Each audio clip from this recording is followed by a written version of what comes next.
All right, let's go, boys. So, anyone who wishes to play along is free to do so. If you guys want to make a Templar, go for it. And I'll play this build, and we might post this on YouTube just to see how the leveling is, because this leveling will be very similar whether or not you're playing in the Phrecia event or if you're playing outside of it. The leveling itself is going to be quite similar in general. We'll be using what to be expected is that we're going to be using rolling magma till we hit level 8 and go into the prison. That's when we get melee splash, change over to our blue red set up with SRS melee splash, which we'll be utilizing till we hit level 12, at which point we're going to be using Absolution. That's going to be our main leveling approach till we reach the point of doing the first lab, and then we'll be switching over to enemy weapon at that point.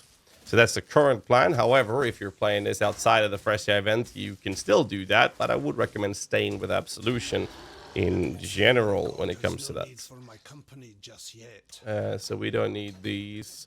I will take the Wisdom Scrolls and portals though when I play this, but other than that, where did my PUB go? Thank you for that information. We're going straight up here into Sacrifice, which means that I will very likely just go up here and go for these nodes, since we are going to be using temporary minions very early on. So first off, what I'm looking for is a blue-red link somewhere. That's kind of like the bread and butter of this. In this case, I'll just take 2 1s for now, and go from there. Or 1-1 at the moment. And something you want to do when you're leveling is what you really want to do is search for movement speed boots. If you can find a pair of movement speed boots early on, that's usually good. Try to snag them. I'm probably just going to take a pair of movement speed boots to make sure this process is as smooth as possible. I'm not going to take a bunch of leveling items, but I will grab myself a movement speed. If I even have one, I don't think so. I don't, so never mind. Let's not do it then. Let's not do it. However, if we look at this, we're not going to use any of these other skills at the moment. We'll use the rolling magma consistently. So I'm just going to grab a 1, have it ready, and then we move out. Oh, what's the blue-red gloves? Chat's carrying me. Thank you. They're just telling me there were blue-red gloves. I forgot to look at that. There were 2 wisdoms. Might be a little expensive early on, but we'll find some as well. Fire us. Incredible. Incredible. You can even click in these corps. Sometimes they go drop wisdom scrolls and portal scrolls, but normally I'll try to walk you guys through a little bit of the process of leveling. So in the coast, the most effective way to play is actually to don't kill anything, just run. What you're going for is getting to the waypoint and going into mud flats. Finish the mud flats area, go back to town, check your vendors for whatever they might want. To see there was a portal scroll right there. And then you go to the that area right there, Tidal Island, I think it's called.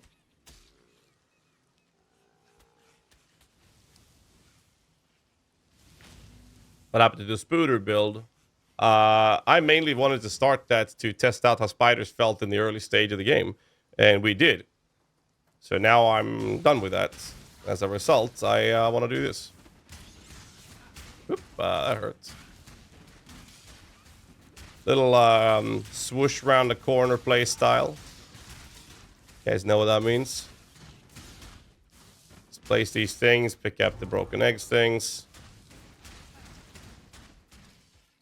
Follow the small lines of water here to the next area. There we go, next one. Looks like it's going to the right. I can see it on the minimap already. Yep. Damage! Please save me. Or Gucci.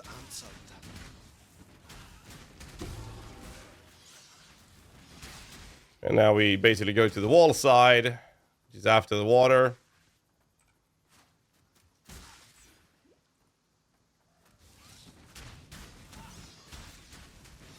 Lightning damage and exposure. Whoop! Oh, look at that. Blue, green. We don't want blue, green, though.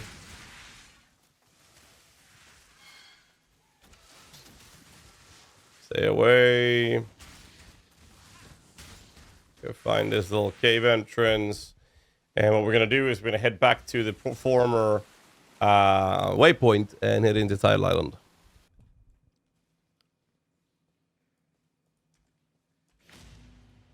We do this, and then we'll go straight into the Tidal Island. Henchworth, subscribe with Thank you, Henchworth, for the sub, man. Appreciate that, dude. Thank you, sir. Gas dunce. Gas dunce.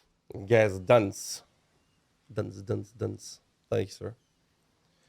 Best way to fight this guy, if you find blue stuff like this, is actually really good. Kill early on, mainly for loot, but it's good for experience as well. So basically, you want to run like this and just shoot the shit behind you. This is how you kill the Hail Rake as well. You actually just kite him backwards. It's not very special, to be honest. So if you're ever having troubles with this guy, that's all you do. Fire and ignite resistant. You know what? Come here. Jesus Christ. So we go find ourselves Hail Rake. Holy shit, dude. It really is fire resistant, isn't he?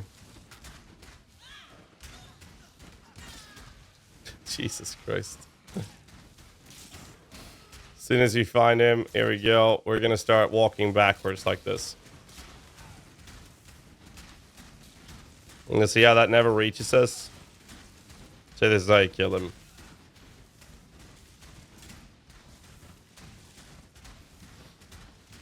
There's nothing fancy, really. We're just playing fucking Hunter and World of Warcraft back in the good old classic days, kiting him. Normally, we'd pick up all the blue stuff like this. There's something else you want to equip, like an amulet. It doesn't hurt with some mana regen. And then at this point, we log out. Don't waste your portal scrolls. Log out, log back in, and now you're here. Pick up that Quicksilver Flask. Now we have a support, and in our case, I don't think we're going to use any of these. We could get some Phantasm after this, I believe, but we're not going to utilize any of these, so I'm just going to grab one. Doesn't matter. And then we talk to Tarkly. And Tarkly is going to give his Holy Flame Totem. Ooh, trade, thank you. Flame Wall, Holy Flame Totem, everything here works perfectly fine. I usually like to go for Frost Bomb, and I'll explain why. It's because the Frost Blink and Frost Bomb actually kills shit in more or less a one-shot in the next area. So that's very, very comfortable to run that way, personally. And obviously, what you want to do is sell items for divines when you're leveling. That is a very effective way to make currency. You sell everything you can for divine orbs if you can. Anything, clearly. All jokes aside, I like having the Holy Flame Totem when I'm playing a build like this. So I like to pick this up, and if I can, I actually like to have the Summon Phantasms. I think that's a very comfortable way to go about it. Depends on how many Wisdom Scrolls you have access to, and go from there. Little preferential, you don't really need it. Mostly what's going to happen right now is my leveling will be Frost Bomb and then casting Frost Blink, and you know that's the end of that, which I will show you right here. In this area, we'll do this, Frost Bomb, Frost Blink, that's going to explode and they're going to die. That's basically the gist of it, and then I like putting down the Frost Totem. Sometimes I toss like a bomb afterwards and go from there. But for the most part, that should be enough to kill them. And that's about it. And I like having the, as you see there, I almost died from just a Frost Blink alone. So this is how I like to level a guy. When you see this bridge, place a portal scroll. I'll explain why in a bit. Just place that shit down. What's nice with a flame toad... Oh, lol, my bad. Professional gamer, by the way. The nice thing with the Holy Flame Totem is that it soaks up aggro. And the Summon Phantasm that it spawns also soaks up aggro. And that is very nice for bosses. If you're struggling with a position of being able to kill bosses, or you're dying a lot to the early game bosses that we'll encounter in in the campaign here, at least in Act 1, the Holy Flame Totem with Phantasm is a very effective way to help with that. Also, if you see something like transmute, pick them up. They will be used. So that's why I like suggesting the Holy Flame Totem setup. It's not needed. Well, apparently, I mean, I died, so clearly I need it. But normally it's not needed. But if you are as bad as I am at this game, it is very helpful.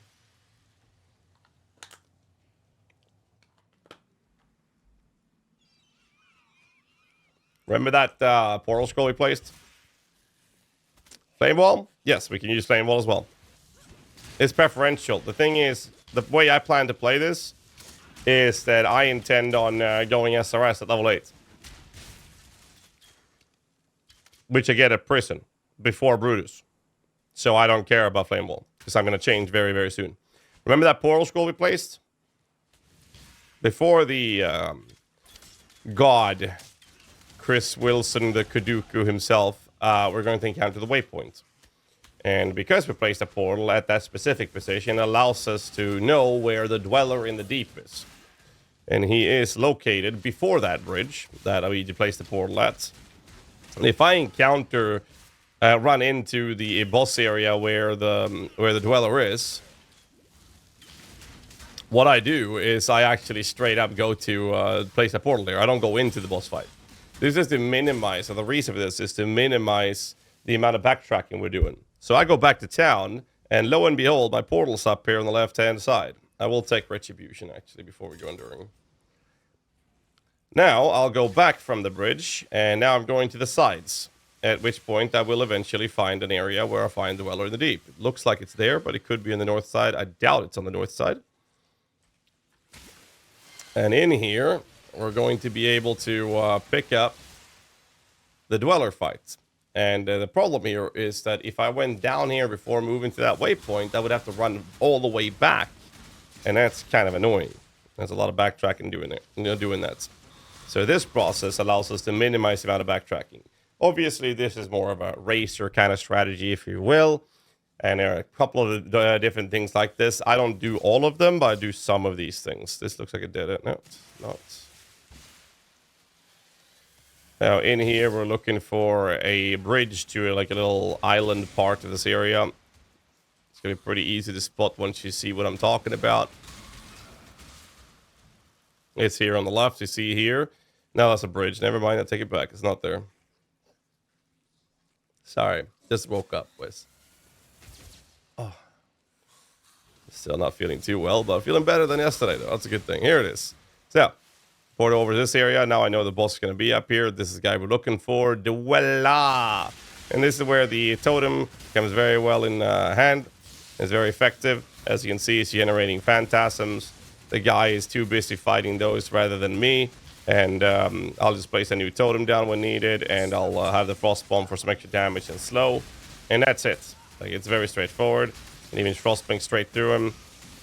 And as you can see, the summon phantasm is taking aggro, so I don't have to worry too much. They will deal with it. And we're just chilling, basically. That's it. Then we kill this guy. And the next zone we're going to do is into Prison. At which point we're going to be pushing out SRS, which will speed up this process a little bit more. Should have picked those rare items up, though, but whatever. We got to trade. Again, if you're able to sell items while you're playing for multiple Divines or Exalteds, that's great. Now we can take the waypoint to the ledge because we don't have to do any backtracking. See these 3 rocks in case you go here and you spend so much time that the map isn't explored? These 3 rocks is the way you want to go. Blue, green. And now we're going to head to the right to pick up Enduring Bond as we're moving into SRS very soon, which we'll do at level 8. How the hell am I level 7 already?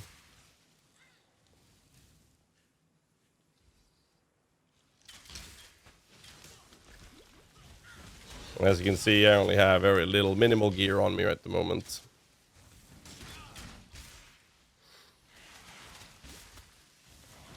Try not to walk too close to the boss, because he can actually one-shot you. So basically, I'm casting my rolling magma on the side. as we're progressing. Same thing here. I put down the flame totem. I want to kill the blue pack of enemies, especially when they're that many. And we're going to head in. Oh shit, I almost forgot. MTXs. Very important.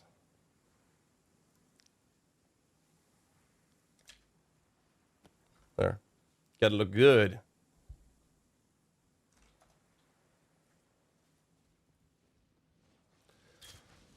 In this zone, we're basically just moving. Watch out for the explosions from the goatmen when they pop their molten shell. That shit hurts. And we'll also be looking at possibly getting some better life flask at this point. So sometimes you'll drop a better life flask. Do pick those up. They will help, trust me. I'm basically just using the flame totem to help me with some better defenses. Or aggro, rather. There's a blue pack of enemies. Let's see if this is going to be too scary for us to deal with. We'll see. We'll do this. Try to stay around where the totem is. So your minion, your totem will actually do damage to them.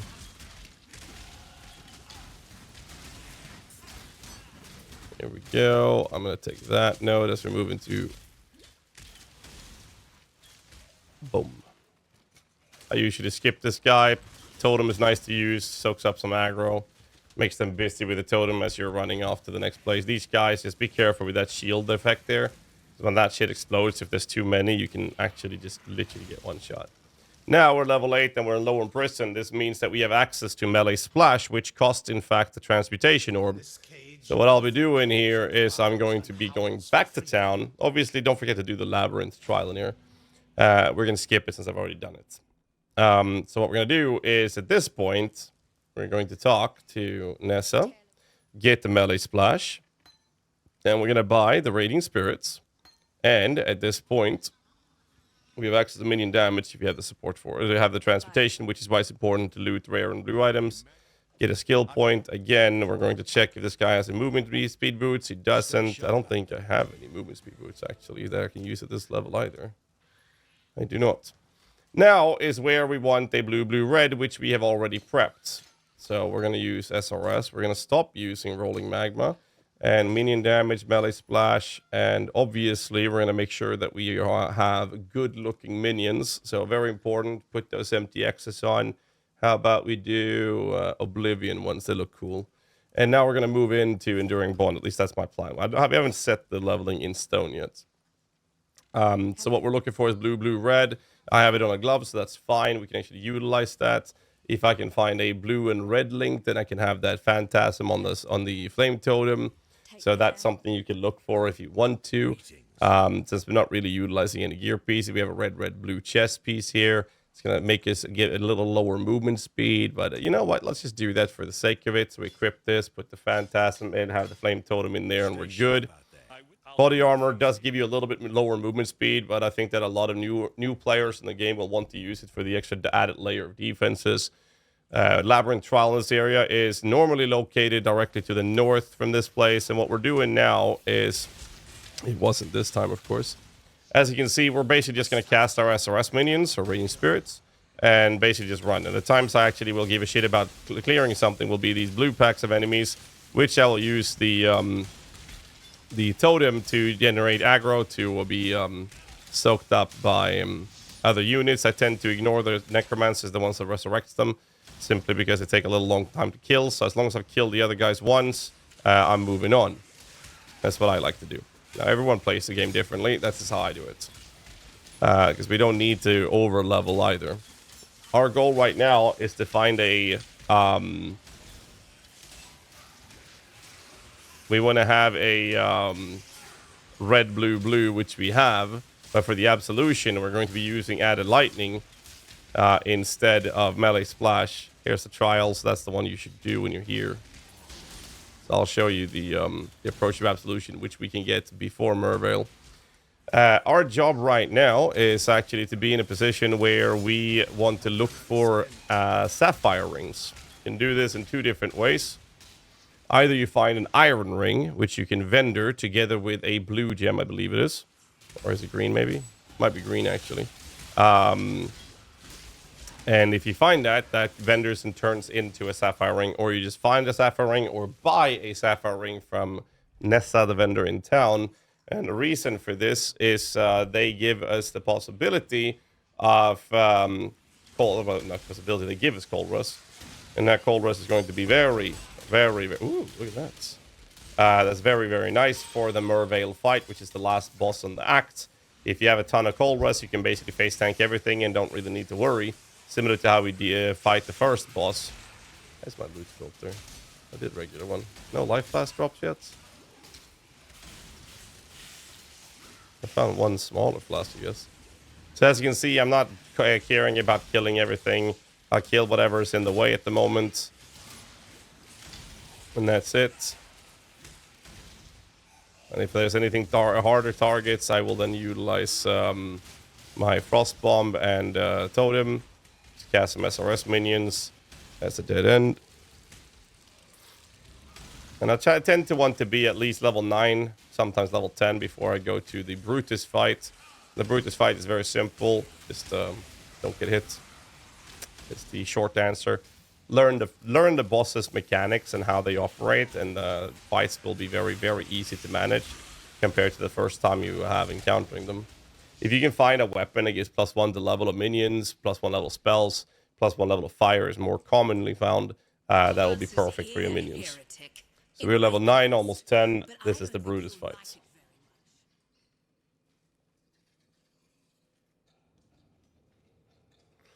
And again, the PoB linked in the descriptions below is currently being worked on, so we'll see if there's any optimizations or changes we're going to be doing on a consistent basis, but the leveling will remain the same either way, so that's what we're testing today.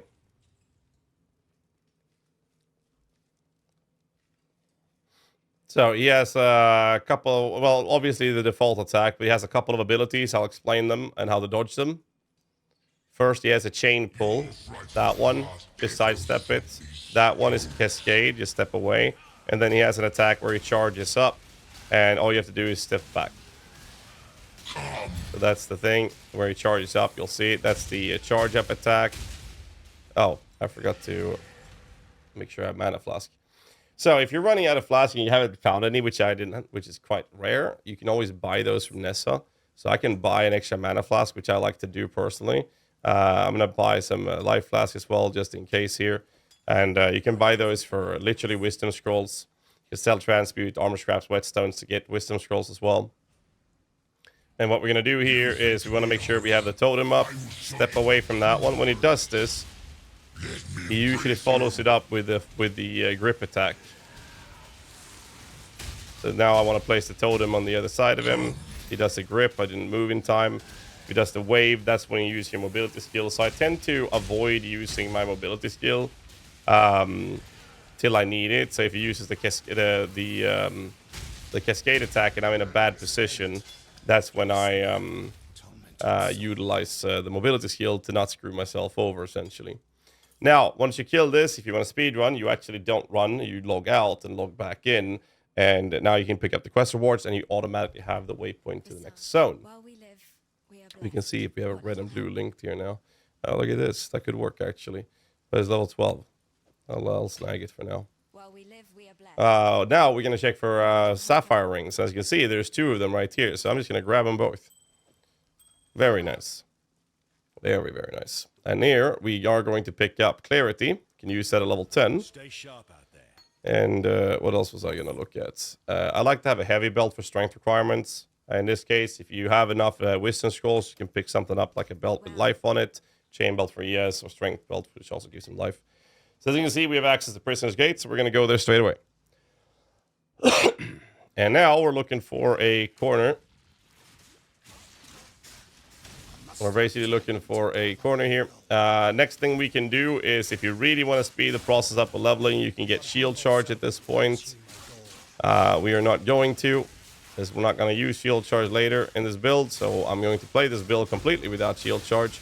Now for speed leveling, you would go shield charge.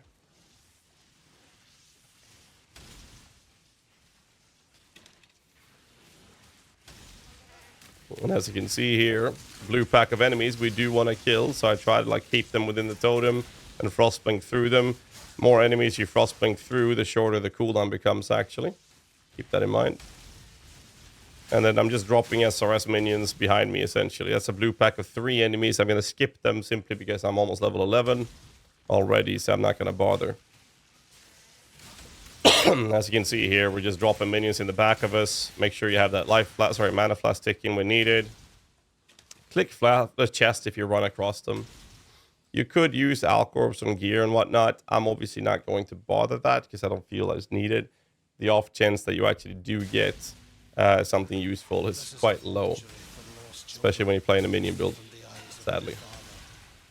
So we keep doing the whole process of us just putting SRSs on the side, and things will just die on the side here as we move in. I tend to always try to drop a frost bomb before I use my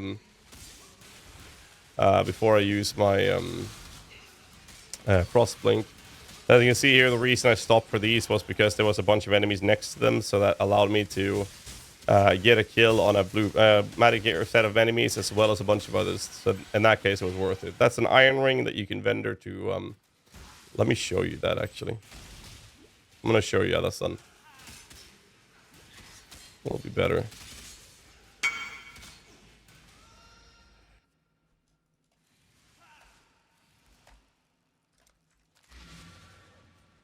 So in town, what you want to do is you have your iron ring, and then you want to buy yourself a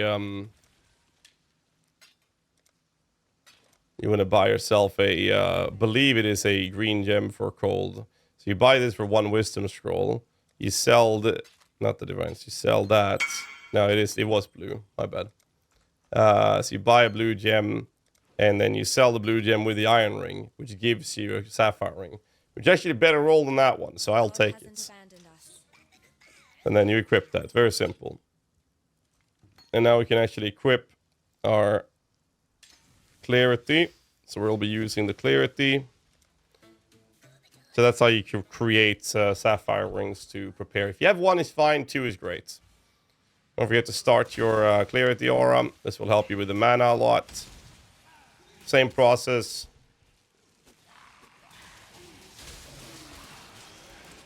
Just run, drop some SRSs as you're running.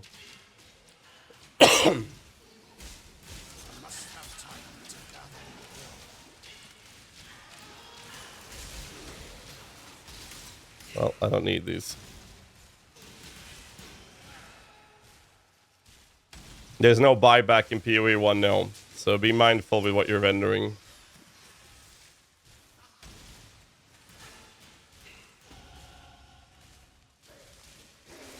I'll take the life nodes. I don't think it's needed, but I think that for new players, the extra life there would actually be quite preferable. Normally, I would just go up for more minion nodes at this point. I'm going to have to reference the PUB in a bit to see how much we're actually going for, but I'm pretty sure the plan is grab these nodes, purity flash these nodes, then make our way to Eldritch Battery. That's a dead end.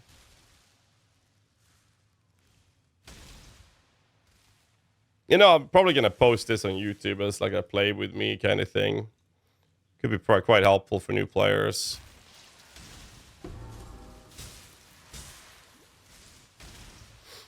As we're in this area, we get to General Captain Fairgraves, who I actually have tattooed right there. This is Fairgraves right there. That's him. And we place our shit. And now we just summon SRSs. That's it. This boss will die so fast with this. Hit that totem up. Level up the minions. Perfect. Use your mana flask. As you can see, he dies. Pick up the medium life flask. Simmering. Not bad. And normally you'd vendor those for the currency. You can log out, log in if you want to. It is an option. However, you could just run to the next area. You talk to Bestel for the skill point. Still no movement speed boots, so I want to check the vendor for that. Still no movement speed boots. I'll take that node to see if I have any I can equip from here. I don't. What you can do is actually this. What's the recipe? See if I remember this. If you happen to get a spare Quicksilver, you could. I think it's like this at least. So I'll grab a pair of boots, and I think the recipe is a quicksilver and augment. Yeah, there you go. So if you find one, you can drop an augment to get a movement speed recipe like this, which is quite nice. I'm going to take these and put my blink in here. Frost bomb. Where did I put my phantasms? All right, I already have that. Never mind. So this is one of those ways that you can do that. I like to put gems in my off slot like this, or gear in my off slot. Normally I would do this when I have higher level gear, but in this case we are going to use animate weapon. So what I try to do is find things like this with 3 green on 2 different items. Now I don't have a second one, and this is something you want to do before level 42, I think it is. And then later when you get access to animate weapon, you want to level those in your off slots. That's like a little nice bonus thing. Now we go back to ship graveyard. Now we're going to go to the top left corner, in which we'll find the Merville's Caverns. The short's gonna be 3 minutes now. Yeah. People watch a leveling VOD.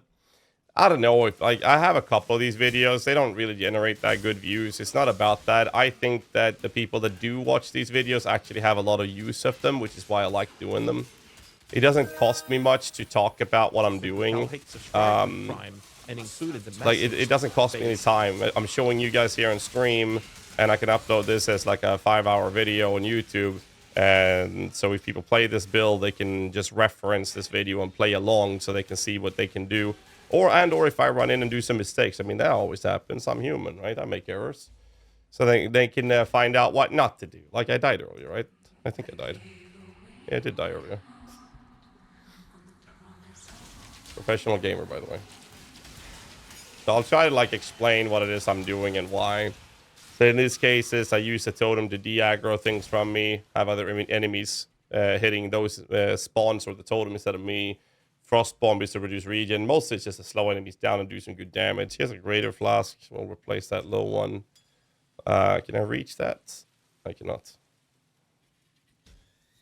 Normally you would you loot all of the items that are blue or rare to vendor, because it is very beneficial early on to get some currency. Now this is not my first character, so I'm not going to bother.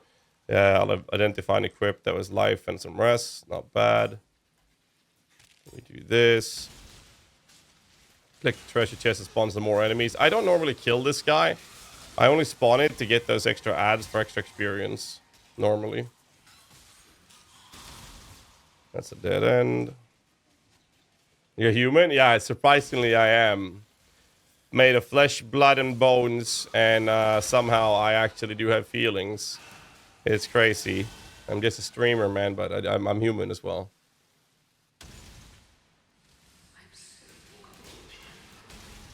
And now we get the Cavern of Anger. What's really interesting here is by just entering, that's a mistake I made.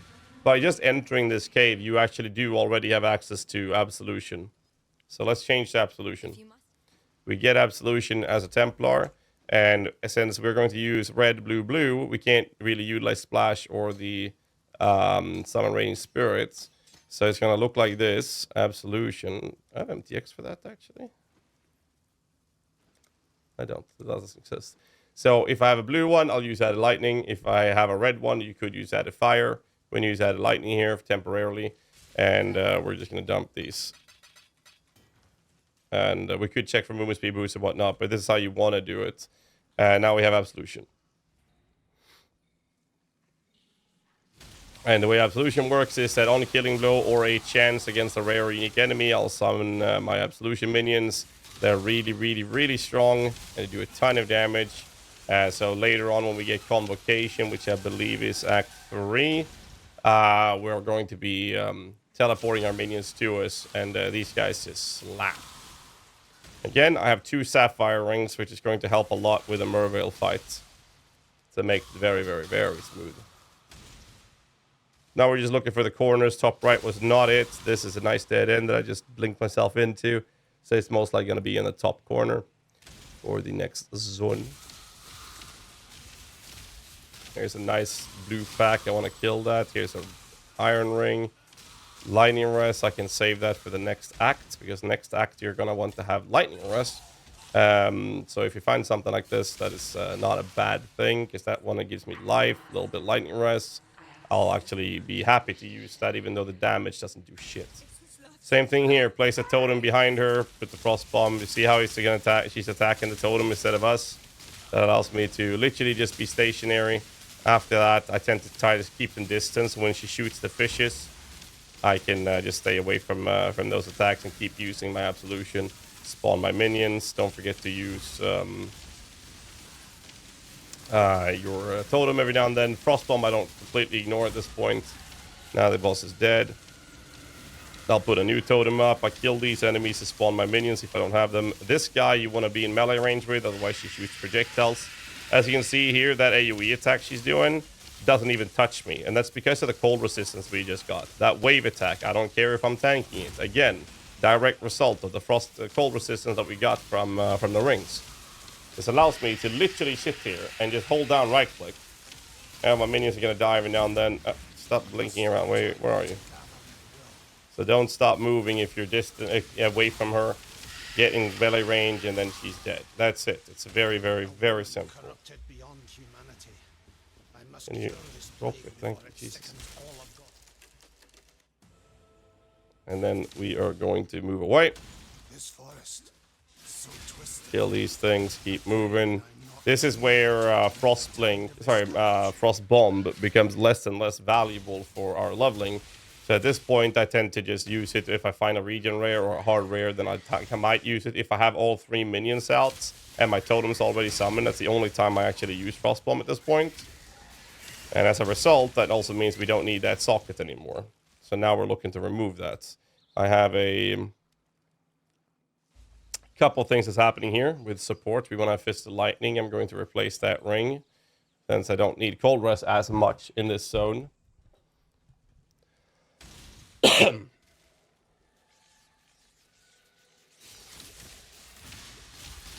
So we keep moving. And as you can see, I'm not even using the Flame Totem at the moment either. All I care about is my 3 Absolution. If all 3 Absolution minions are summoned, that's when I use the Totem. If I have used the Totem, that's when I use the Frost Bomb. So mostly it's just using Absolution and running at this point. And I tend to use them in the first couple of hits on a pack anyways to refresh the duration of my Absolution minions. So I did a couple of trades and we've been chilling kind of hard, but let's see how far that got us. 37 minutes in Act 2. It's not a racing time, but it's pretty decent. And you can do this too. It's not very hard, just following along with what I'm doing. In this case, if a rare is not dying super fast, I don't stay to kill it. We are level 14 in a level 15 zone, which is perfectly fine. Now you see I'm just running and the enemies will be dying. And this will happen even more once you get Convocation in Act 3. At that point, you're basically running around and casting Convocation instead. Is that an Arcanist box? That's an armor. If it's an Arcanist box, I would recommend always taking them because they always give currency. So do pay attention to those things.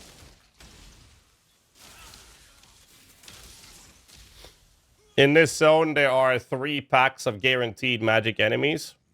And one area is going in the cardinal direction will be where the exit zone is. If you run into a box like this, always click it. And this is where I'm going to use the totem.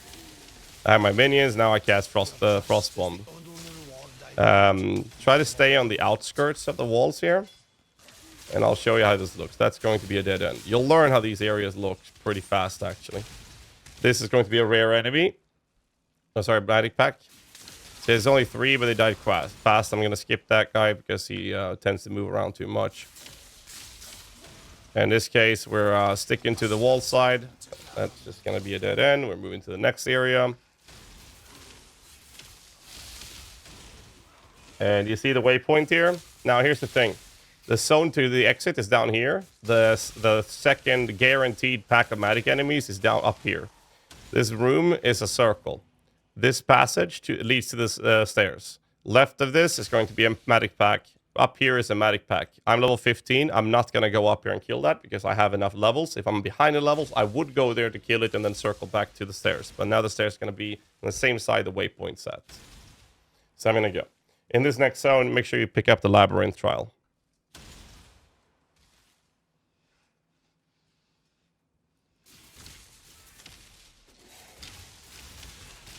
Oops, misclicked the totem. Kill those. If you have enough wisdom scrolls, pick up the blue boots. That's the labyrinth trial. I've already done it in this league, so we're not going to do that. What you're looking for now is a narrow hallway, which will lead to the boss in this zone. Ooh, whetstone. Whetstone vendors for wisdom scrolls. Keep that in mind. Another area down here. This is the narrow hallway I was looking for.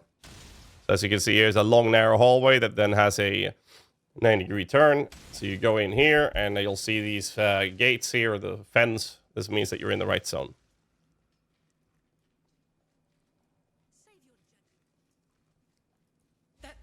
While Absolution is OP, yes, it's very overpowered. And in here, I want to kill these guys, put the totem down, and then you have this guy. And this is where you want some lightning resistance. If you don't have it, just stay away and kite him. Like, you'll have life blast to cover this. It's not going to be a problem. You do so much damage. Pick up the items vendor, grab this thing, log out, don't waste the portal scroll. Holy shit. It's a lot of information. Like, a lot of this is just happening by default for me. Now, we're going to get our first herald. However, in our case, there's nothing really that we benefit from this. So what I would take is Herald of Purity, because it's free. If you have an alteration, what you can pick up is instead Skitter. No, we don't get Skitter Boss. I thought you'd get that as a Templar. My bad then. So I only have this. This is level 16, and we're going to head back to the crossroads and go bottom right corner. How does Absolution go in the endgame? It's very good, but if you want to scale in the higher endgame, you're kind of forced into using Dorianish Prototype, and that is not always the best case scenario for a lot of people. There's a lot of issues that needs to be tackled, which is harder to do in this game than it is in PoE 2, for example. Now we have Absolution, which means that we're doing killing blows. We get some Herald of Purity minions, and when we're hitting a rare or unique enemy similar to Absolution, actually, we spawn some minions. And the reason we want this is because there's a very lack of accessible good auras for us to play with. So what these Absolution minions are doing for us is actually generating... they're generating meat shields that is going to tank for us that we don't have to worry about. Now, again, I've told you guys before, if you want to speed this up more, you should use a shield in your offhand and use shield charge instead. I like using Absolution. I like promoting Absolution. Sorry, not Absolution. Herald Purity for new players, simply because of the meat shield and defensive layer that they bring to the table. It's very comfortable. It's not really what you would do for speedrunning, but this is what I would show for new players. Since I'm going to hit enemies to spawn my Herald of Purity minions, I am no longer going to use Frost Bomb, so I now remove that from my skills, take away the socket, and I don't have to think about it. Yami, you can type exclamation mark AV to see the current draft of the PUB that we're playing with. Same thing here. Spawn those minions. Energy shield. Is he gonna die fast enough? He is. Then we kill him. Ooh, ruby ring. Look at this. We don't need the ring now. A little bit of life. Don't mind that. I'll toss that sapphire ring out. We don't need it. Trial. Make sure you do it if you haven't done it on the league already. And we're looking for the boss area in this area. Area in the zone. Jesus. Blue pack of enemies, faster energy recharge, that's fine. Put the totem down. I got life flask here, greater 640, can't use it. We'll save that on the side then. We'll use it very soon. Got another skill point, pick that up. So as you can see, as soon as my minions catches up to me, everything dies. Faster energy recharge, these will die pretty fast. We'll kill those. Moving on. Level up that clarity for the mana.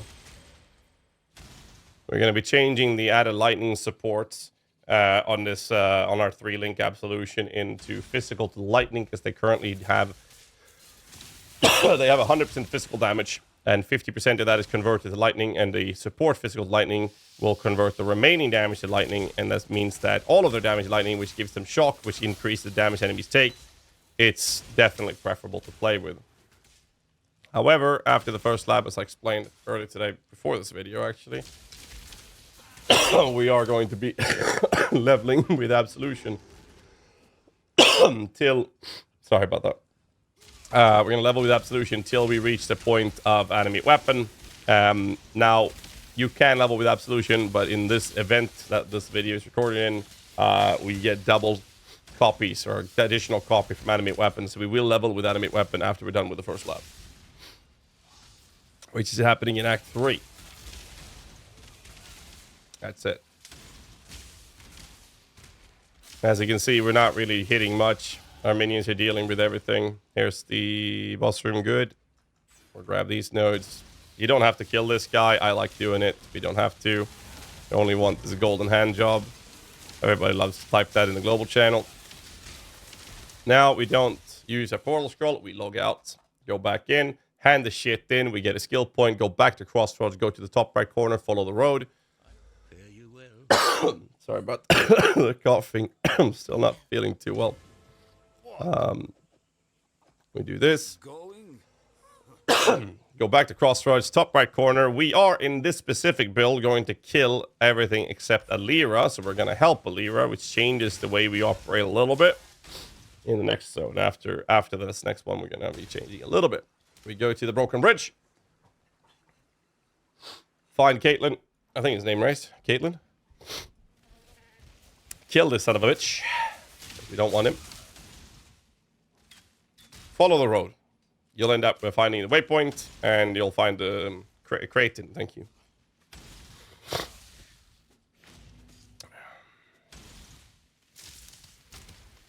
Strongest build you played so far? Well, I've only done proper testing on one build so far, though.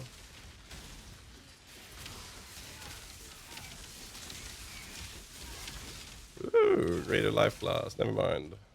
We have a grand.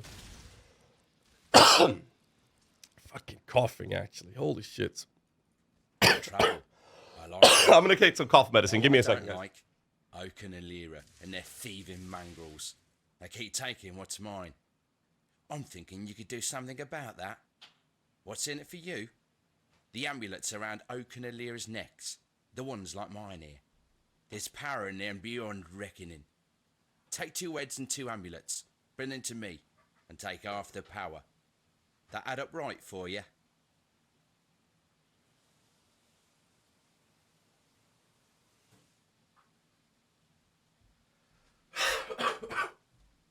Sorry about that. Oh, fucking hell. Jesus Christ. That is lucky. Congratulations, dude. Just put the totem down and kill this son of a bitch. That's it. Oh, fucking hell, man. Pick this up. Don't use a portal scroll. Log the fuck out. Log back in. And now, we are going to the left side. Now, I've already done it, but what you want to do here is something I keep forgetting. Einar is normally standing here. Pick him up and find all the beasts in the zone. Otherwise, you're going to have to come back and do this if it's your first character of the league. And I always skip it like a moron and have to go back here. It's really fucking annoying. Oh. And that's it. In this zone, you just follow the road if you want to just progress to the next area. Waypoint here will lead to the next zone. This is where I'm going to change things up. So normally, if you kill all the bandits, you don't do this. You would go to the other zone before this. I will go here. And this is where I made my first proper mistake. Frost Bomb that I tossed out earlier is actually quite useful on this specific fight. We're going to save Alira, and you have to kill the other bandits before she gives you the reward. So what I'm going to do here is I'm going to go kill Oak, which is in this zone, so that when I go to the zone where Alira is, I can pick up the reward from her immediately. Frost Bomb should not be dropped or thrown out until this fight's done if you know you're going to kill this guy. And the reason for that is because he's using Enduring Cry, giving him some life regeneration. We shouldn't have any big concerns about this normally if you don't, and if you make the mistake I did with throwing it out too early. That's my fault. Here's the next zone, which requires the Weaver to be killed. So all we do here is grab the waypoint. And now we're basically going to find Mr. Oak in this zone, who's normally located in the middle somewhere. Looks like he's on the northern side. So we're going to keep moving up. Most of my builds we kill all the bandits, but this build we're going to save a lira. It doesn't matter too much for the low budget, but it does matter for the higher budget version of this build. Ease up on resistance needs. So therefore we are going to kill help a lira. Here is oak. I must have time to gather my will. So we kill this son of a bitch. Kill. You see his life regen? Quite annoying. This is why we should keep the frost bomb for it. It's not a big deal. It's just annoying when he regens.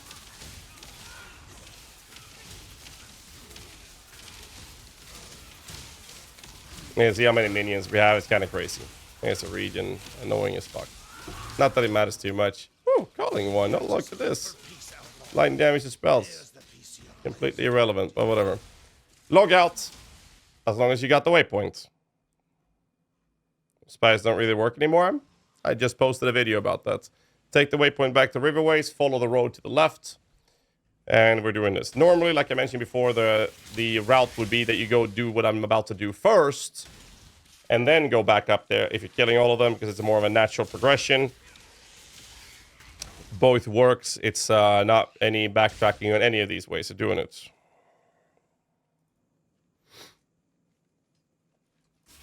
There's a few tricks in this. You want to follow the road all the way till the end, but if you look at the minimap overlay, you will see the road showing up. Always do essences, by the way. Always good to have that free alching on an item when you're leveling. I will show you when we hit the road. The road will have a broken side. One side of the road will have the Weaver. The other side will have a Lyra. And what you do is when you're killing them is, well, actually it doesn't matter. You will always go to the side where a Lyra is first. And then go. See that? That's the broken road there on the minimap. Now I know that a Lyra is on the north side of this road. Which basically means that as soon as I've reached the end of this, which is where you'll find a guard that you kill to go to Act 1 to get a skill point, I know that I'm going to, right after killing this guy, I'm going to go to the north side of the road to find a Lyra. And then when I've done that, pick this item up and don't forget to click the seal. That allows you to get a skill point in Act 1, by the way. Don't forget that. And now we get to this part. We're going to run north and we'll run into a Lyra. In this build specifically, I will be helping her, so I'm not going to fight her. Otherwise, you'll just kill her.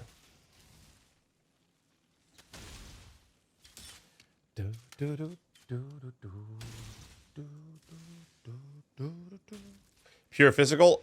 In the low and medium budget, yes. Help a Lyra. There we go. We get the Apex, and now we got 15% to all elemental rest, which is quite nice. I'm somehow miraculously capped in fire. Fucking hell. And now we go to the other side of the road. On this side of the road, however, we are going to be looking for spiderweb in the trees. As soon as you find the spiderweb, you're on the right track. So I'll go straight to the other side, and then I pick a side. Go south and north. That's the entrance. I'm going to go south.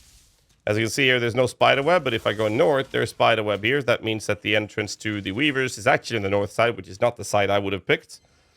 And now I know that the Weaver's chambers is going to be on this side of the road. As you can see here, very simple way to navigate. So here's the Weaver's chamber. In here, just pick a side, follow the road, follow the wall, and you're going to find a boss room. Normally, this boss, you do want to stay in melee range of, because if you're in range, similar to Merveil's second phase, he will shoot a big splashing projectile. It's hard to dodge that. There's a bunch of enemies around. So the boss, you basically want to hug him in melee range and tank his melee attacks, so you don't have to get hit by the projectile, because that deals way more damage. And put down the totem, make sure you have your minions. This build specifically has the Herald of Purity and the Absolution and your totem and your phantasms, providing a lot of targets for the enemies to hit instead, which also means that if the Weaver starts shooting at something that is further away, he's going to shoot this AoE projectile, and that can hurt a lot. And due to the amount of targets the enemy can choose to hit, it can be somewhat hard to tell where that projectile is going to land. Again, further emphasizing and underlining the importance of staying in melee range to this boss to make it easier. I wouldn't recommend doing this fight until you're level 20 or higher. In harder events, it might be more important to do other approaches to it. So as you can see here, I'm just going to stay in melee range, do my attacks, out heal, and tank the shit. As you can see here, he's just going to sit there and melee attack. As long as I'm in melee range, he's not going to do the projectile on me. I don't have to worry about taking any spikes of damage because of that. All my minions are just going to tank everything.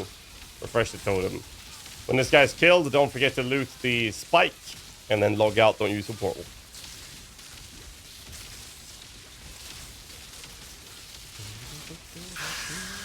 Get in melee range of the boss. There you go.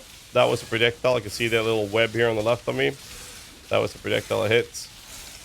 Loot this thing. Ooh, there's a calling one as well. Holy balls. Look at this. Minion damage. Mama. You know what? I'll use it. YOLO. Fuck that one. Oh, look. Movement speed boosts with dexterity. But I don't have another blue socket, though. Rip. I mean, I could probably just do this.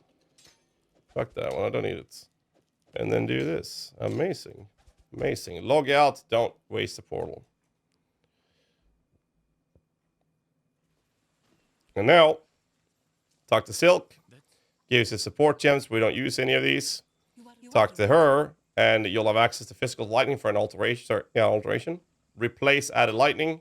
We don't need it anymore. And that's it. That's all you really need to care about. Stay true to you. And now we're going to go back to the wetlands. And in here, we can now open the spike here. The roots. And into the next zone.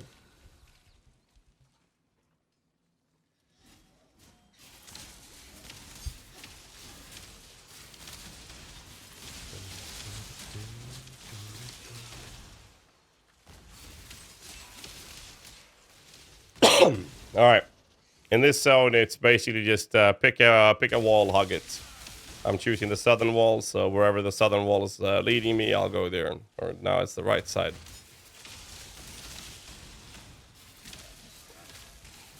My minions up. Come on.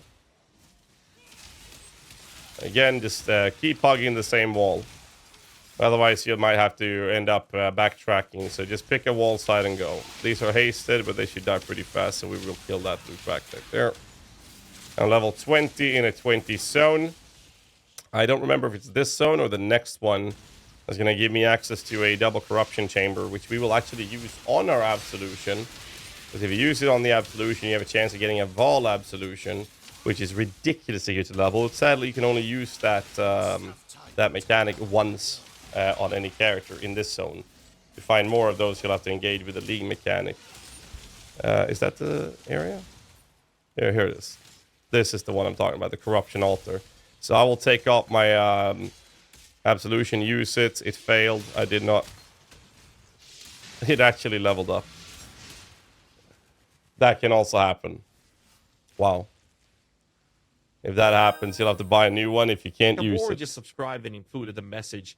Nice to hear GHAZZY. Doesn't sound like a monster from horror stories. Hope you get better soon. Stay awesome and keep rocking. Thank you. Goodbye. So that can happen. At which point you'll have to buy a new one. Worst case scenario. That was funny. If you're lucky, you get a Vol version of it. Thank you, Kimura, for the sub. I appreciate it.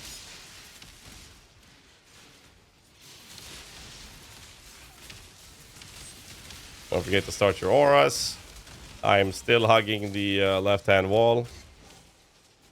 It's level 23. Jesus. Ball Absolution would be the best because it is ridiculous how good it is for leveling. Is this good? It's very good.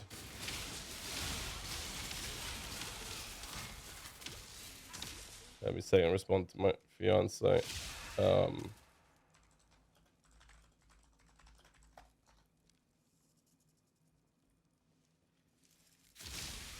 Anyways, level up the clarity.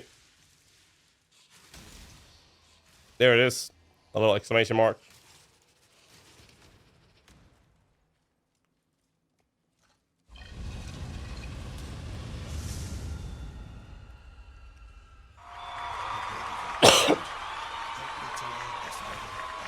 Normally, I think you get Einar in the Northern Forest as well. Normally, at least. Either way, I tend to avoid the ritual mechanic in here because it's very rippy. So I normally don't engage with it at all when I'm leveling. Instead, I will try to always prioritize killing large packs of enemies. Like this pack here was a big one. And I will kill those because it's a lot of enemies, it's a lot of experience and loot. Probably looted that one now. Last, but whatever. Blue pack, large enough for me to bother killing. Put the totem down, kill them. Pick up chrome recipes, for example. Good for early league currency. Saga with Absolution. As of right now, it's minion damage and physical to lightning, which you get access to after the Weaver. Before that, it was Absolution with added lightning or added fire, depending on what colors you have. You have a red, red, green. Sorry, red, red, blue. You can use Absolution, minion damage, and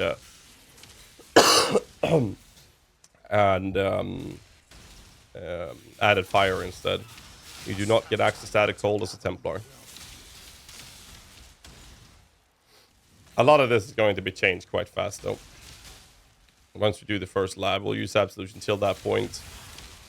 This is exclusively for Phrecia event. Without Phrecia, I wouldn't level with animate weapon, though you can if you want to. Tree-wise, we're going for these two nodes. Once we got those two, we're going to head all the way to the top right corner to pick up Eldritch Battery. At that point, it is important that I have Energy Shield bases to make that available for me. Because we're going to start using Energy Shield as our resource to paying for our spells. Juicy, thanks.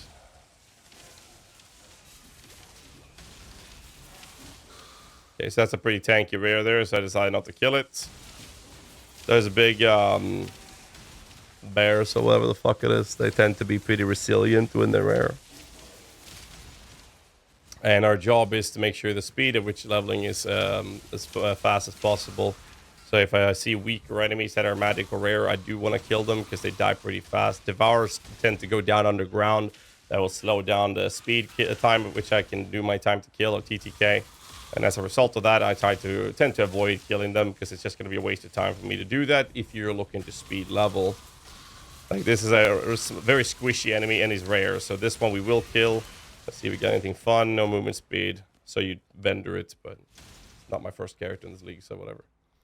And now you want to have this one. If you killed all the bandits, this is where you go back to town to pick that up and get a skill point. But we already did that as we helped the Lyra.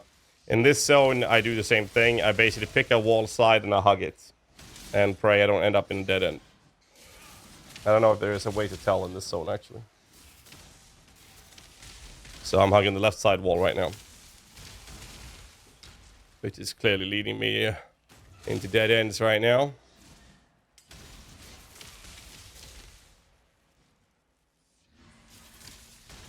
And that's about it right now, at least. There's a blue pack, extra life. Okay, they have extra life. I'm going to skip them. I could kill them pretty fast, but I'm not going to because it's just not worth it. Ancient Pyramid. In this zone, you want to go to the opposite side of where this is. So as you can see here, this looks like it's going to look like this, which means the zone should be up here. Unless that's the next area. I'll find out. We're going to find out very soon here. Shrines are always good to go for because there's always a bunch of enemies around them. In this case, you see there's a lot of enemies down there, so I will try to go to that area. It wasn't that many though. Well, I'll pick it up. Pretty fast to kill. How the hell did minion resist work? Yeah, my summons even have a baseline. Yes, most minions have a 40-40-40 baseline resistance. Alright, so now that I'm going up the stairs, as you can see, in this zone, it's like a square, and the stairs are on the opposite side of each other. Knowing that layout, I know that this layout will look like this, which I'll find out soon enough. Now I know that it's going to be on the opposite side, so in this case it should be up here. So by just moving up to that corner, I will know that that's where I need to go to get to the next zone. I'm level 22, so I don't feel like I need to stress my leveling. Same process here. I know how the area looks, so the next zone should be in the bottom left corner of this area. As you can see, opposite side, and that's the boss. Kill the boss, have fun. Get bitches, get money. And sail away.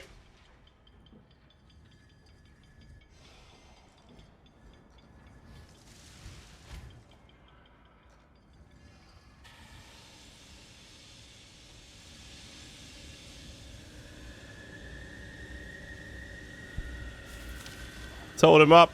Kill the guy. Kill the ads. We get more minions for that. Get a new totem up. Mana flask. New totem up. Stay away from this guy's attacks.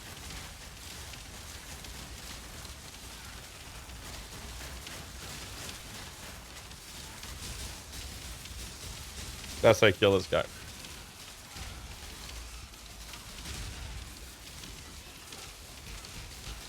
Every time he spawns ads, he goes underground right after.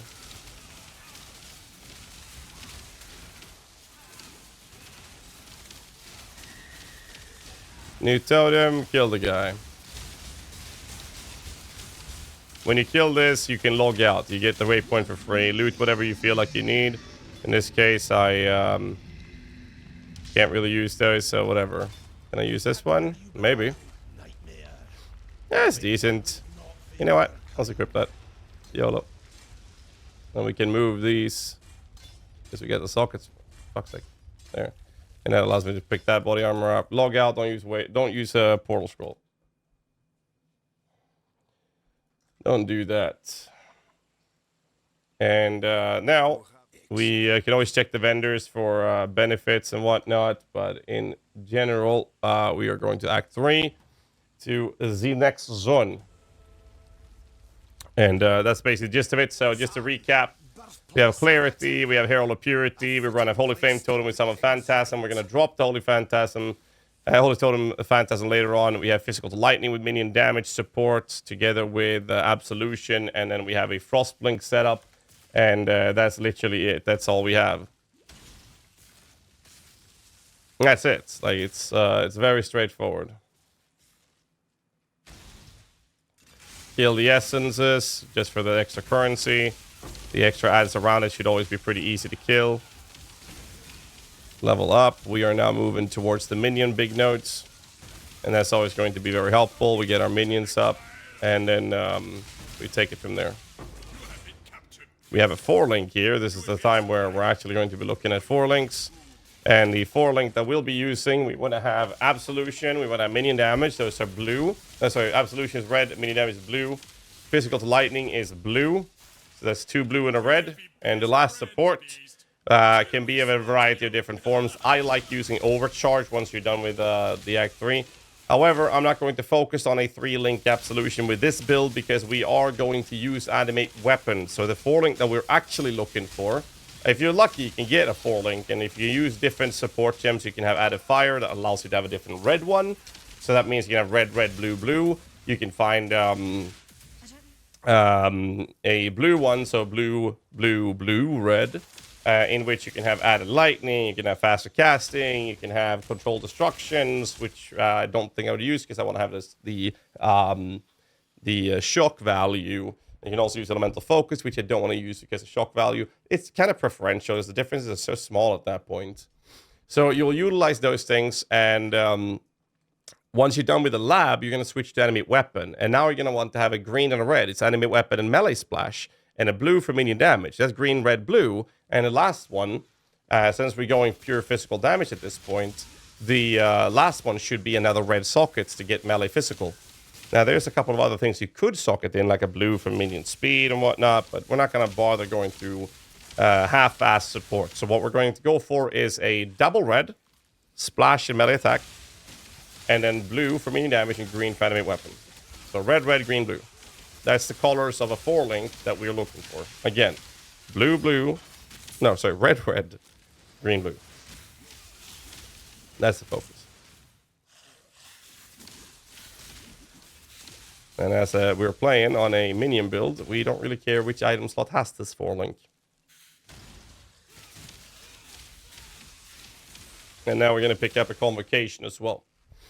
And that's it. Now, in Act 3, 4-links can be found from vendors. So we want to check every time we go back to town for whatever reason. We might be done with an area, or I don't know, if you want to sell something because you're looting too much. Doesn't matter. Every time you go back to town, you're going to want to peek the vendors because they can sell you eye socket items, but most cases you'll be able to find some 4-links there. If you're lucky, you'll find something you actually can utilize. We're going to keep using Absolution till we are done with the first lab in this event. Now, outside of this event, very commonly is to actually stay Absolution till you switch to the actual build. Now, in our case, we are switching to Animate Weapon simply because we're going to play Animate Weapon with this build. And it's very likely that Absolution would be smoother to level with an Animate Weapon. And the reason I'm still going to use Animate Weapon is because I like to play with the build I'm supposed to use in the endgame. The difference won't be too big with this Ascendancy, at least in this event. Just to give you an explanation as to why. We are also going to want to have a minion that gives us Feeding Frenzy. Feeding Frenzy gives us a general damage buff to our minions. And that's going to be a bit hard in the early stage. We could use zombies for it. They tend to die versus the Dominus fight. So I'm going to go ahead and skip using Feeding Frenzy till I get to Act 4. Because in Act 4, we're going to pick up a Golem. Now, you can use a damage Golem, like a Carrion Golem in Act 4. It gives you some flat fist to your minions. You can use a Stone Golem, which will taunt and give you life regeneration. Or a Chaos Golem for physical damage mitigation. Now, these guys are fire resistant. We should kill these. So what I'll be doing in a low budget state is actually to prioritize the taunt and life regeneration to sustain my HP. So I will always, or at least almost always, prioritize the use of a Stone Golem. And that's the guy we're going to link together with Feeding Frenzy. But this is something we'll deal with in Act 4. By the way, when you're in this zone, don't forget to do the Labyrinth trial in this zone. There's going to be 3 of these in Act 3. One is located here. The other one is in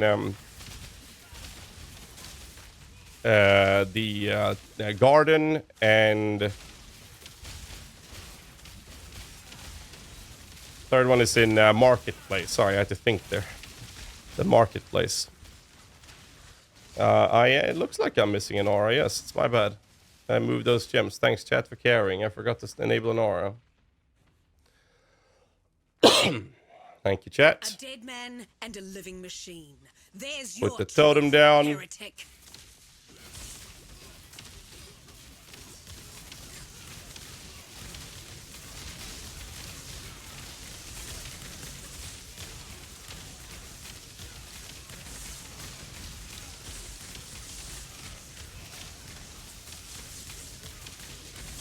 Oh, I'm overusing my flask like a moron. Sorry.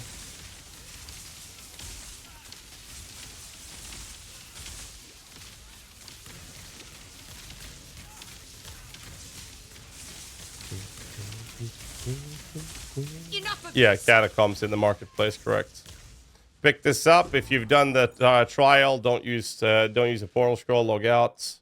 If you haven't done it, you have to run back. So let me see what my fiance wrote. Okay. Give me a sec. Right.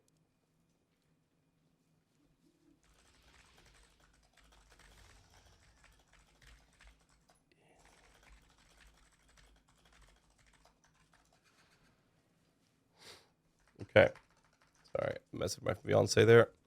Now that we have this, we are going to talk to Clarissa, get the keys. If you have any items, sell it. You could buy items in here. We can go for Purity of Elements, which is recommended. We're going to change that later on when we're not going to use Herald of Purity. And we also want to have pick up Precision for accuracy reasons. I'm so confused. Sorry, first time at PoE 1. That's one of the reasons I want to do this playthrough. We're going to have this uploaded to YouTube so that you can follow along when I'm playing and going through all the tips and tricks. You can pause, rewind, all of those things. I will have a little mini break at some point here because my fiance is cooking food at the moment. So I will have to take a little small break at that point. So I'm going through like a lot of tips and tricks and minor small details. Like, for example, on this zone, before you get to the waypoint, you'll find one of the busts. Normally, this one is located in the bottom left corner. Or slightly north in the bottom left corner. You'll see what I mean in a moment here. There are 3 of these. So that's a dead end. Normally take the first right then. And the bust will be here on my left. You see the exclamation mark here? Click boxes Usually very, very, very good to do. Start with the left side for redemption on the skill tree, by the way. And here's the bust. There's always 3 or 4 blue enemies around it. 3. If they're not too tanky, kill them. Now you follow the road up here. You'll get to where the cream pie is. You'll know what I mean in a moment in this area. This is the cream pie. Pick up the waypoint, and in this next zone, top left corner leads to the exit. You want to find 2 more busts. Sometimes the last bust is next to the exit. So since that is the case and we want to avoid backtracking, the first one's usually pretty early found here. I always go to the right first, so I don't have to do a bunch of backtracking. That's normally how I do it. Doesn't mean that's the most optimal way to do it. I go to each side. I try to see if I can spot the exclamation mark. I usually skip GHAZZY in this area personally. You can do it if you want to. So I can see that's the vault side area, so then I skip going down there. Everything here is just designed to minimize the amount of backtracking we have to do, essentially. So now I can tell that the bust is not on this side, which means that I have not wasted any backtracking. Every zone I've gone to has given me enemies to kill. That's why we always start on the right-hand side.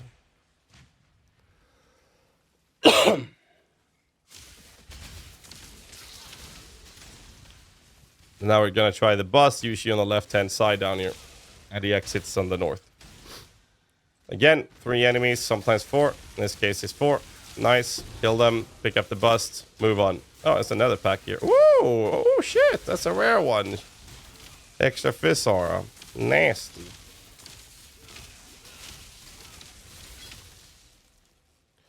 And what we're gonna do is, as soon as we go back to town, we are going to check the vendors for 4 links. And I said red, red, blue, green. Splash, fizz, min damage. Enemy weapon, yes. Red, red, blue, green. That's what we're looking for. I have 3 busts. Now we get to the marketplace. Now, in this area, it's not red, red, blue, green. Did I fuck it up? Oh, right. We don't need splash. Right. I keep forgetting. You're right. We don't need splash. Right. Red,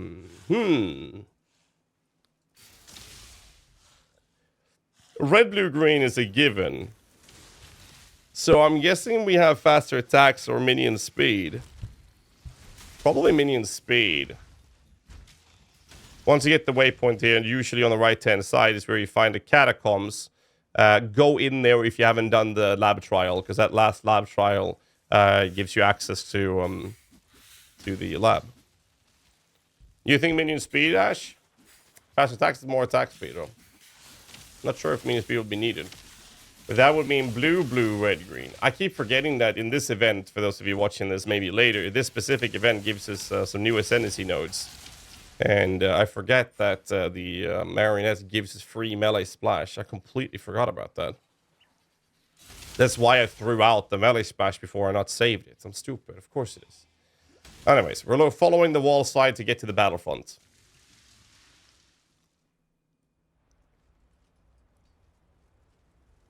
Yeah, no, well, your Caspi doesn't get scaled, Olash. How do you make that? How do you make that?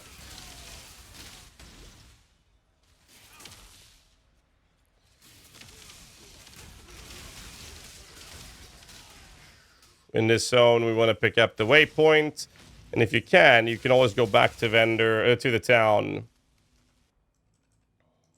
and check your vendors. We're gonna hand in the bust, which is over this guy. In our case, we're not gonna use any curses. You could pick up vulnerability. It's kind of nice for this specific build. Get the waypoint, sorry, the skill point. Now we're looking for 4 sockets. So what we would be looking for is blue, blue, red, green instead. Let's see. There's none there. Not anything to sell. I do not.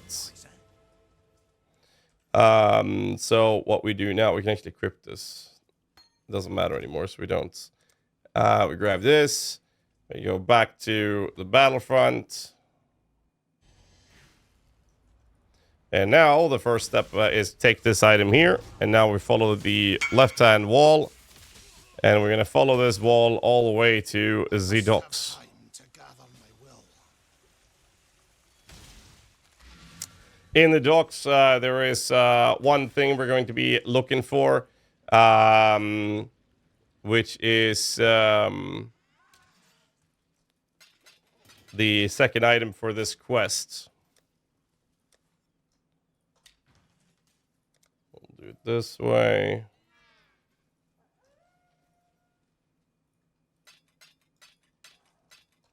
Thank you, good sir.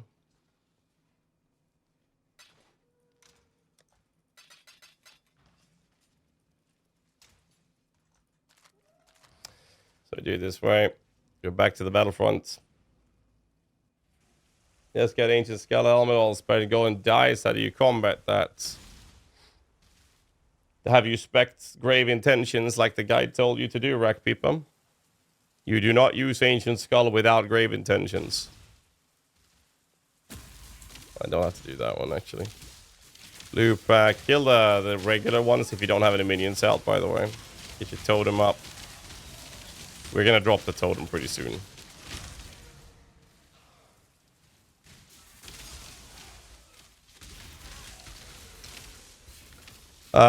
Spiritual command, you already have it allocated. Okay, so explain to me how minion's cast speed applies to us when it's only referencing minion attack speed, Lolash.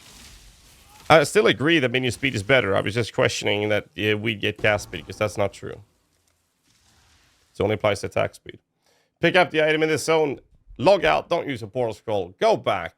And now we're going to go into the waypoint and head to Battlefront. And now we're going to go to the north side to get to the next area. Ash, it only applies to minion attack speed. I still agree that minion speed is better.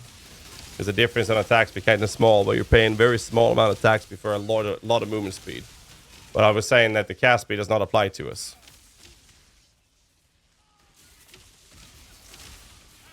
There's legends come out. Did I miss something? What do you mean with legends? No specters? Well, I was supposed to play specters, but last night, Ash, me, and Atros POB'd the crap out of this. So now I want to do this, because it's new. But I want to play specters so badly, so I'll do the specters after this. And now we get the Solaris. Legends of Phrecia? Something eternal. Oh, you mean Legacy of Phrecia? It already came out. Just click create new character and then scroll till you find the Legacy of Phrecia League. Follow the carpet in this zone, by the way. Always follow the carpet.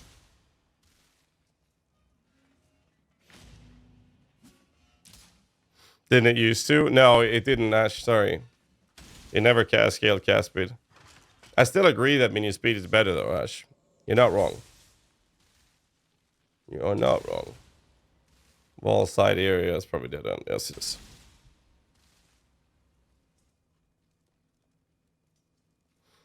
Follow the carpet.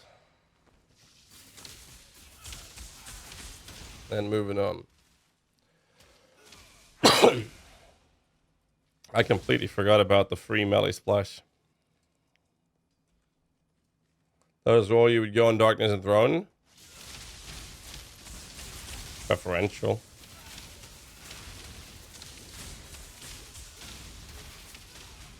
I might as well kill it. It's half HP already. I like to have around level 70. Anything below that, I don't feel like spending the money on it personally.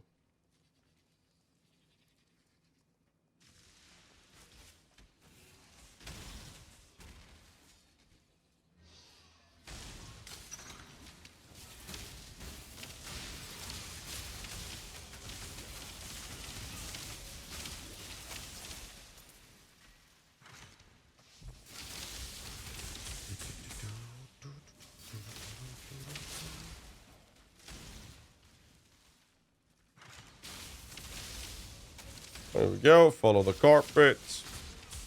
This AG will be ranged. Yes, sir.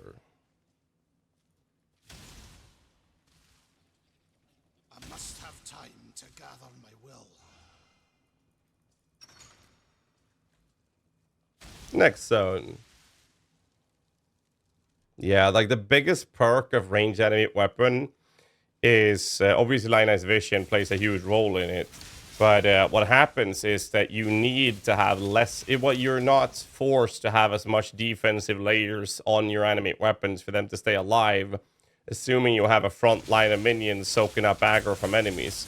This allows you to have a much smoother design of a build with the ranged ones rather than the melee.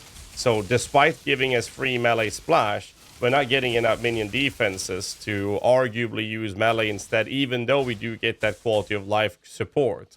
However, we will be utilizing that quality of life support in the leveling stage of the build by using melee animate weapon in this form.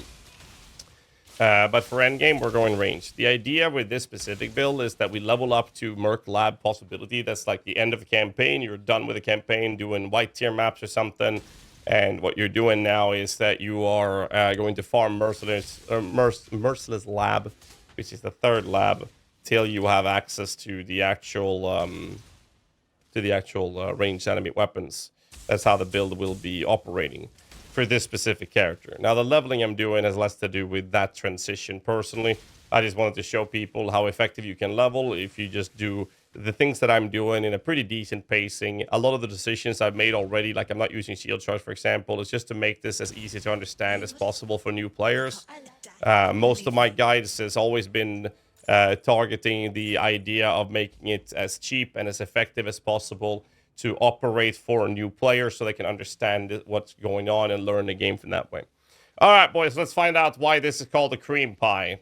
We have the juice, infernal talc, and if you click here, you'll see that the butthole is going to be spraying out. I'm sure you've seen this on other various websites across the globe, but this is what we call a cream pie in Path of Exile.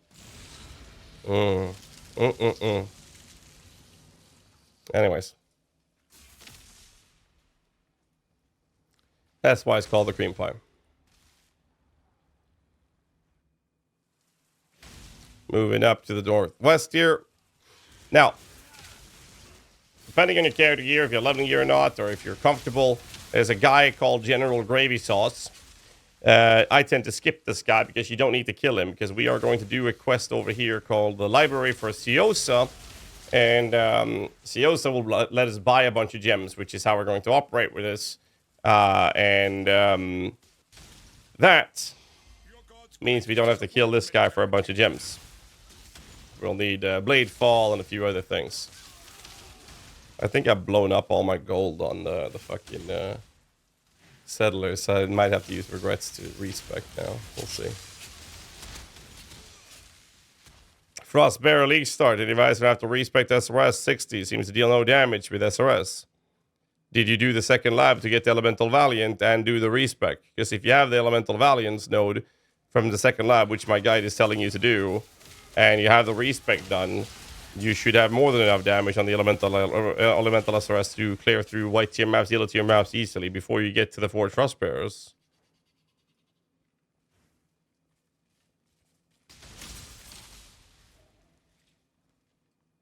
You shouldn't be in a case where you're not doing damage. Not even close.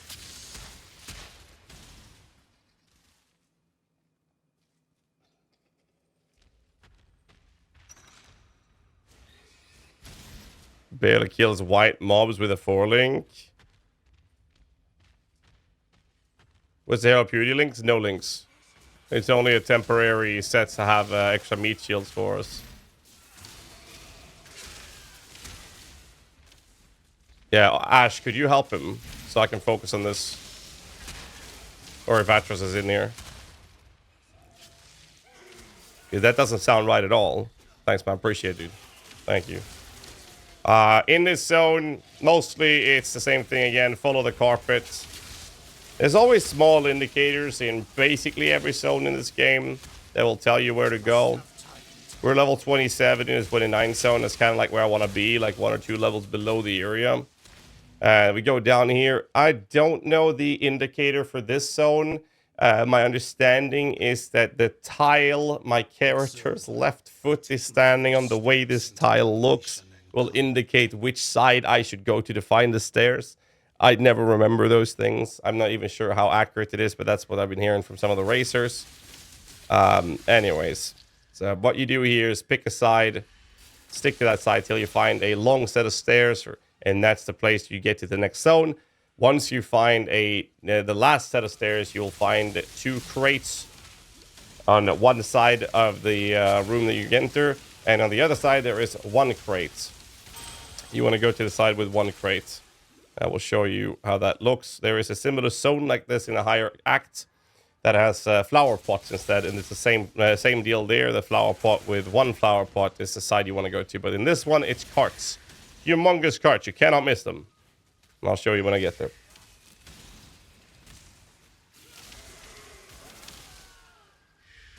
Are you selling in free times as a storage? Sometimes you talk that fast. Are people bidding? Jesus. No, I'm not. I just have a tendency of talking fast. I apologize. This will go up on YouTube later. This is the stairs I was talking about, by the way. I will be posting this to YouTube so you can slow it down if needed, or pause and rewind if needed as well. Again, blue pack. They die very fast, so do kill them. It's worth the XP. Large amount of enemies. Kill them. Find these stairs. Here we go. This is the next zone. We're going to find another set of stairs, though, because that wasn't the last one.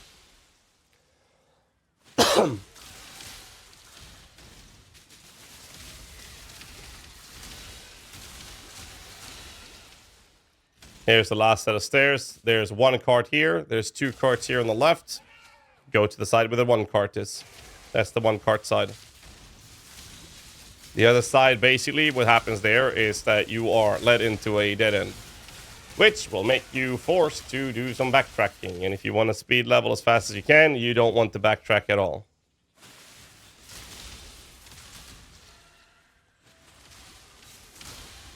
Blue pack of enemies. They're squishy. Kill them.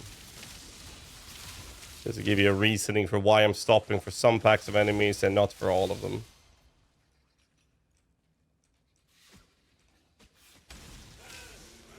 Well, minions are killing everything. This is going to go very smooth once we get Convocation. Evasive, that's fine. Our spells can't be dodged. Kill these guys. I lost my minions. Takes a while. Here we go. Now we got damage.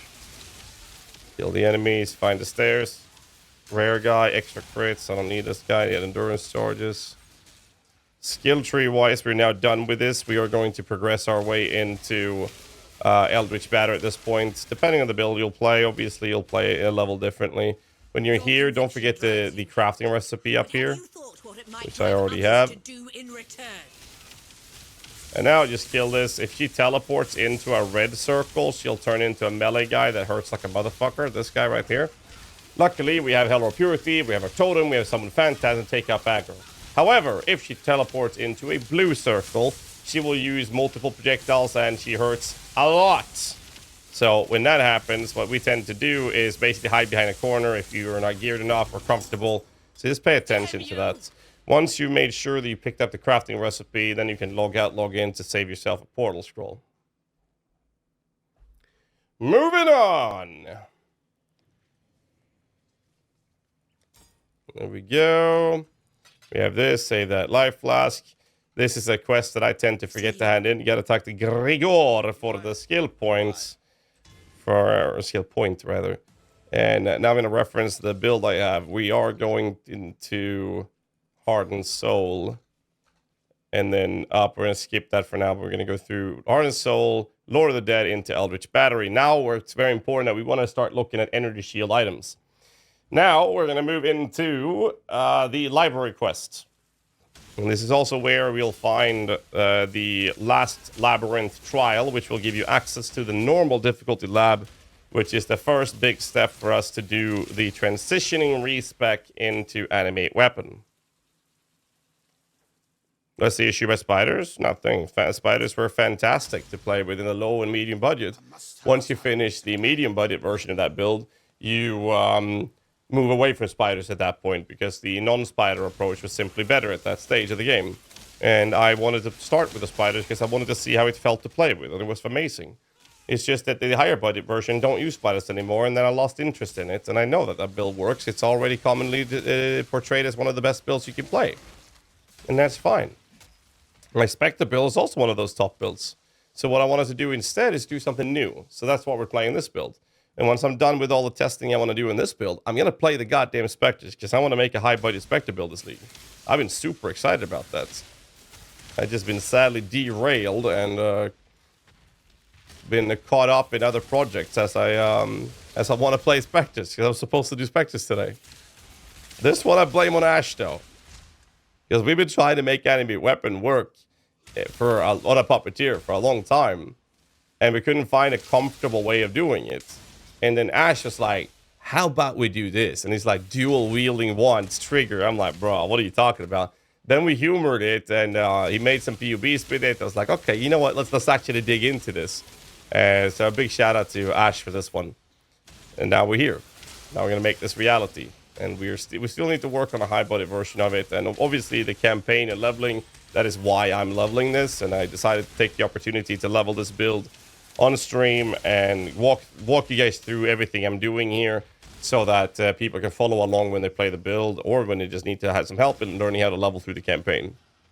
We are looking for Ciosa and a waypoint, by the way. So I'm just going through the motions right now. Just basically hug a wall, try to find wherever the fuck Ciosa is hiding. And the NPC is located right next to where the waypoint is. There we go, waypoint on the right. I thought there was an issue with it. Nah, don't worry about it. There's no issues. Don't have to talk to it. Don't worry. Pick up the waypoint. And now we're going to find a loose candle. Recommendation is to hug a wall and make sure you check every one of these rooms. The room where the loose candle is does not look like this. I know that from experience, but I'll show you how it looks.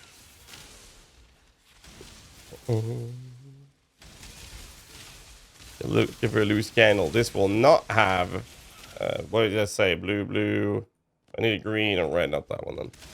That's a loose candle. See how it's not indicated on the minimap? So you want to make sure you check every corner and make sure you see that loose candle. This leads to the archives. In the archives, you're looking for golden pages. And I don't remember how many there are, 4 or 5, something like that. And once you have 4 or 5, once you have all of them, the quest log will update and tell you that you got to deliver them to CO. So all of these shows up as on the minimap. There's the golden page. There's 4 in total. So pick those up. Once you have all 4, log out, log back in. Make sure you have currency on your character. Pretty important, because when you buy gems from Ciosa, the gems are the currency that's being taken to pay for the gems is on your character, not from your stash. So make sure you actually bring the currency. Life region. The one-time cross-sword would help. Well, second time actually, if you want to be picky.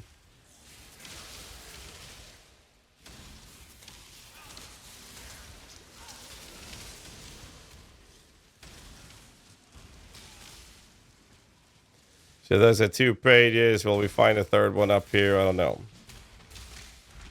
Doesn't seem like, because I think I walked around for nothing. That's a wall side area. All right, well, nice little circle. It's fine, since we didn't do the lab trial side areas. We actually are a little lower level than I would normally be at this point. So in this case, we're going to run down. I thought we'd have a third one up there, but the third one's probably in the middle here. We'll have a look at it momentarily.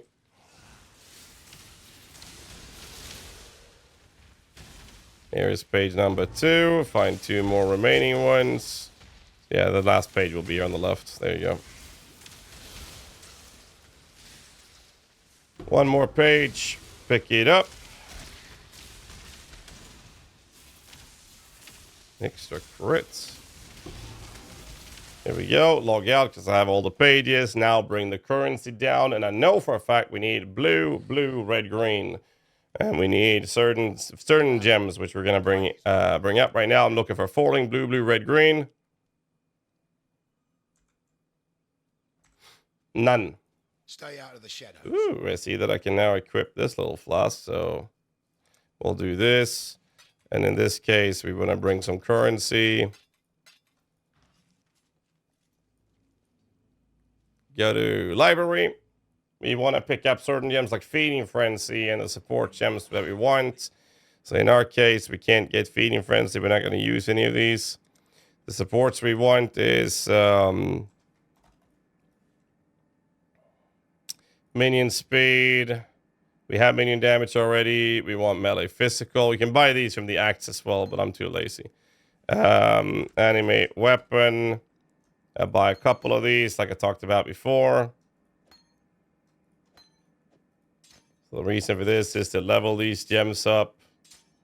Doesn't matter too much, but it'll come in handy later. You can remove these because we're not going to use them right now. And then, what else did I miss? I'm missing one support. Mini damage, she's already had mini damage, right. So if you have anywhere to place these to level them up, that's great, do so. Otherwise, just put them on the side. Puzzle resells back to corpses? Not really, no. Then we want to have Convocation, which is from level 31 on the far left corner. No, far corner. And that's it. Go back to town, dump your currency back in your stash, especially if you're playing hardcore. With a V8 sounding speak. Well, I've had an ear infection for the past week, and I just stopped chewing on antibiotics 2 days ago. And I've shaken this shit. Now, in Imperial Gardens, what you want to do is you want to find the last labyrinth trial, which is normally in the northern side of the zone. And do that. If you find the tree, don't pick it up. It's a complete waste of time to do that quest. But you want to find the last labyrinth trial. Once you've done the last labyrinth trial, you are ready for the lab. So to compensate for the fact that I just skipped the labs, what I'm going to do is I'm going to walk up to the to the waypoint in the temple. Sorry, in the Scepter of God, and then we are going to go ahead and do the very first lab. Once we have done the first lab, we're going to switch over to play animate weapon, assuming I have the colors I need. Worst case scenario, I'll find a 4-link and I'll just color it with chromatics or something. This is the point where you do want to have access to that 4-link if possible. Worst case scenario, you play with a 3-link, at which point you'll skip the melee physical, which means that you would have a blue, green, because we get free animate weapons melee splash with this specific ascendancy in this case. Now, we head up the stairs. We have to go through the loading screen stairs one more time for what we're about to do. As soon as we hit 31, we can equip the Convocation, which is going to be very nice. Alright. So then we can teleport our minions on top of us. And that means we don't have to cast as much ourselves, which is quite comfortable. This is where the waypoint will be found, if I'm not mistaken. So we're going to find the waypoints. And we'll kill some enemies on the way. That's the stairs. I'm pretty sure the waypoint is in this. Yeah, that's upper. So let's go kill some enemies as we're behind the levels a little bit from what you would normally find yourself in. And get the waypoints. Yeah, build a low-end PC with that. Is that possible? I don't know which minion build would have the least pressure. In this case, we are now going to go ahead and ascend. And this is where things are going to be changing. This is neither the time nor the place. First and foremost, check the vendor for 4-links.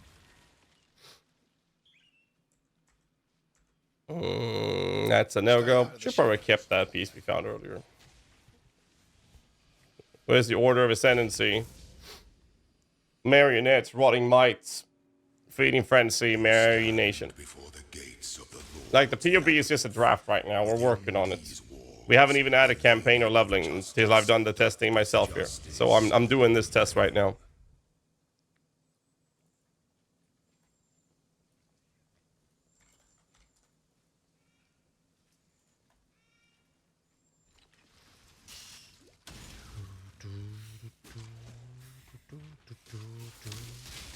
Don't die in the lab. If you die in the lab, you have to restart the lab, and it is annoying. We are taking extra life nodes as a result of this. In this build, at least. Obviously, builds differ. We are going to move away from Herald of Purity as soon as we hit 31 and use Animate Weapon, and we're going to use Purity of Elements instead. because we are no longer hitting enemies ourselves, and therefore we can't spawn the minions, and the buff applies damage to us, not our minions. So it's the Herald of Purity loses its entire value once we go animate weapon. The weary traveler draws close to the end of the path. When one defiles the effigy, one defiles the Emperor.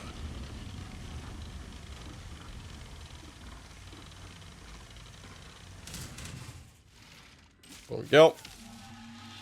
Stay away from these. Put the totem down. Don't give up yet. It would be nice if I could get my minions spawning, please.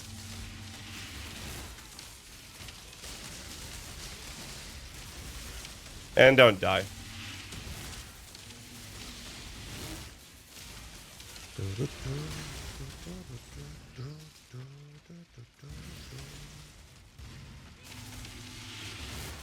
Honor your name. Such There you go. resilience.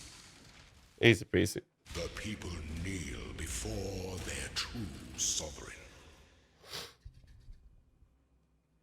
You're going your way to make the game run fast device settings? What do you mean? I have not. No. It's not possible.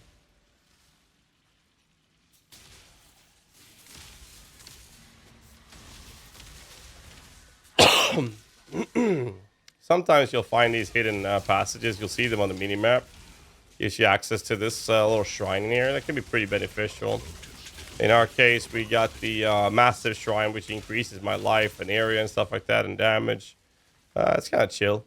So if you happen to run across those areas, they're nice. Especially in the low budget, like you're going through the first area. Just to stay alive if you get something like this, or if you get speed, shrine speeds you up and whatnot.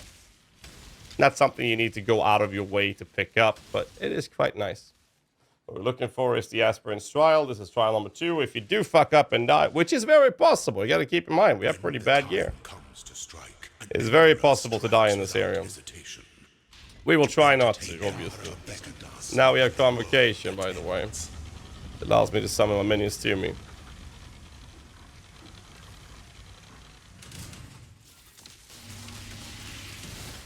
You are relentless.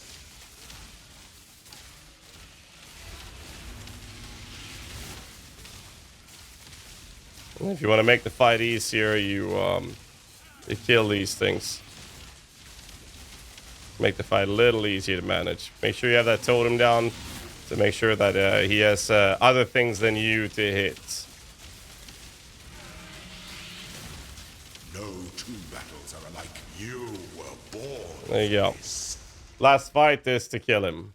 Loyalty is a fire that spreads quickly if the forest is dry. And that's when we get this end.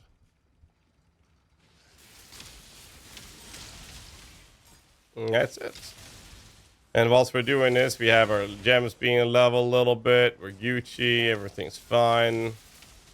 Do I have to go through there? I don't think so. Pretty sure no, we have to.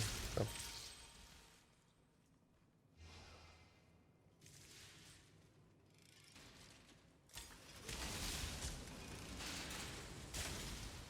Get to safety. Oh, thank you, Marty. Thank you.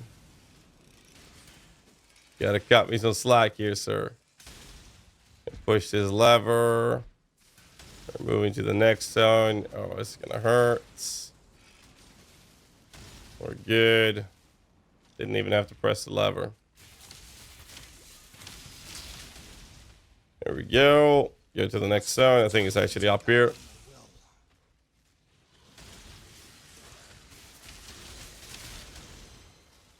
Trial? Nope. Well, actually, I should check the. You can check on this little thingy.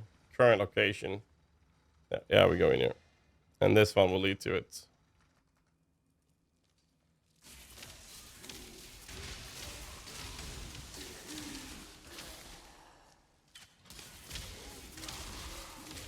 There we go.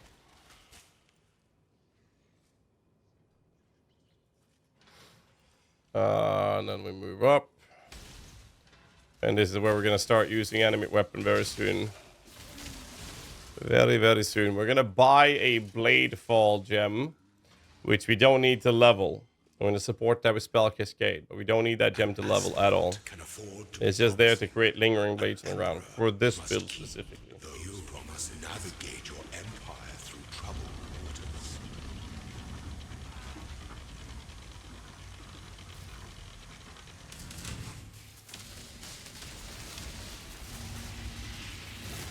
Leadership is a life sentence.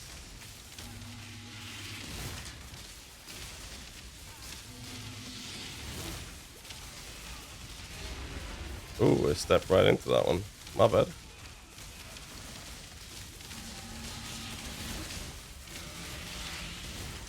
And then we kill him. Get some nice little loot. It's all trash. And now, check this. Transform a skill gem to a random transfigure skill gem of the same color. So if you bring in like some green gems, for example, we can just take that void manipulation. If we're lucky, we can get transfigured, animate weapon, or range arms. It's not an active skill gem. Sorry, my bad. I have this one. So that could give us animate weapon, like the one we want. We didn't get it here. So we can just turn it back into the gem. Not that it matters much. But that is one way of doing that. Now we're going to pick up, in our case, it's the Puppeteer. And then we grab the Marionettes, free splash. Now it's time for us to go animate weapon. So let's go ahead and make that transition. First off, we're going to want to have 4-link blue, blue, green, red, right? So if we look at the vendors, it's pretty ass. We got some greens, but we need blue, blue, green, red. So preferably want to have like an armor, like an energy shield piece preferably. I did find 2 of them earlier. I didn't loot one. I looted one and threw out the other. It's like armor, energy shield, pure energy shield works well, but armor, energy shield, or evasion, energy shield, all of these pieces would be fantastic. So what you're looking for is something that looks like this. We're going to put some sockets on it. And, well, I need blue, blue, right? So you'd have to socket it like this. So this is kind of like the setup you're looking for. Whether or not you find that from a vendor, or if you find a 4-link with an armor energy shield or armor evasion shield you can color yourself, is kind of the approach that I would go to get this. And, oops, and the next step would be to have animate weapon linked in there. And apparently, I've fucked my strength over by doing that. Let's do this. Lol, I got strength. Just pay attention to it, right? So in our case, we have animate weapon. We have melee physical. We have, where did I put the minion speed? Minion speed and minion damage from here. We no longer need absolution. We no longer need physical to lightning. We put the animate weapon here. And now we're going to need to have a way for us to generate, we need a way for us to generate, we actually don't need the Holy Flame Totem or Phantasms either anymore. We don't need Herald of Purity either. So right now we are going to grab Purity of Element. I'm just hovering over it. So we're going to have Purity of Elements. See you. And did you sell me precision, actually? Watch yourself. No, she does not. See you. And this is why we finished Library Ciosa quest first. Karen Golem still unplayable. Well, I haven't seen any good ones with it yet. So we have a precision gem. I'll take that. And we are going to start those auras. We'll keep, I think we keep clarity for now, yes. And then there was something else I was going to buy. I forgot what it was. That was it, right? Yeah, it was just a precision then. So this, no, right, Blade Fall.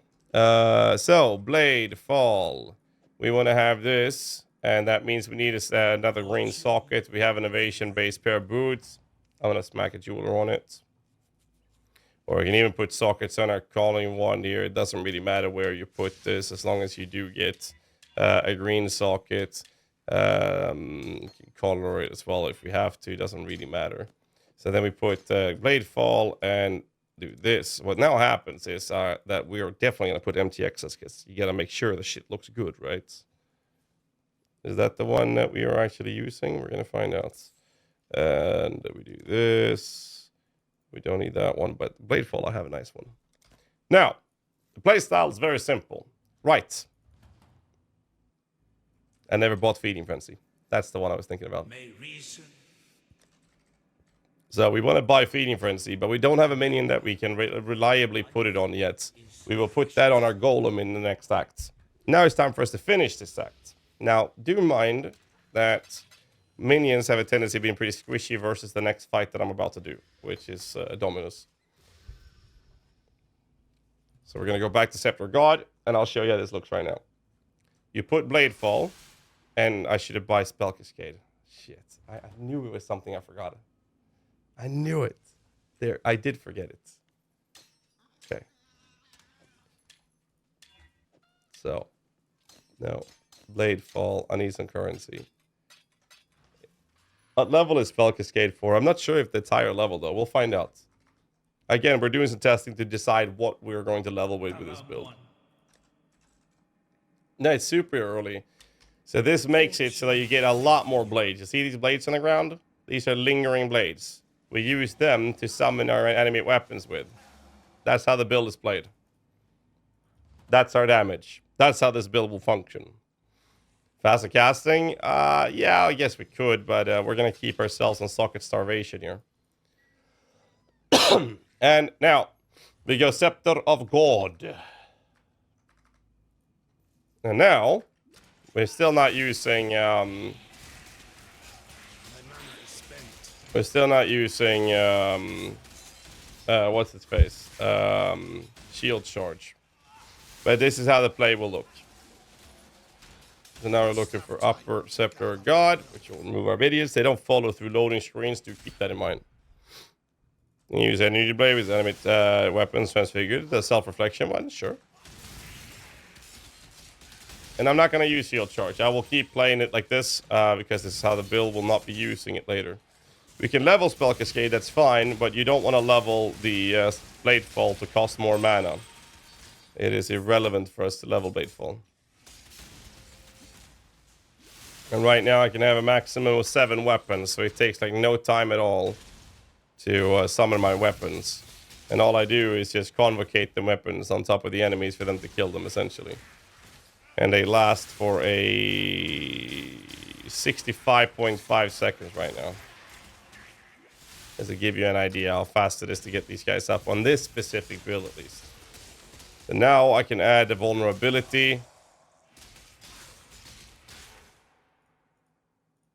As we have sockets for it, so now I can curse enemies. What I could add is a brutality support as well. Instead of melee physical. We're only doing physical damage anyways.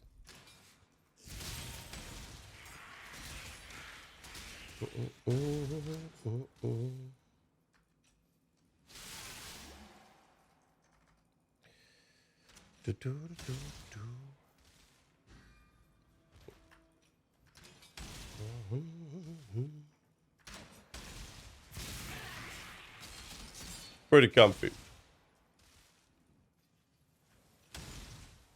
I never killed Dominutas.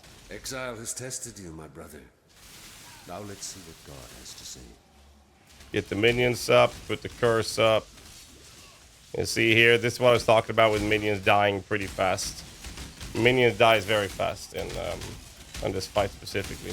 Sadly, there's not much we can do about it. However, this build is showing how fucking easy it is to resummon the minions.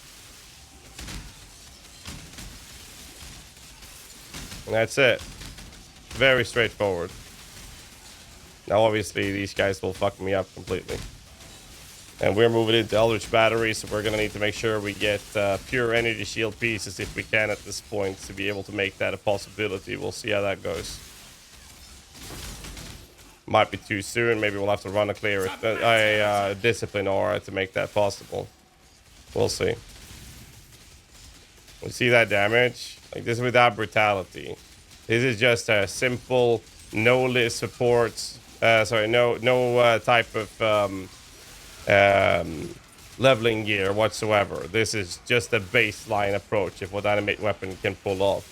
Now, without the legacy of Phrecia Ascendancy, I wouldn't recommend playing this because you can't. You would have to cast twice as many times to summon your minions. The touch of God! But as you can see, it's very straightforward and very chill. Die! Surf cast a good fab solution? No. The light of divinity! No, it would not.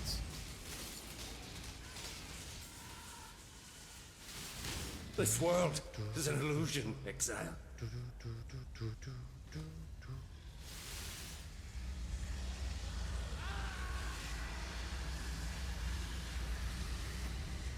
Pretty straightforward.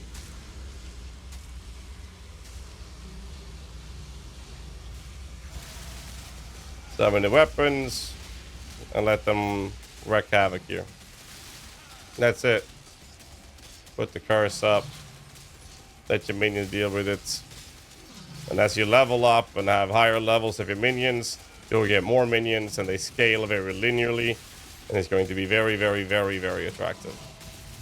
I still think Absolution would actually do better than this at this current state, but it's fine. Genesis Dominus, and now here I stand, countless miles and murders. That's it. Self-reflection with White Wind. No, we're not gonna do self-reflection. Fuck no. We grab this, we grew damage nodes, and then we go straight up for Eldritch Battery. I think is going to be the play.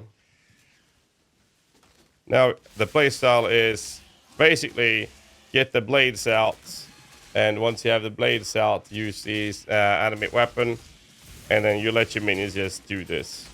And now I'm just basically just running and convocating, and that's it. If there's a hard enemy, I'll put some curses up.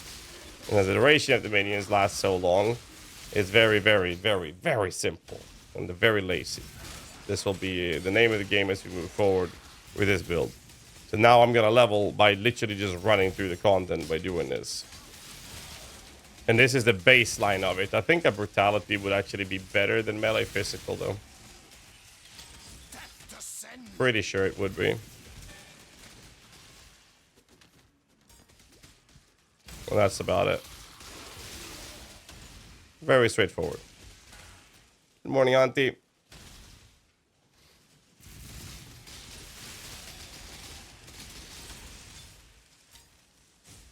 That's how we operate with this character. I am, however, going to need to as elemental. I mean, that's how I level my Spectre Paladin in low budgets. Yes, so yeah, that should be more than fine. I am gonna have to take a little mini break once we're done with this campaign. Not the campaign, but once I get into town. My fiance just finished cooking food and she needed me to help her with the thing. I need like 7 or 8 minutes tops, 6 minutes. So I'm gonna take a little mini break. We'll cut this up so this little break doesn't end up on the YouTube video, but I will hurry up. I don't have time to set up the AI right now, so I will need to take a little mini break. I'll play you guys some ads and I'll hurry up. As you can see here, I can now have 8 weapons. Here's my animate weapon leveled up. Every 2 levels of animate weapon will give you an additional animate weapon to use. You can have 6 minutes and 26 seconds. You summoned a better AI? Sure. I am back. Thanks for the carry. Welcome back. Are you shutting me off? Don't shut me off, GHAZZY. We had a little mini break for some food and helped Hannah a little bit with our daughter. We are going to continue progressing the leveling of this. I'm sorry, God. We must learn not to abuse your creations. There we go.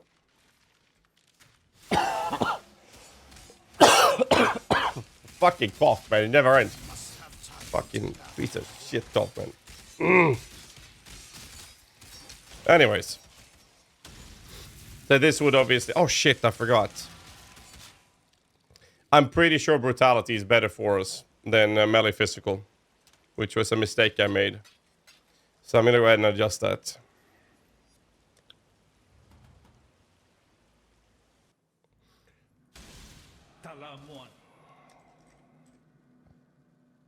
It's a level 38 support. Never mind.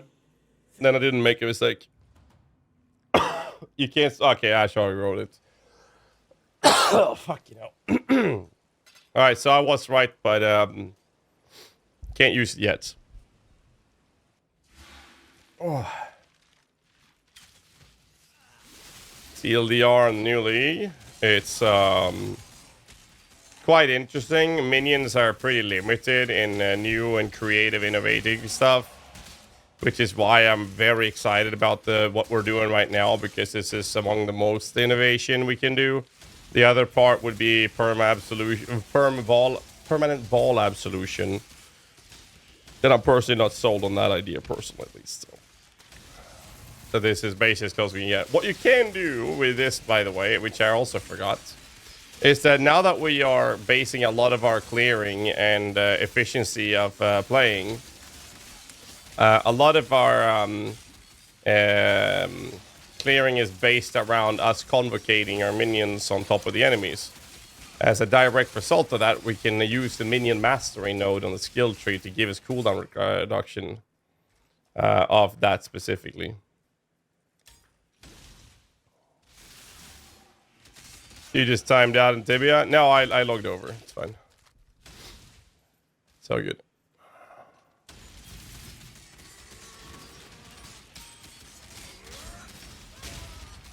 So next skill point I'll put on convocation, cooldown recovery. Thanks for that sub. I appreciate it.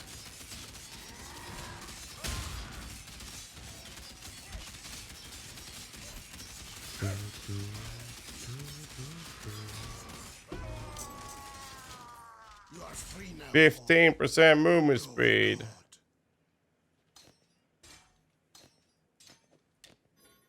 No, I can't. Never mind then. Log out, log in, don't waste your portal scrolls. Name of the game, never waste your portal scrolls. Now, we are going to have a red and a blue linked. So in our case, we're going to take a stone golem, because I would like the life regeneration. And we can use this at level 34, so next level. We get the golem for free for handing in the quest that we just finished, however. So we talk to Oyun, and we pick up the stone golem. And then we pick this motherfucker up. And that's it. And then, next level, we get Minion Mastery. And we get Golem. And that's going to make the build a bit smoother to play. Now, I'm not sure how much better it is to level with Absolution compared to this. I have no idea. But like I said before, I'm a big fan of leveling with the ability that I'm supposed to use for the end game, which is one of the main reasons why I would like to continue leveling with what we're doing right now. Oops, that actually hurts. Get the curse up. Ow. Holy shit.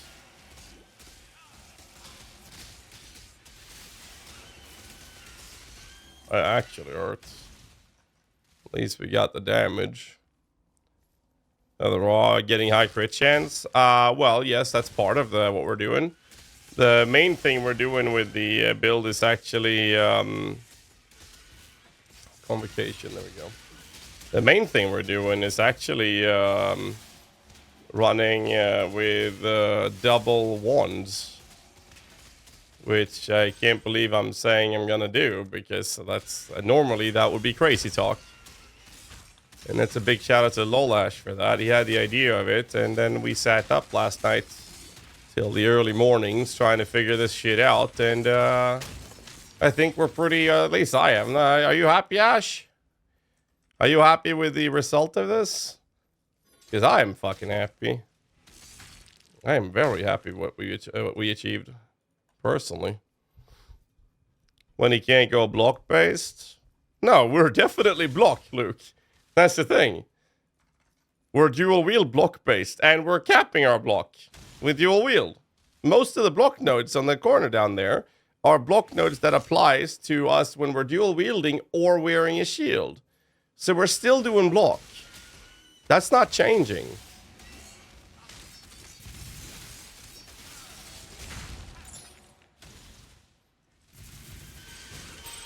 And we're doing versatile combatant as well.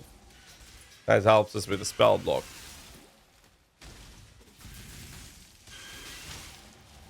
Yeah, it's gonna be very interesting to see how we can do this on like a necromancer, because the necromancer gets a sustain from the bone barrier and the PDR as well. So that would be really cool to see what we can pull off there for sure. All right, so in Mines level 2, sorry, let's get back to the whole focus on helping people level through the campaign. In Mines level 2, there's a thing called the Deseret Spirit that you would like to find before you leave the zone. Normally, it's a little out of your way. So what I normally do is recommend finding a wall side, hug that wall, and if you find a long singular path that's usually leading to the exit, if you have not found the Deseret Spirit, walk back. So you don't have to come back to the zone again. Now we have Feeding Frenzy, as you can see here. Yeah, this might be the exit, though. We'll see. We are gonna find out. It smells like it. And I don't like the smell. Yeah, see that? So that's the exit. Now you could put a portal. I can show you a little cheesy thing you can do. So now I'm going back to another side. Just to clear off to find the Deseret Spirit. It's not here. Yo, Ash, are you online right now? Alright, so we want to go back. It's down here in the corner. The leech.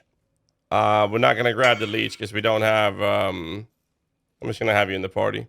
We're not going to grab the leech because we want to have Convocation cooldown recovery here. Resummon it and takes 2 seconds. Less than that. Convocation cooldown recovery will be way better for us. For the sake of clearing, and we don't have access to 2 defensive minion masteries.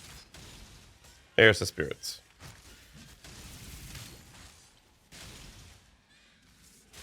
Pick the spirit up, and if you have a party, I can do this. And I'll keep my portal I placed. Thank you, Ash. And now I can take my portal back.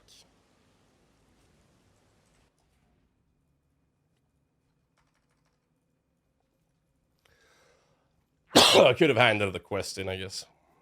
In this zone, just follow the tunnels. That's it.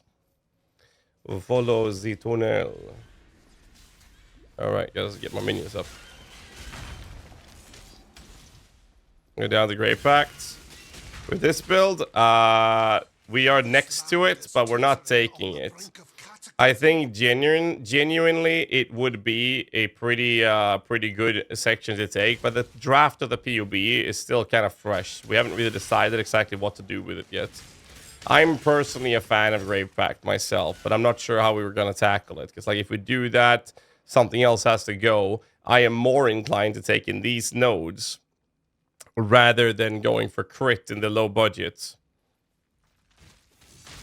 So we're going to make some changes as we play around with it more, but we wanted to show what we had first. And we needed to play test the early stage campaign and go from there. I mean, here's an armor piece. That'd be a little hard for us to color because we don't need 2 red.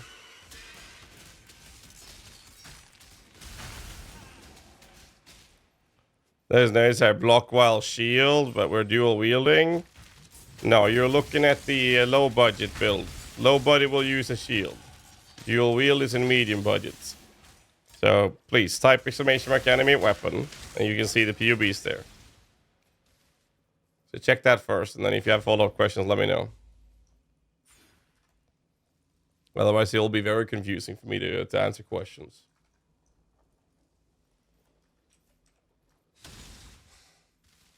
The air here burns with wrath. But again, that is a rough draft of it.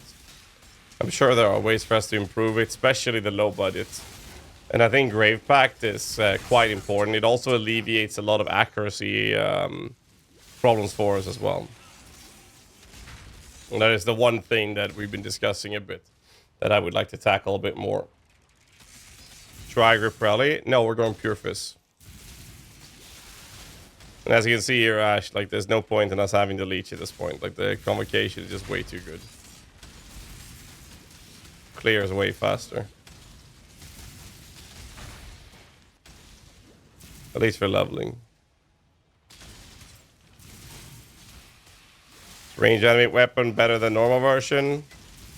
Mechanically, yes. You can theoretically reach better DPS without it, and you get the free melee splash from the Ascendancy. The problem is, animate weapons aren't very tanky. So as long as they have to be in melee range, you're going to end up having a position where you need a lot of investment in their survivability. Ranged enemy weapons can get away with less. They still need it, but you can get away with less because they're not always tanking everything. Cross-turn Crime with a poisonous res? No. Like I explained in the past, the reason I was using a Crush Claw was because I didn't have access to an Arena Master, and I also got a Crush Claw to share with the community, and I got myself a Forged Frostbearer to share with the community as well. And then as soon as I had access to an Arena Master, I switched that out and started using an Arena Master instead. I only had those to be able to share with the community, so that we could have more people get the Spectres they needed. So I ran an inferior setup of Spectres for the sake of helping the community out. You don't use animate weapon of self-reflection unless you're a real masochist. Self-reflection is terrible.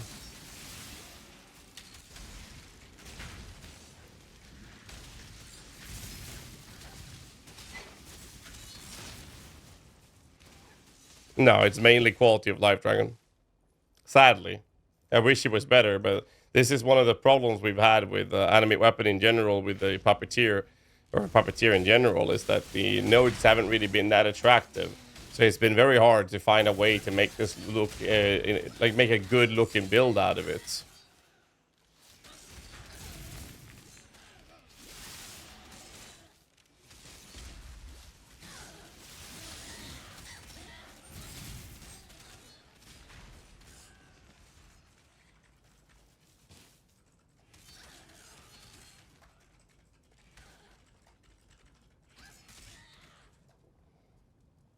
All right.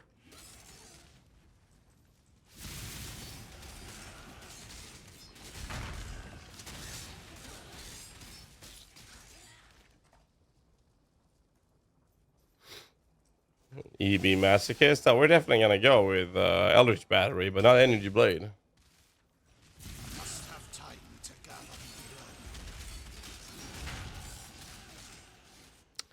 So we're gonna go to this.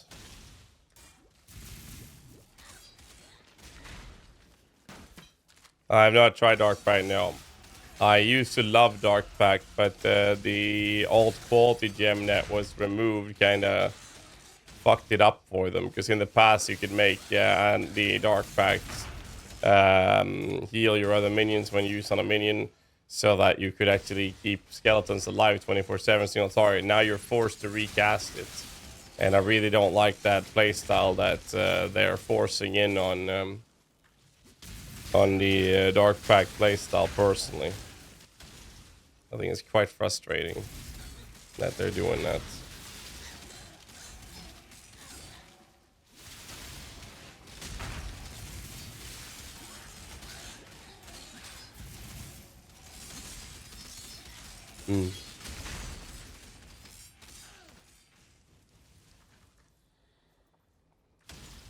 Still not fixing Dark Pact? Yeah, I mean, the idea GGG had was that we were gonna see transfigured gems, and the problem is that we never did, right?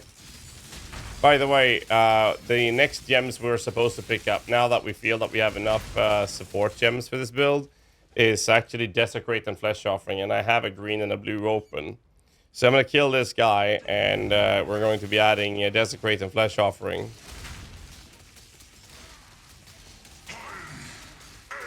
And that'll give you some more single target damage as well.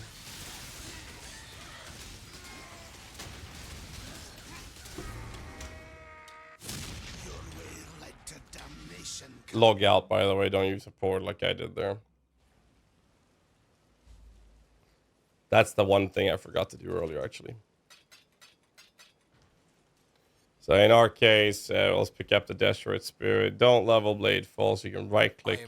You right-click that plus sign, it'll show up here instead. You don't have to accidentally worry about leveling it. So we're gonna pick up Flesh Offering and Desecrate, so we can on-demand generate corpses. by doing it this way. We don't need to level that either. Now we do this. And flesh offering.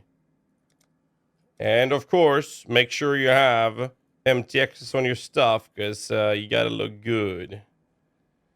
I don't have an Oblivion, I got Stygian. There we go. Important to look good.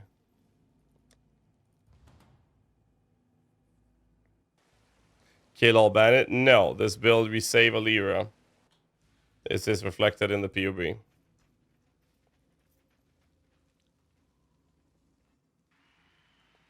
Well, I have right now. I'm not concerned about that, Ash. It's gonna go pretty fast either way.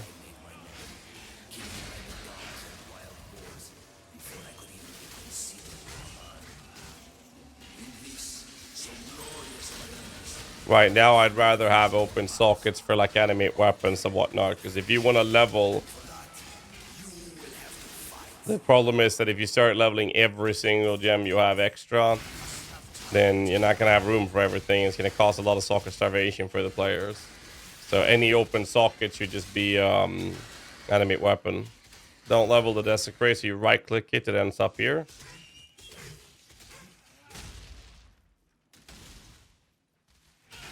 In this zone, there's no real trick to finding where to go. I think that's going to be a circle, so I will try to go in here instead.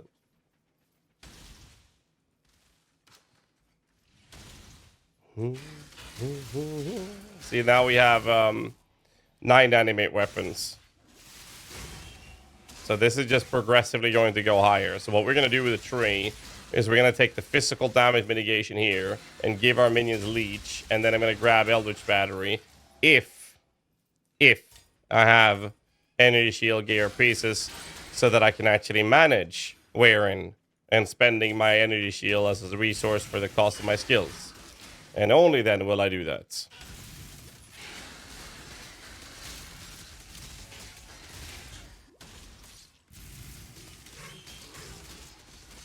Nice little dead end.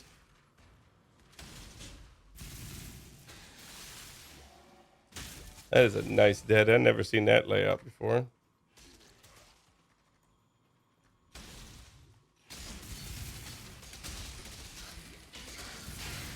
Yeah, I know it's not a big deal. The thing is, I'm able to sustain myself right now with a clarity.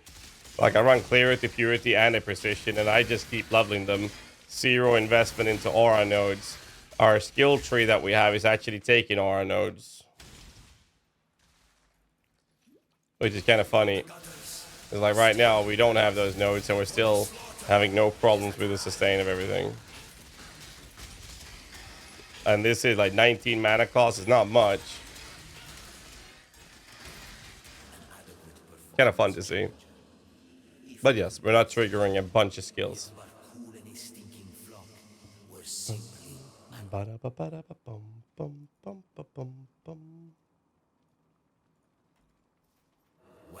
to the grand arena of Theopolis.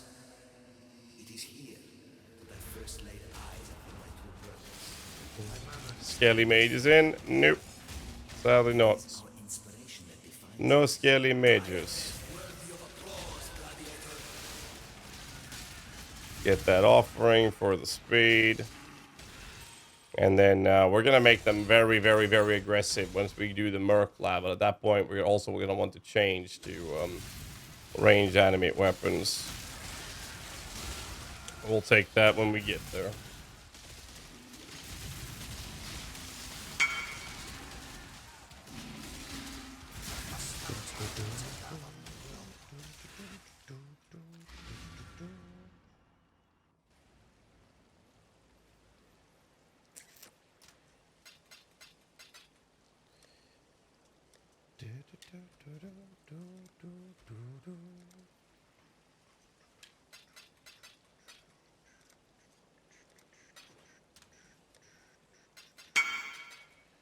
Thank you.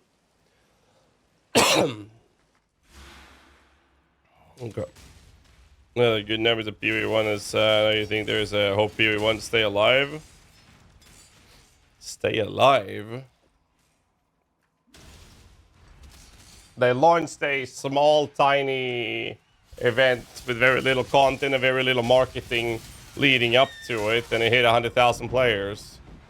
I thought they were going to hit more than that, but there was no marketing to it. I don't think PoE 1 will die. I think quite the opposite. I think that a lot of new players will try Path of Exile 1 as a result of them playing Path of Exile 2. I do think that PoE should give a little bit more attention to Path of Exile 1 now. Has always been my argument. You gotta keep in mind that PoE 2 is still, without a doubt, the big dog in the home, right?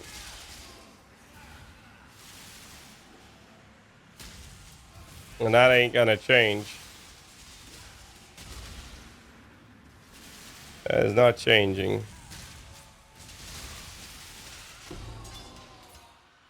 We give our fallen heroes.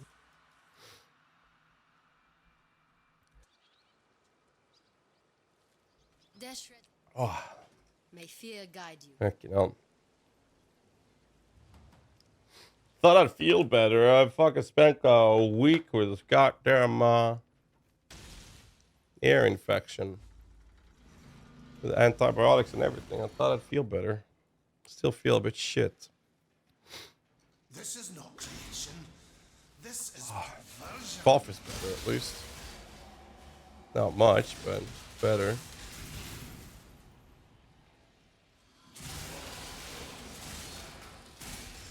Right. Now we're getting physical damage mitigation, and I don't think I can go Eldritch Battery. What I'm gonna do is, I prepare to spec Eldritch Battery with a skill tree, but I don't spec it until I have enough energy shield to sustain it. Because right now the mana regen is actually covering. I don't necessarily need a vitality. The stone golem is actually covering. And if I wanted to speed the build up, I would just use a shield charge. Well, I don't have a shield on me right now, but I would get a shield. And I would just run shield charge. And that would work.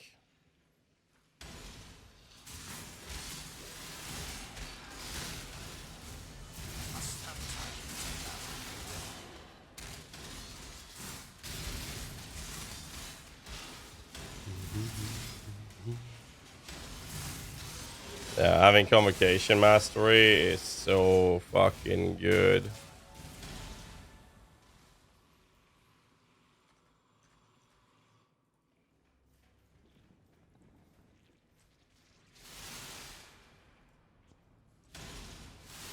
My mana is spent.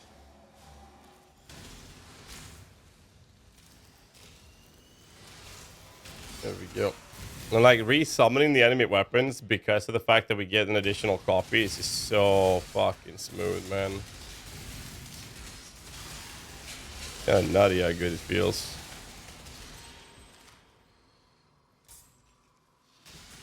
Now we're gonna want Brutality. A Soul Eater? Oh my god. Let's see how they handle a Soul Eater.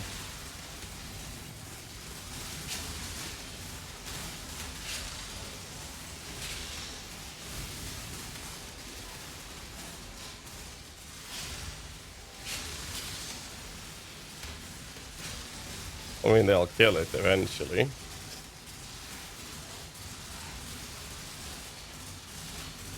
Annoying little shitter. I'm out of fucking potions, though. Thank you.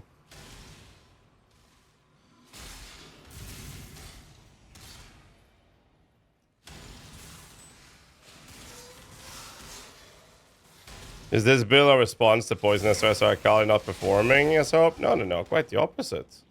Just wanted to do something new.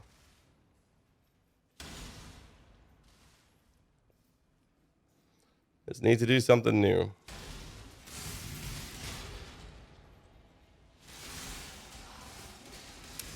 That's because they go lightning damage with the Purple Soul. And then they're making their lightning damage be lucky through Purple Soul. It's a very common thing to use. Used a Spectre in higher budget. It's called Spirit of Fortune. It does the same thing. You see, heretic, my god takes good care of me.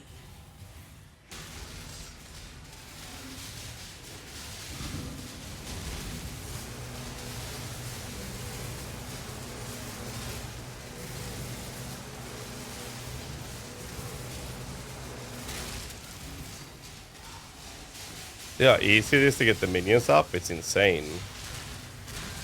Like, actually insane. You summon 2 every click. It is super comfy. Now, I'm pretty sure Absolution would level a little bit faster than this, but this is comfortable.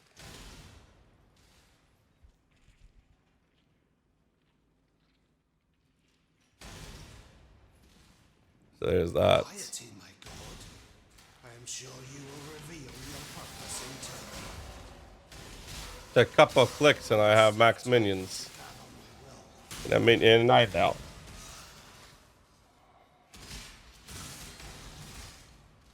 Kinda wish I ran from shield charge actually. This would be leveling so fucking fast.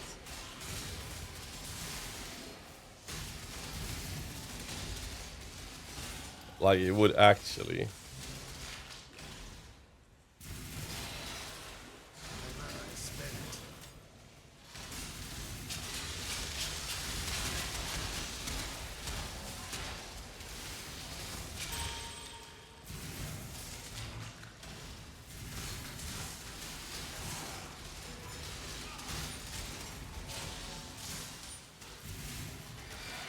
The only thing we have is like, I think I can get brutality already.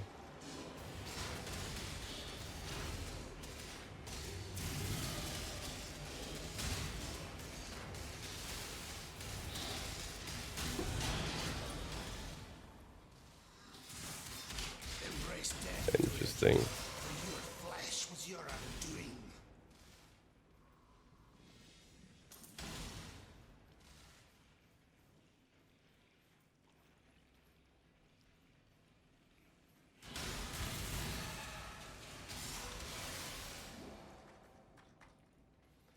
Hello.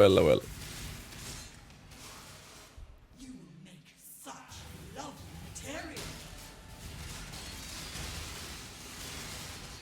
Such love. Wait, look at the damage.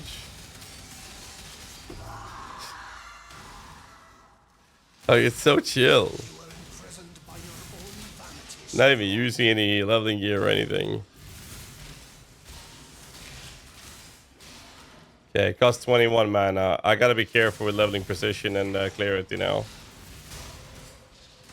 think I'll stop leveling clarity altogether.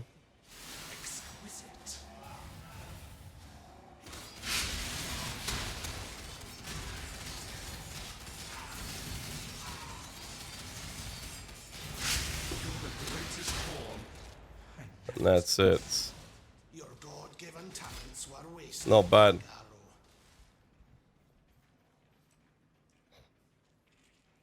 This is so chill. Okay, I'm gonna see if I get brutality before I kill this boss, because I think I do. Because I know you get Unleash and Spell Echo.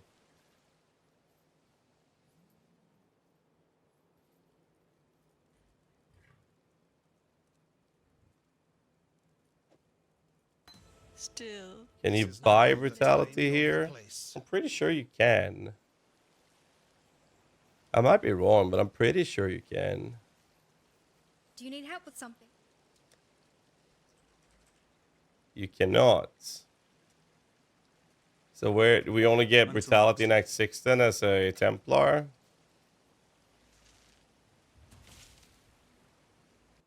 That might be it. No, we don't have any leveling trees. That's what I'm doing right now. We're doing some testing with leveling this build at the I moment. find myself admiring you in this moment, Templar. You and I will create the most beautiful of nightmares together. That's the whole point of this. God, isn't it? Let me show you what a real god can do. Now, exile!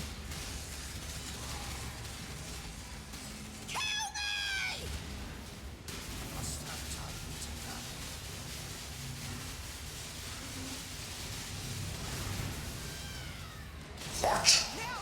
Easy peasy.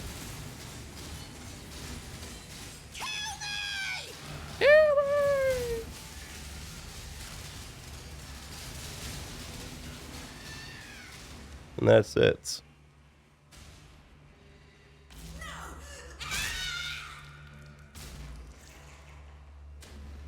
And we kill the next one. Like, this is very chill.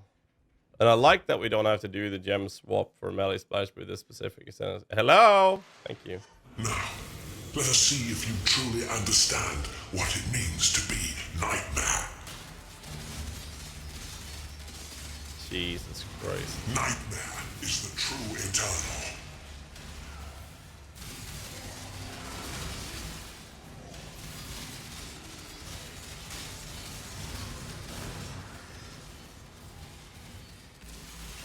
Accept the gift of immortality. Convocation CDR is so nice to have here. Being selfish. Nightmare is why. Are you so in love with I mean, look at death? this shit.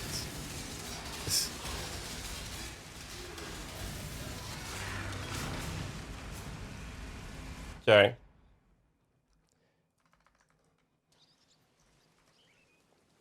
What may fear guide you? It's comfy as fuck. This is really fucking comfortable. I still think Absolution would do more damage, but this is comfortable. Very, very, very comfy. I like this very much. The additional copy is just doing so much work.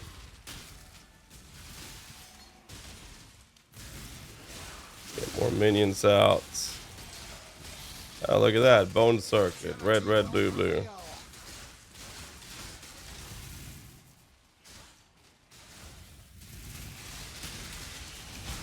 Ow, ow, ow.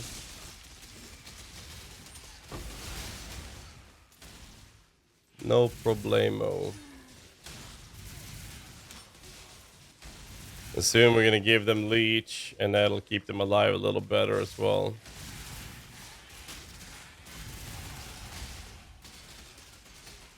Next level, they get leech. Up here.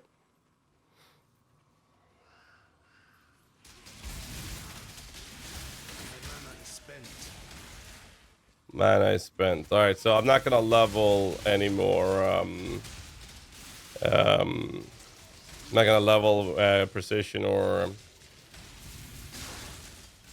clarity anymore. And as I get more energy shield, I think I'd like to get like 150 energy shield or something, and then I'll try Eldritch Battery from there. I will spec this mastery, then I'll spec these 3 nodes to prepare for Eldritch Battery. I think I'll definitely do that.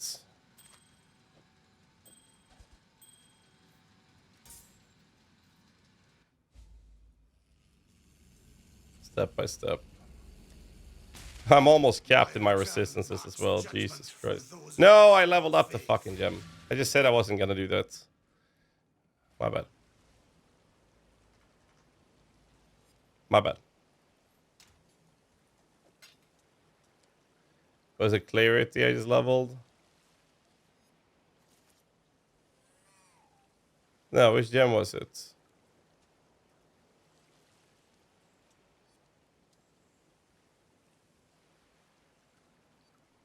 The lower clarity.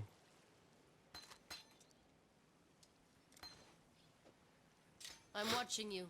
I mean, just get some mana reservation. Yeah, I just have enough.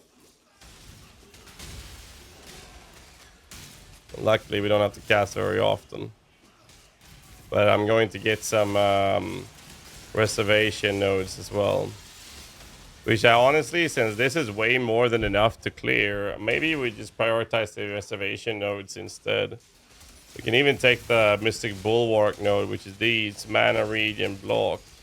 And that's max mana, but I don't think we'll do that early at least.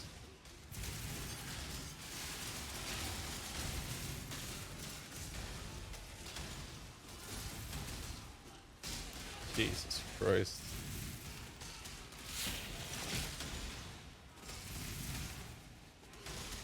Yeah, we have an entire minute of not needing to cast anything.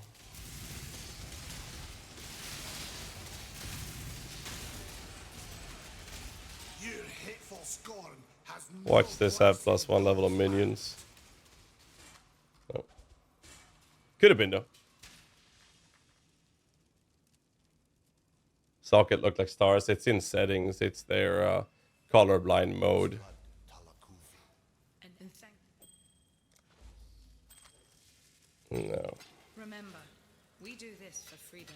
And we need to pick up few other things.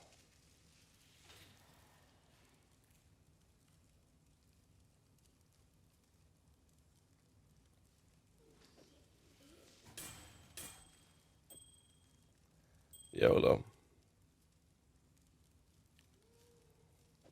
I can grab this, but I can't without breaking my dexterity. I'll need to be lighter on my feet to use this.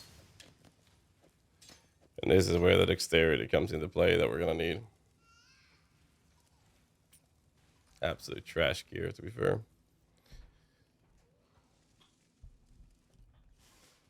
My mana is spent.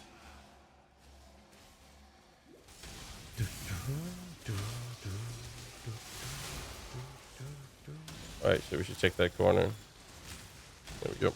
Must have time to gather. Get the offering in. Ooh. Oh, look at that. It's a Calm's cache.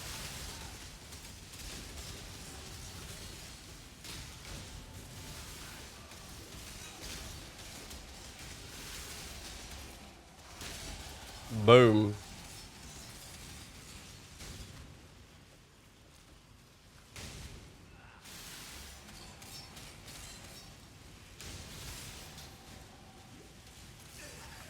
Jesus.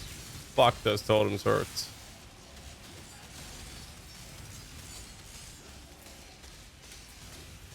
Sweet mother of God. Chopper. That'd be nice. Anyways. And now we get Minion Leech. That'll keep them alive a little better.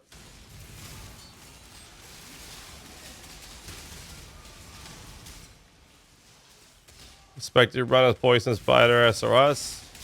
Carnage Chieftains, and one Arena Master in the low budget.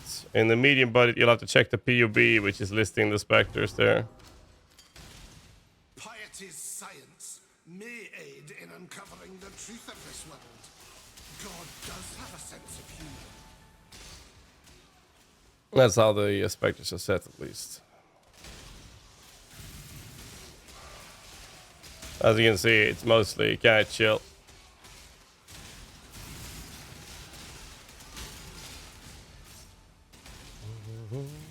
Yep, gotta summon some weapons. 3 kicks later, I don't have to cast anything for the next 1 minute.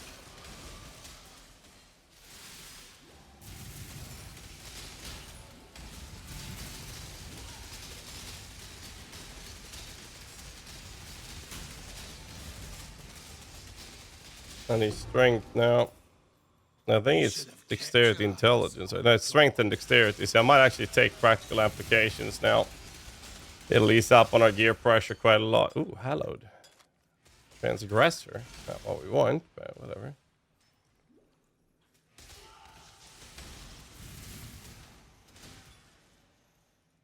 Since we're fine on mana, I think I will prioritize taking the practical applications just to get the strength and dexterity, which would allow me to ease up on finding dexterity on gear and whatnot.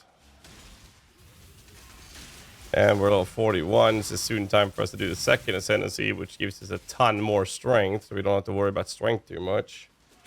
After that, it's just, like we talked about it before we started this leveling process. The next step is just focusing on dexterity. So if you can get it on gear, go for it, because you're gonna need it, especially when we go to ranged arms, when we're gonna want to use line ice vision. But we're at the middle of Act 5 right now. Well, not really middle, but early Act 5 at the moment, and we're just flying through the content right now in absolute dog shit gear.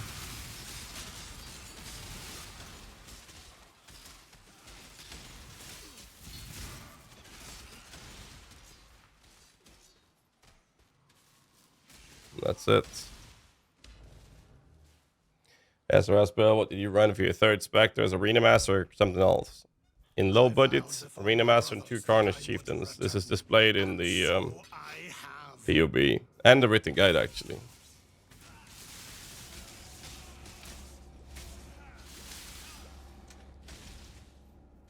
So do check the written guide. If you have any questions after checking the written guide, let me know. Do keep in mind that you should always check the written guide, because if there's any small updates, they're always updated in the written guide before I post any video changes. Ooh, I shouldn't have leveled that. I have just enough mana to spend for this now.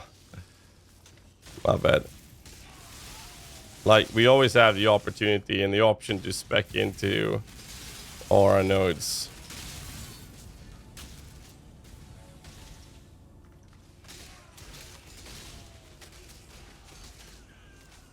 It should be under the Spectres, but check the POB.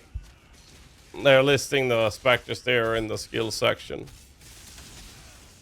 1 Arena Master, 2 Carnage Chieftain. It gets a little trickier with the medium budget as we're stepping into Ritual Corpse itemized Spectres.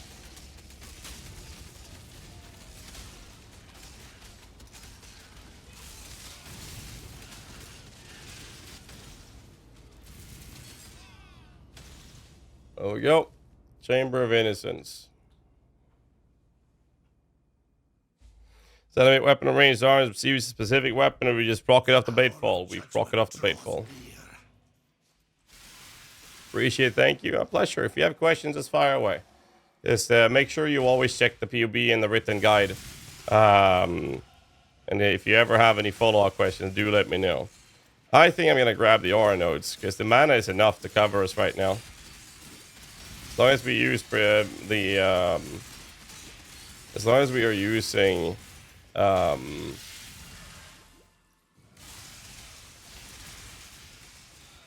long as we are using clarity, and the clarity approach is fine, I think we'd rather grab the aura nodes. And since we don't have to cast as much, we might not need Eldritch Battery at this stage, but we'll see.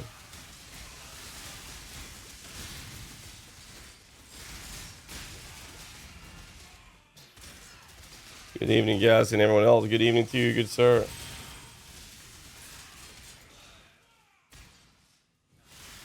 Now I can have 10 weapons.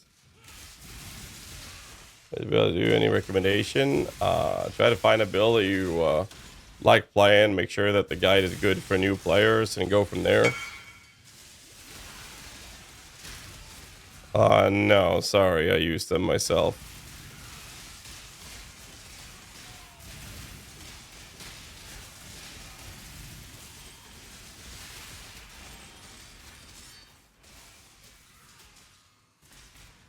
Can't level clear it. These are right click. That's it. Ends up here.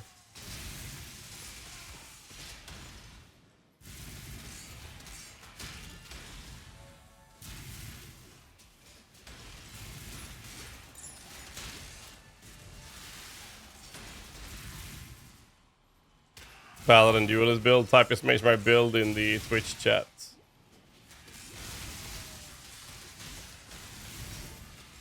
That's where we find everything. We have written guide and YouTube videos for them. Depending on the outcome of the testing we're doing with this build, we'll very likely be doing something similar with this as well.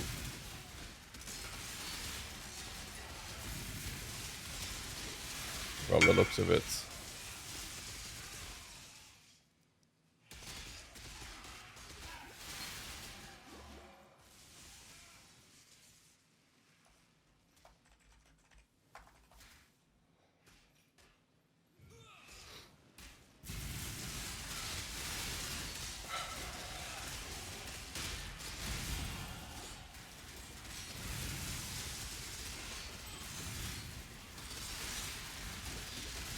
There we go.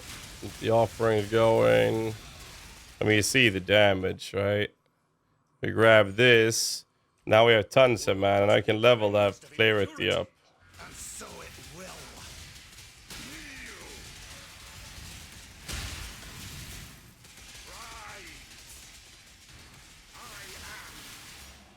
Easy peasy.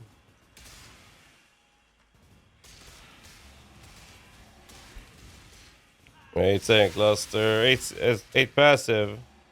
For example, call the slaughter. Is there a way to know that it'll end up specific location beginning of the cluster? PoB will help you with that. Path of building will help you with that. Navigation of where it lands depending on the mods that exist on the item.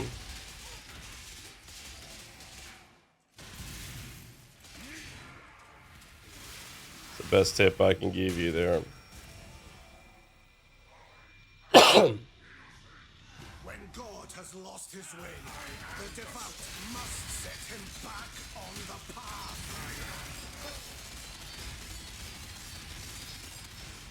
I must have time to gather my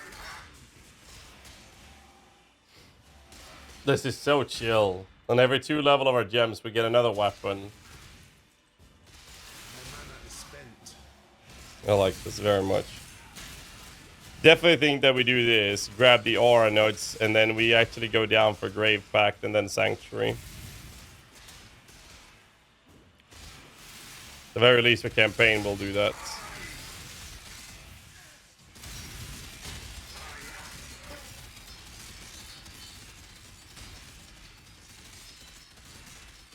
I'm glad to hear that, Naughty. I'm glad it's views from people.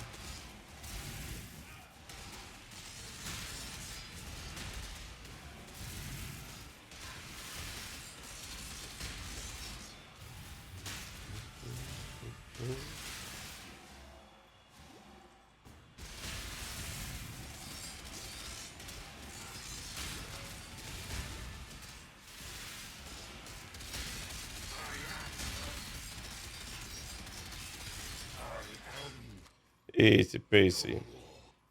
We no longer need these flasks.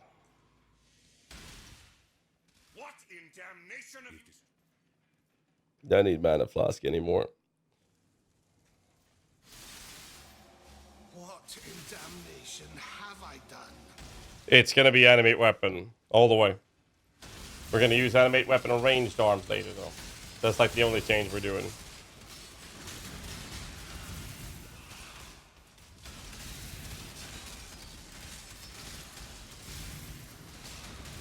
Look at this fucking... this feel here. Literally just walking through the content at this point. I have an entire minute on me before I have to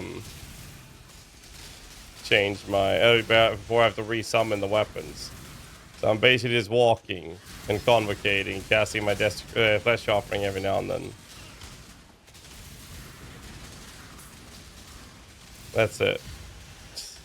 Look at this shit.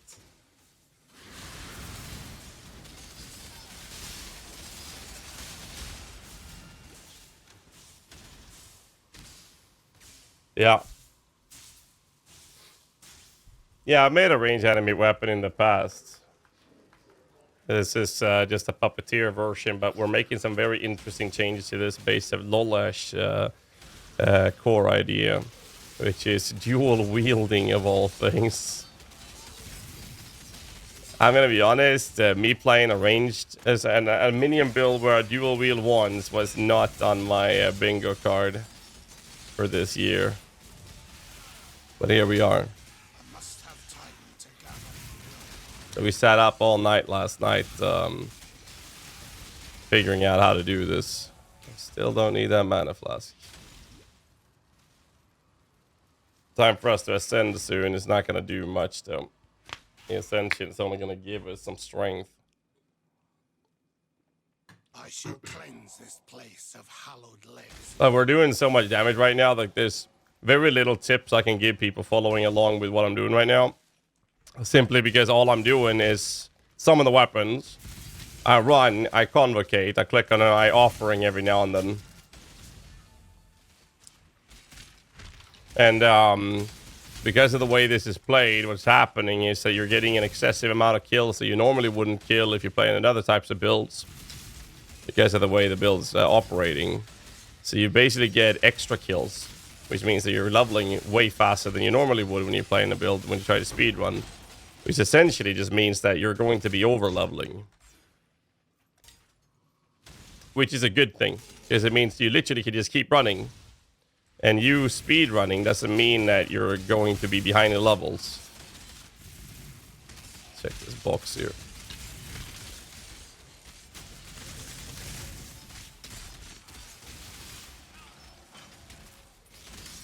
Dead end. I can see we are level 44 in a 44 zone. Normally I'd be level 42 to 43 here.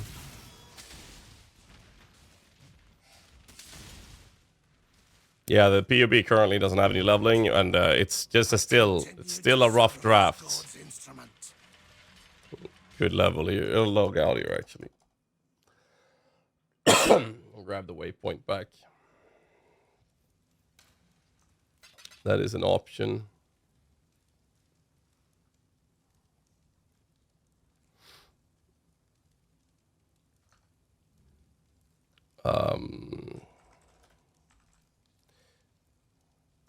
Later on, we're gonna want to have this.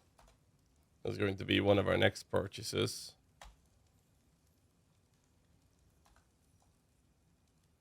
That doesn't exist.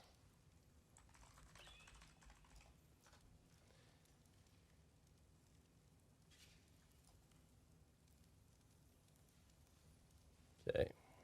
We'll buy something like that later. It's usually pretty cheap. You deserve We got a flask. We don't even know if it's gonna be good, so we'll have to take a look at it and see. Farewell. Learn innocence forgives you. So one step at a time. Skill tree, got that one. Now I'm gonna grab these two for easing up our attribute pressure. I'm gonna get price now. If it's too expensive, I'll just not use it. There are other options, so it's fine. Don't have to worry about scalpers either. There are plenty of options we can play with. Other options that might actually even be better. Replica Dragonfang is mainly there because it's cheap. So if it goes up in price, I'll just buy something else instead that's actually better. Because then that is very likely going to be cheap. So I don't have to worry. I'm not concerned.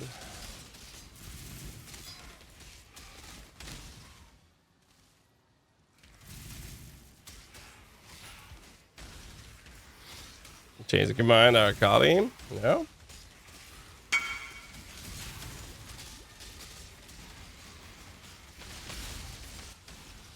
We gotta pick up the reliquary for the extra skill point.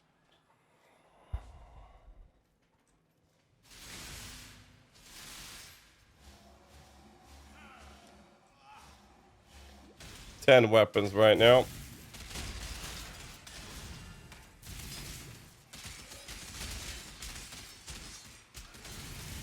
Easy peasy. I mean, you see how we literally just running through the content right now. It's not even like it's not even remotely close to being challenging. Gear I'm using is complete dog shit we found on the ground. I did take a ring actually. Not that it would have mattered.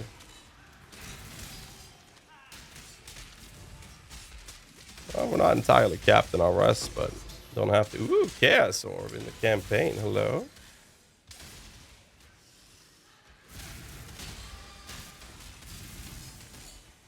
Grab the last one. Log out. Log back in. 164 FPS. I'm locking it actually. Remember, we do this for free. And now we grab this. That gives us resistances. Next one gives us a bunch of stats as well.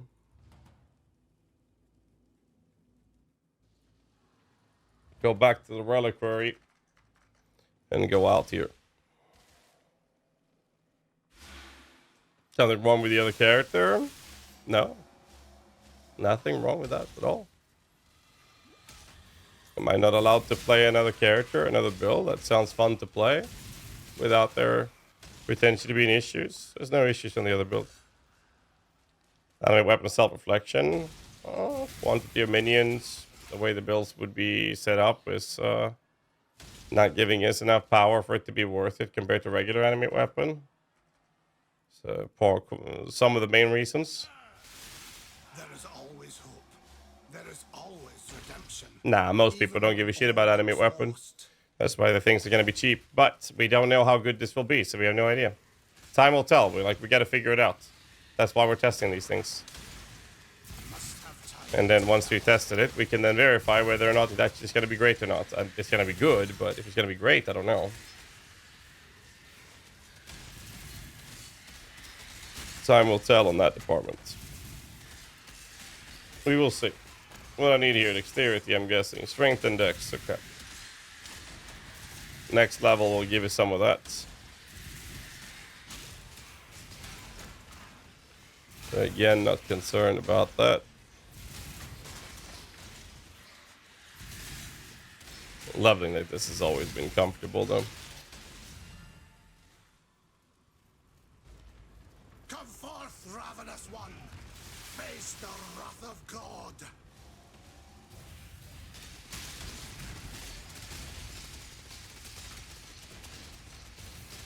Oh, gotta make some new weapons. My bad. There we go.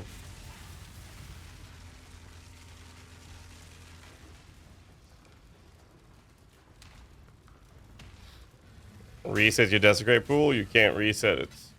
Why would you reset it? Or why would you want to do that? You can save up to 10 corpses.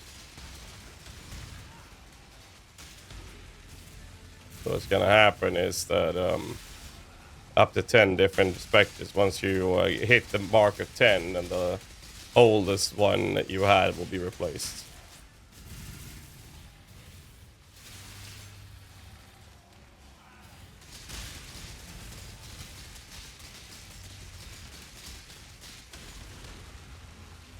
Easy peasy.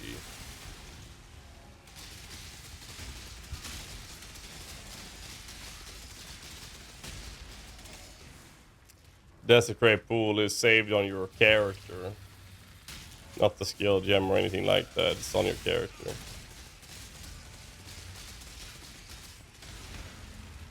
That's it.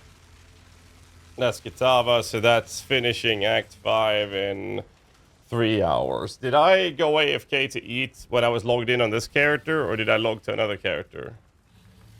So I was eating and helping my fiance earlier. Was I logged in on this character when I did that? So I don't know how long that was. 15 minutes maybe? That was on this character? Okay. So I'm not sure how long it actually is then. I think I stopped leveling for about 15 minutes or something. My God, an imposter. Too weak. I had to help my fiance with my daughter earlier. Sorry about that.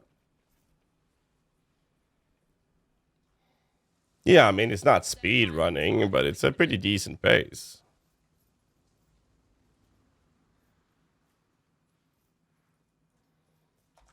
So we're 3 hours, 10 minutes when we start Act 6.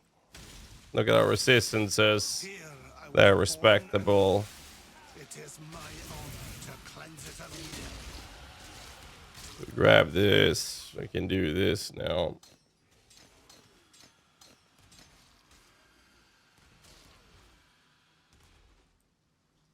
I don't need this.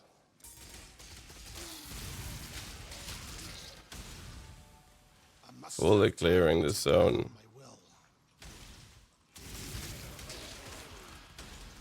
Once we finish this zone, we will be able to buy brutality, which I'll shove in instead of melee physical support.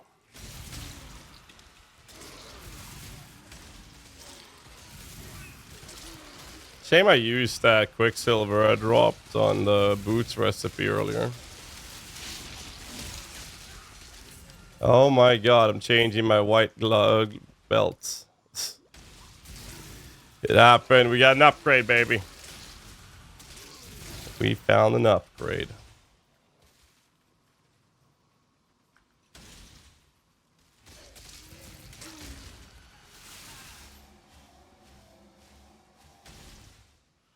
One star remaining.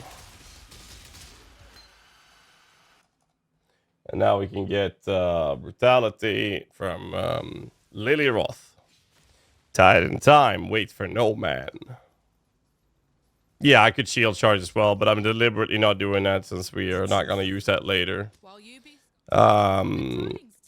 Just to make this as smooth as possible. So we fuck melee fist. Now we have Brutality instead, which is more damage.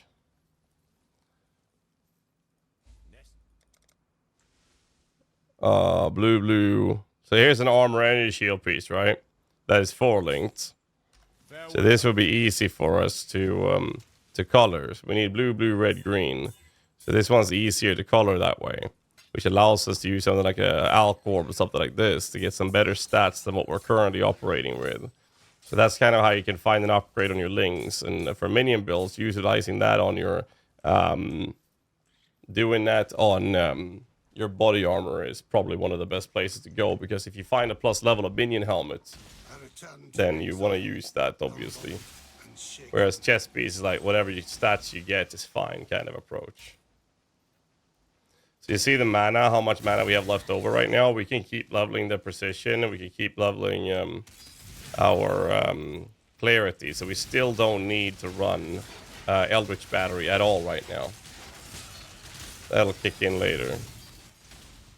As a result, our tree is now going to go... We got practical application. We're going to go down for... we're going to go down for the Grave Pact for accuracy. We're going to... we could pick up a Vitality Aura if we wanted to. I don't think it's needed. I'd rather leave the mana reservation open. If I'm recording, well, I mean, yes and no. I'm gonna have Kikis upload this to YouTube, so it will be like a play with me playthrough. So people who want to level this, they can follow along that character in that video. People that are not playing this build, they just want to see the tips and tricks of how to level as a minion build in general, can follow along as well and learn a thing or two. And this is zone, by the way. This is the replica of the new version of Act 1. We are not taking that side area in this zone. We're skipping that side area. There's no point in going there. Stick to the right side to pick up the, whatever they're called, the Eye of Conquest, which will open up this gate. And this is where we're going to start getting access to, we're going to get access to Pantheon system.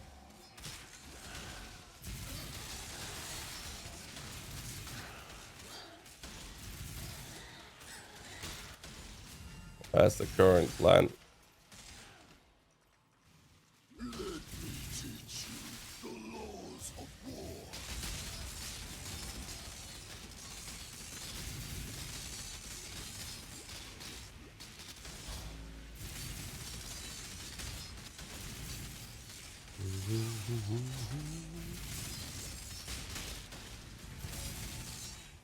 Kill the small totems, kill him, easy peasy.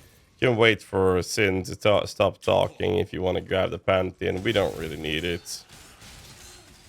So we're just going to keep moving. And all we're doing is just moving up, convocating. And that is why having like shield charge right now would speed this up a lot. And the reason I'm not doing it is because this build will actually not be utilizing shield charge. So I'd rather get used to not playing with it personally. But it is going to speed up the leveling part. So if you can use it, go for it. Now later on, we're not going to be utilizing it.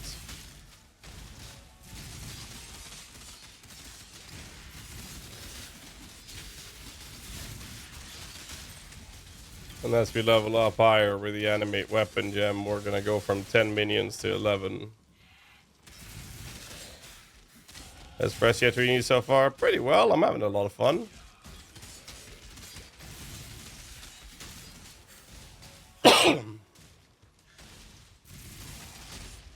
Skip this guy, it's not worth killing. So I keep forgetting to walk you guys through the process. As you can see, I barely leveled or summoned a new minion army because I don't need to. They last for an entire minute right now. I didn't have to summon them at all for this entire area, so. There's a trial in this zone. Don't forget to do that. If it's not your, if it's your first character.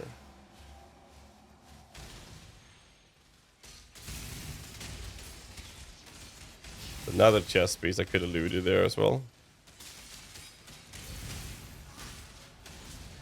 That's a dead end. We don't need to worry about the abyss right now.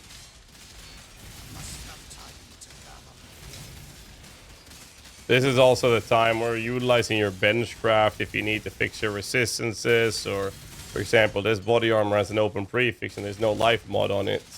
I have a couple of options in what I can do there. I can either benchcraft life, or I can spec in a light mastery that gives me percent life if my chests don't have any light modifiers, which I currently don't. So I got some options there, whether or not I want to do one or the other.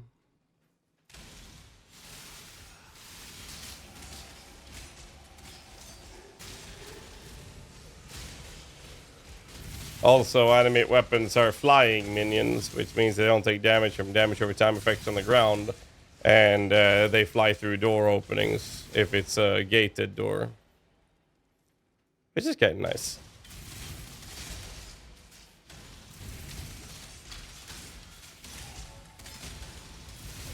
Nice little blue pack there. See how fast that dies.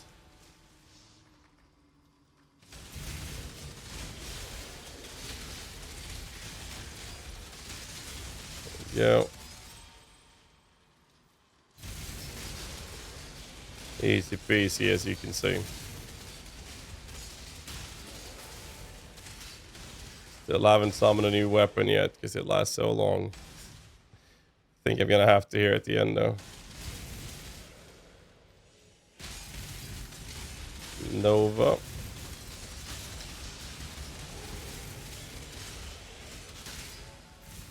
There we go. Now my weapons disappeared.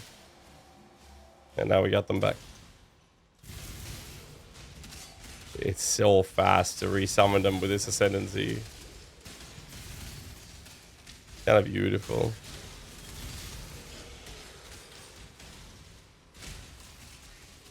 It's a dead end, isn't it? Yeah.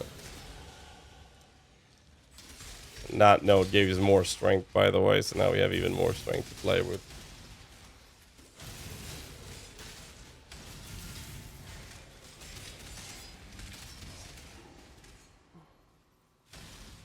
Easy P. Oh, I lost 2 minions. They died, or duration maybe. I don't know. One of the two.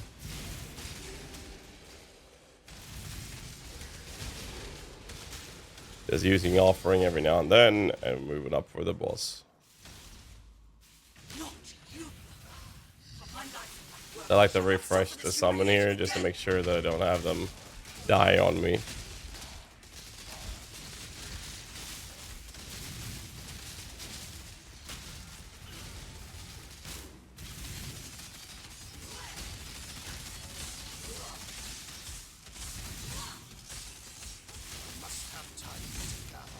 That's it.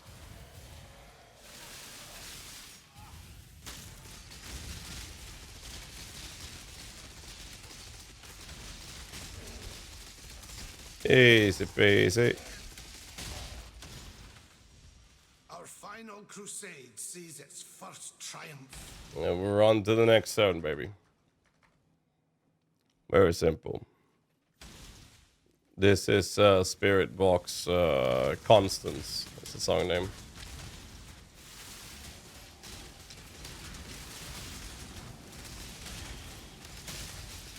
Find a little side area here. This is not the area to the next zone, however. But what this is, it's giving us access to Abrath, which is one of the pantheons, and a skill point.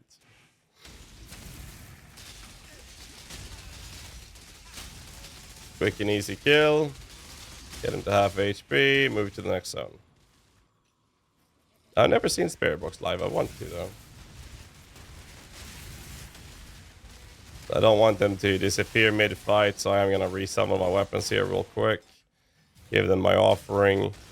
Move in, curse him, and he's dead.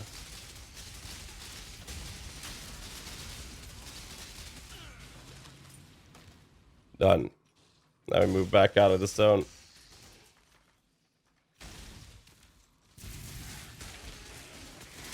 New offering every now and then. Like the way this is leveling, it's so comfortable, it's insane. I keep getting abysses. I wonder if the idle system is applying to my areas that is not maps. Because it feels like it. What's the plan now? Have fun.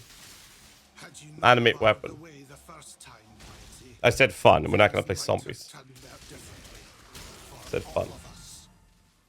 Don't be crazy.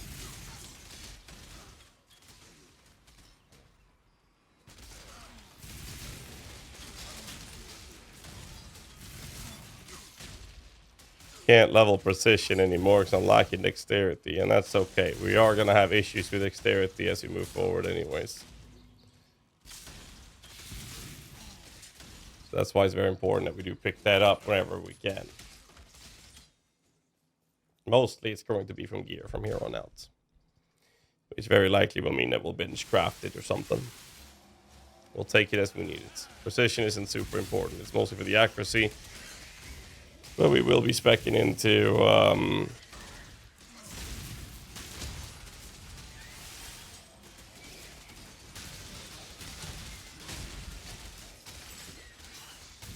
there we go. Dexterity we can take for the mana. Once we get to the next waypoint here, we are going to go north to kill Ruslatha, I think it is. Just remember to click that offering every now and then. If it's a hard or rare enemy, make sure you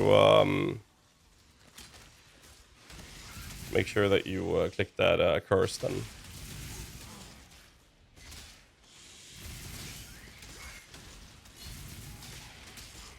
It is quite important. Waypoint, we go through the broken part of the bridge, or the road, sorry. Head to the next zone. We kill Ruslatha in here, then we go back.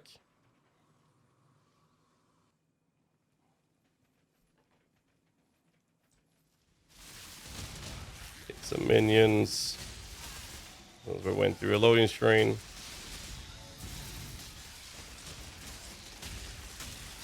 When we see the damage is definitely not even close to being an issue.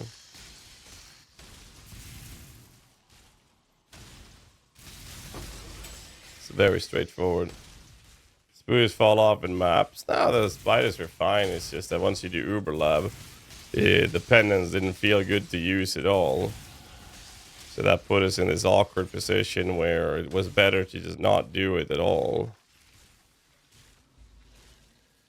Alright, since I don't want my minions to disappear mid-fight, I'm going to re-summon them here on as I move through these guys.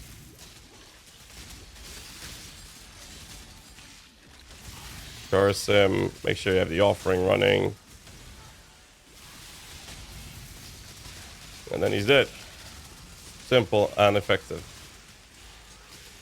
Log out, log in. Get the skill points, move on.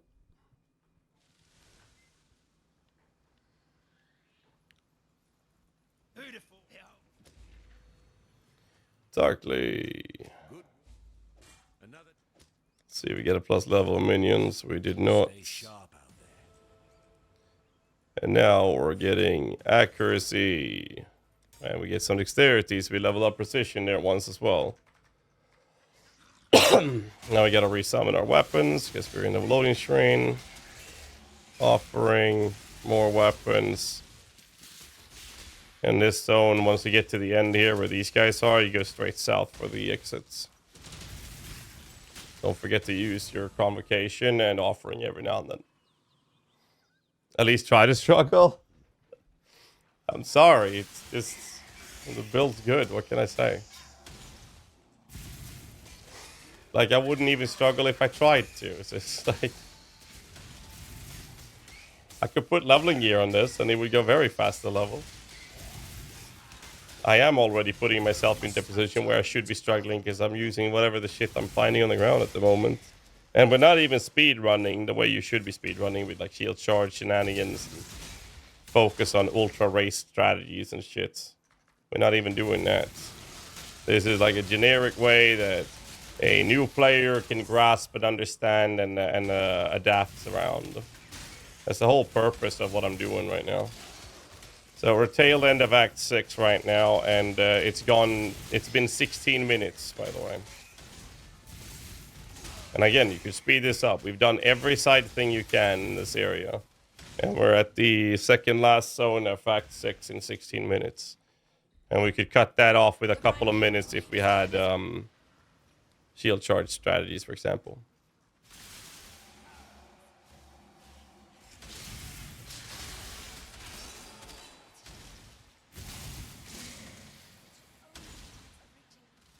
That's a dead end. Offering. Plus, we'll make some optimized tree. Like, once this build is ready, we will have a full-blown campaign step in the PoB and the written guide. We'll have a full-blown finalized low-budget set with the PoB and the written guide. And we'll see what else we need to optimize on the medium budget. And we are currently working on a high-budget version as well, to make a build like this as smooth as possible to progress. And that's something you can expect from all of my guides. My guides always covers leveling in the campaign, incremental steps of skill trees, as well as the skills you're supposed to be using for every step into low budget. The guide covers progression of how to move into the budget, into low budget, and then into medium budget. Like, my guides will cover everything you'll ever need. And if there's anything that you need answered, you can always ask on the stream when I'm streaming. The Icy Veins or PoE Vault is running a Discord server called the ARPG Vault, in which you can ask questions every day of the year, where we have myself, my guide writers that is helping me out with writing the guides because I don't always have the time, and the PoE Vault moderator team. They're all helping out, answering questions 24/7 every day of the fucking year. There's no other guide site in the entire ARPG industry that offers that service except for PoE Vaults. If you ever have questions or any issues you run into when you're following one of my build guides, you will get help, and you will get help really fast. Whether or not I'm awake or not, doesn't matter. Either me or someone else will take care of you really fast. And I'm very proud of that, actually. I'm very happy that we're able to supply that type of service for people. Because Path of Exile is a very complex kind of game. Don't forget the benchcraft in this zone actually is located right there.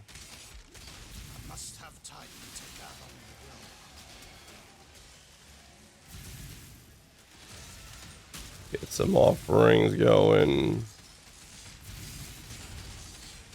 So I think that we'll need another 5 minutes or so to finish this. We've spent about 20 something minutes. Well, about 20 minutes in this act right now. And again, we could have sped that up quite a lot. We're not doing that though. Just a shield charge, fast attack would do so much.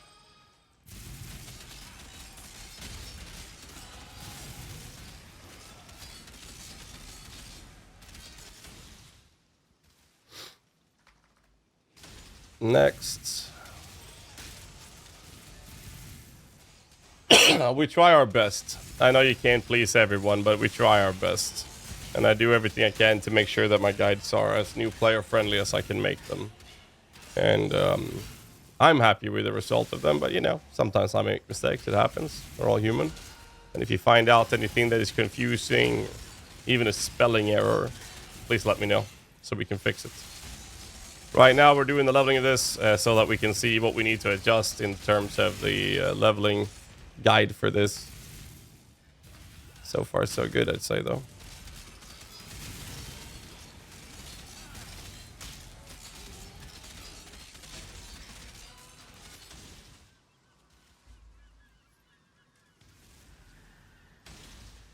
Take the boat. 21 minutes, and we're in the last zone in this area. Not bad. It's okay. It's okay. Lord of Light, hold back the sea, so that I may Be a little mindful of the golems in this zone. They hit with a very large amount of physical damage, which we don't have a lot of defense against.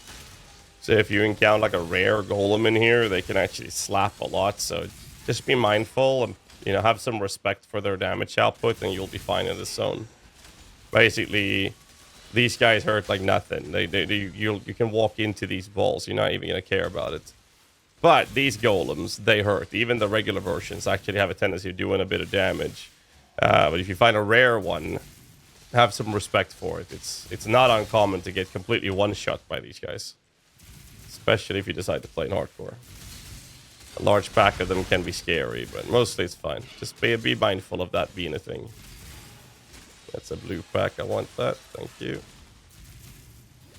Now I'm basically just picking a wall side or coast side, I guess, and following along the river till I find where the boss room is.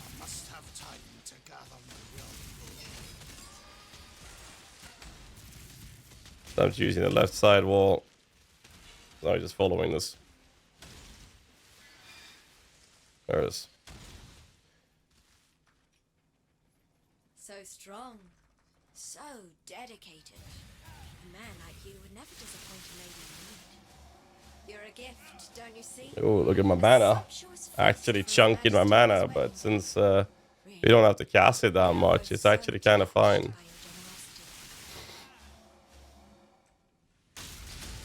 Curse him. Watch out for that first wave attack. Step to the side. Watch your minion count. I know I can have 10s. As long as I have 10, it's fine. Pre-prepare some weapons. This is a phase where I would actually just resummon my weapons. All you have to do is look at where you're standing. Look for a little circle of white shit around you. Don't stand in it. It's pretty straightforward. Put an offering up before the boss becomes attackable. Curse him. Don't stand inside of this. Your minions are actually leeching at this point, so they shouldn't even be able to die at this point. Ooh. Good amount of damage there. Make sure you have their offering up. Same thing now. I'm just pre-preparing some corpses, resummoning my weapons, also chill. New offering. Curse him when he's attackable. Just refresh the offering. Prepare new weapons for the next transition phase. New corpses, new weapons. Pop the offering. Curse him when he's attackable. And the fight's over. And now is the first time where I would actually care about fixing my log here, by the way, to speed it up a little bit. Let's find out how long Act 6 took us. Thank you so much, Ray, for the sub, man. Appreciate that, too. Thank you, thank you. Speaking of subbing, if you're watching this on YouTube, hit that subscribe button and hit the like button. Appreciate the support, guys. You can always check vendors for 6 sockets or 4 links if you still need. Just popped off that Prime subscription like a boss. Right, Thanks /played. love, So it took us 24 minutes to clear Act 6, which is, it's okay. It's okay.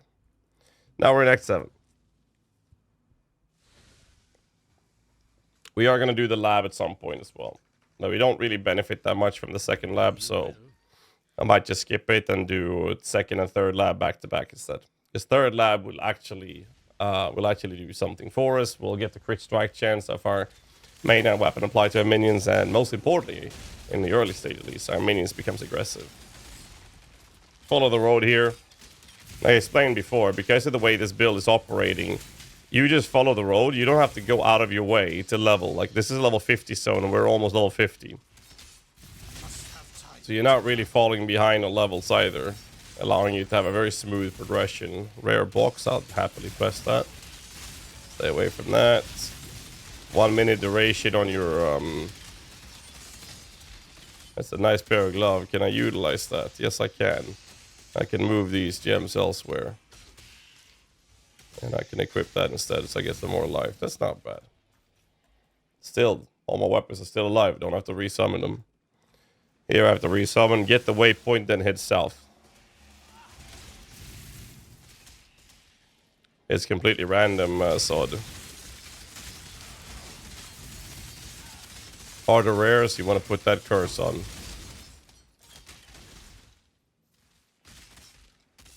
No, Tony, I do not think Syndicate Operatives is going to be good.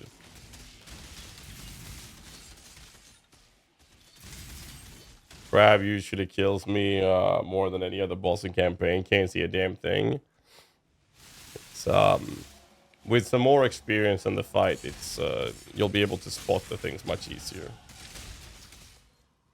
Now I grab this. I'm gonna go according to PUB. We're taking the top side, so I'll take the top side into that.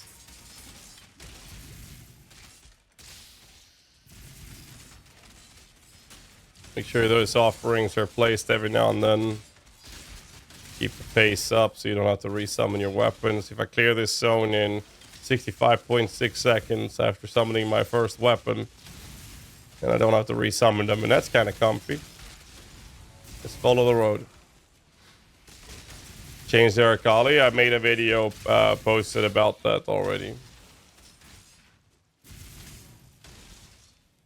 And the written guide has been adjusted accordingly as well.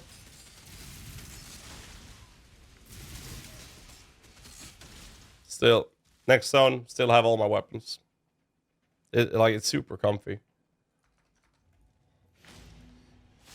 In here, I believe there is a trial you want to do if you haven't already. As we already have, we're gonna move on. I believe we started this act at 34 minutes, right?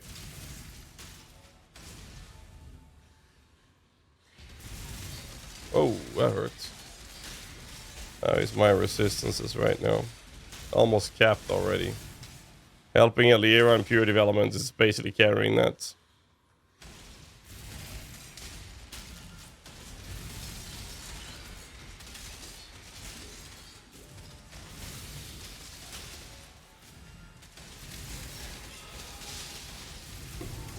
You can log out. Let's kill this rare as well. We log out, log in. Go back to the crossroads and head north.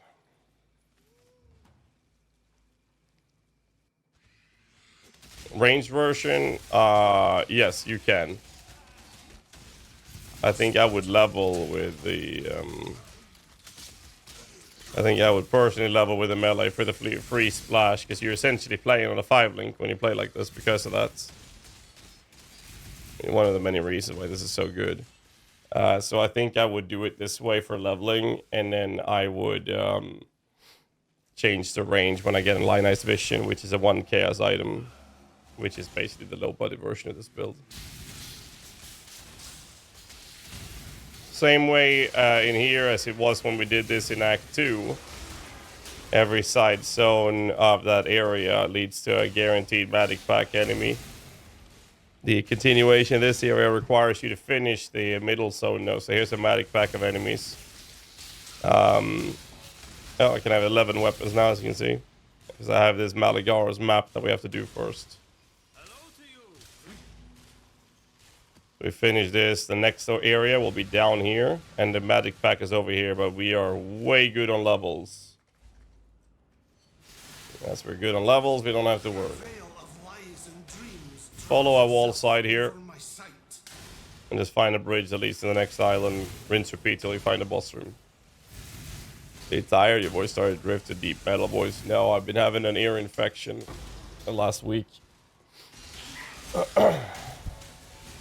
And I'm not feeling too well. I thought that the antibiotics would have taken care of it by now, but you know who really sucks? Feeling better than the last few days. What's GHAZZY doing? GHAZZY, the cough is still fucking me. Dick sucker. Hopefully the ear infection will be gone. We'll see.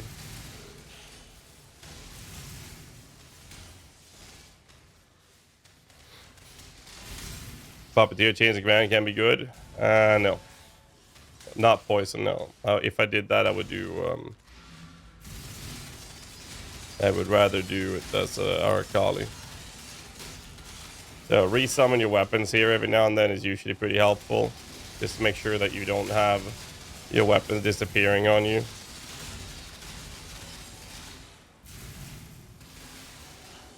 Depending on how long the fight lasts, should be fine. Oh, I used all my flash like a moron. Nice. Not that it matters. Pick up the Black Venom, use the portal. Not log out, use the portal. It's faster. Pick up the key, go to wherever the side the waypoint was located.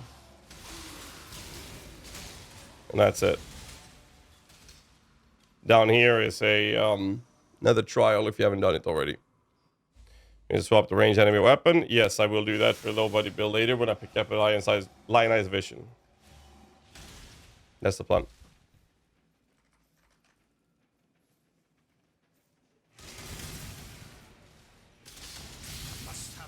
Make sure you use that offering every now and then. The playstyle, it remains the same. Playstyle remains the same. Looking forward to the .2 patch. Spectres, of course, and new content. And hopefully a new class or two. Or more, hopefully.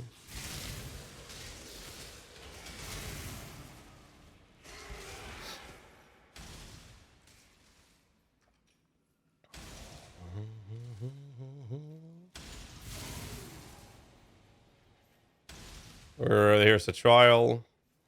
What we're looking for is that small narrow hallway that leads to a boss in the Act 2, but there's no boss in this one. Instead, this just leads to a passageway that gets to the next zone. Here's the small narrow hallway. All my weapons are gone. I spent more than a minute here, so I'll resummon my weapons. Luckily, that goes very fast.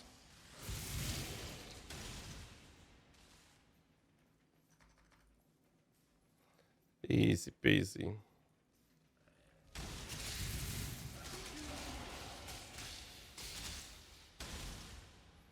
Go all the way around. Secret passage. It's not really that secret, to be fair. But they say it's secret.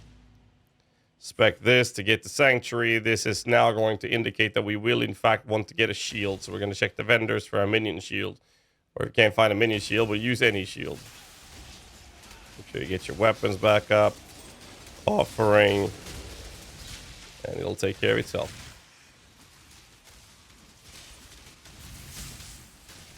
Again, use the offering. Level 51 in the 53 zone. Now it's better with the levels. We have enough decks for that. Wall side zone. Build this is a beginner friendly. We don't know how good it will be till I play test it, so that's what I'm doing right now. You have no idea. We'll figure it out. Leveling is good. Leveling is very good.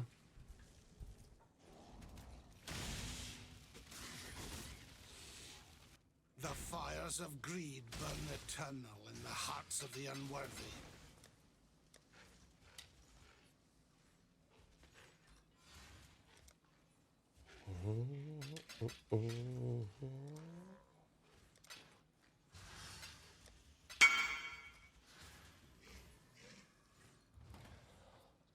We keep pumping.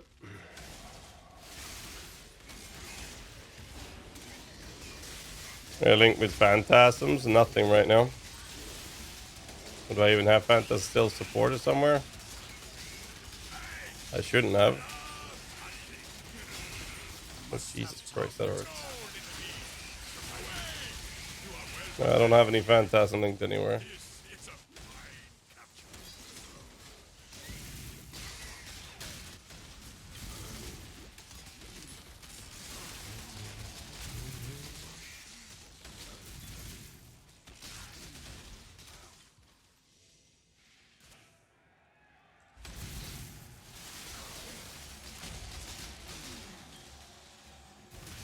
The build's fun so far.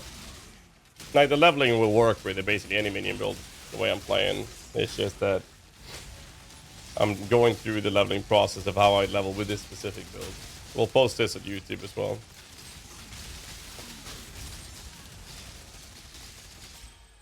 I forgot the Pantheon, actually.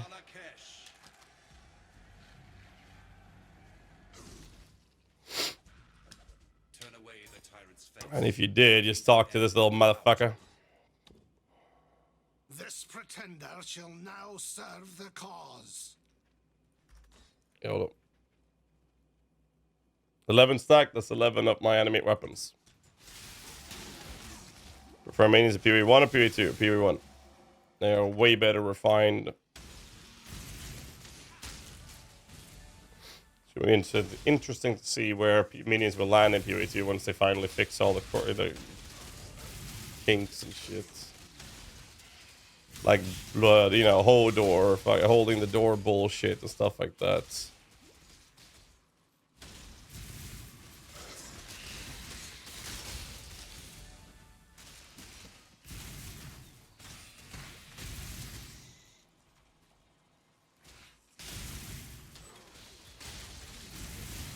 Use that offering and keep forgetting it. Alright, we're gonna want the shield now.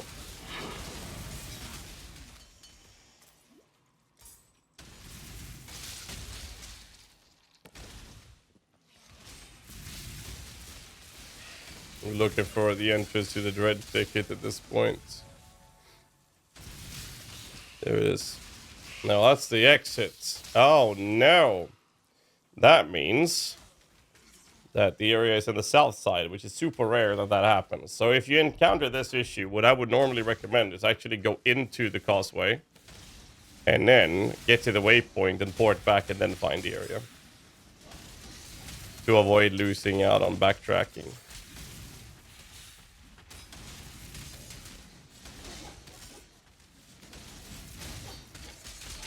And before I missed the waypoint in here.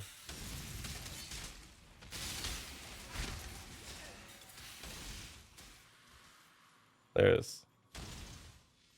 I'll grab this waypoint and I head back so I don't have to backtrack.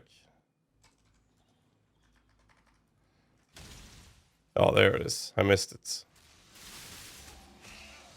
I just missed it. And I go through the north here. Doesn't look like it, so. That's it.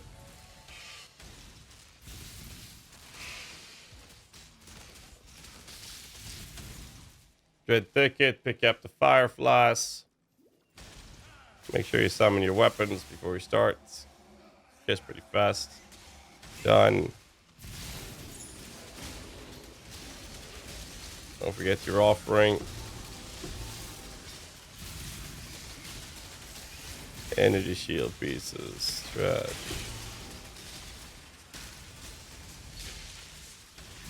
Basically, just walk around, hug a wall side, clear the entire zone, essentially. You're looking for the Gruthkul piece. You want to change your ascendancy to, sorry, your pantheon to him anyways. Curse him, offering, and then he's dead before you know it. Don't have to worry. Next zone.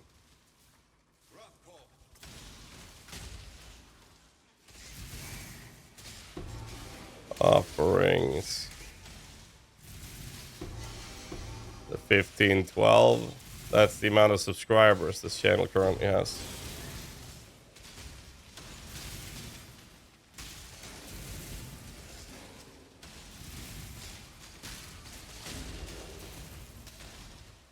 Or rather, it's counting the subscribers for the last 30 days. Actually. So today and 30 days back, that's how many subscribers we have during that time frame.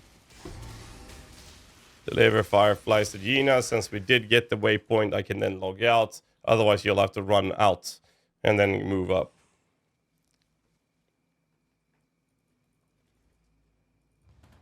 Causeway.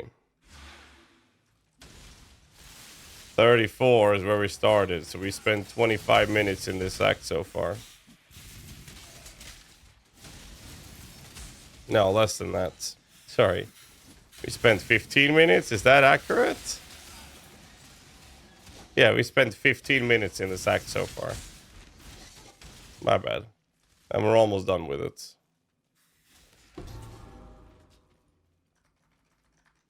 Pretty decent. And use fast attack with SRS, sure. I have seen this place in my visions of doom. Detailed PUB coming soon. I mean, we're testing leveling right now. The leveling here will determine how we're going to make the leveling look. I need to get a shield now.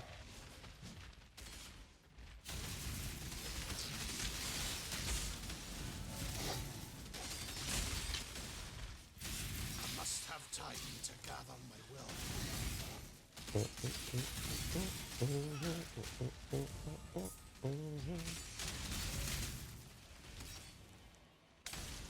I hate this zone. Just fucking pick a wall and hug it.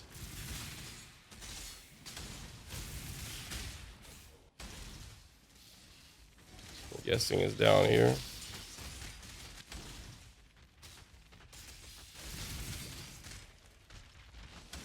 Not it's leading back. Okay. And it should be up here then. No, it's not going to be up here. Yeah, I hate it. It's very likely here on the left. Yeah, there you go.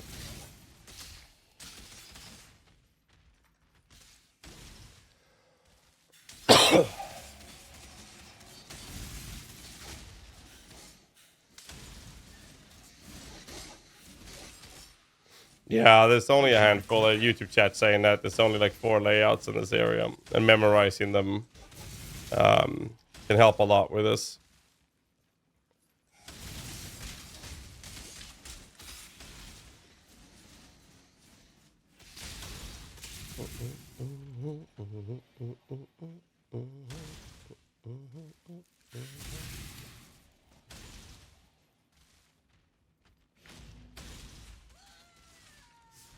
I'm gonna have to go pick up a shield soon. I bear witness to a miracle. That's it. So I need shield to benefit in the nodes that I'm currently taking, which will help me rest cap. And that's about it.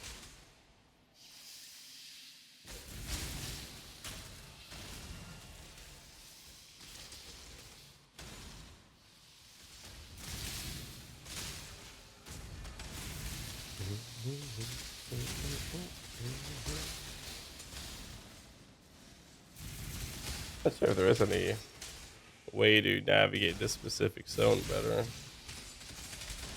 other than just pick a direction and go. A single round challenger returns. Single round challenger returns.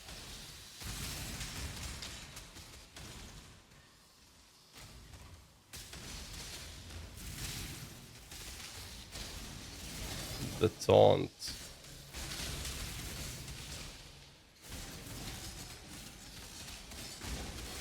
Get my new weapons back if they die. Different duration.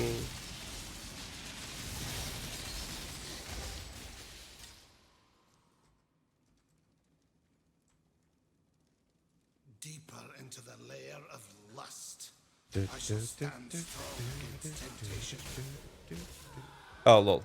Sorry. I was looking at my Discord PMs. My bad. My bad, my bad. Use that offering. Make sure that Golem's actually summoned. I missed that a few times earlier.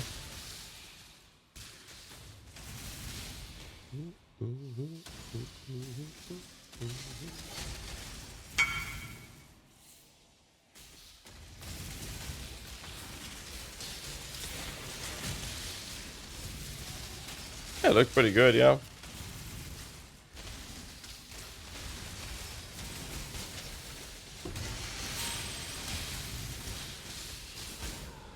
Hello.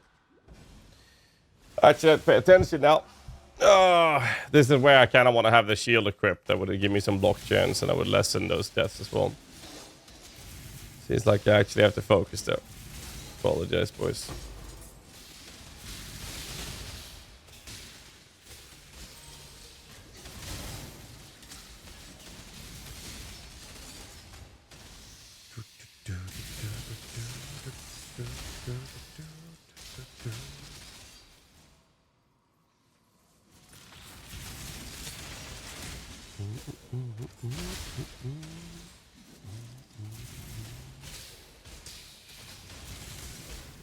go to the next set of stairs. Let's see.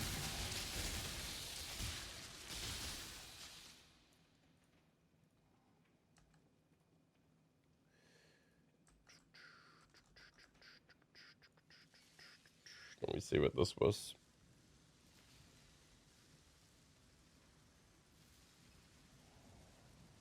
There. Yeah. Yeah, why is it? Thanks, all amazing bills and loving YouTube. Well, thanks so much, dude. Thank you, sir.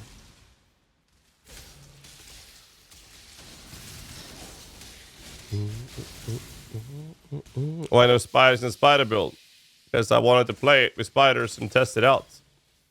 I did. Now I want to try something new. Nothing we haven't done before.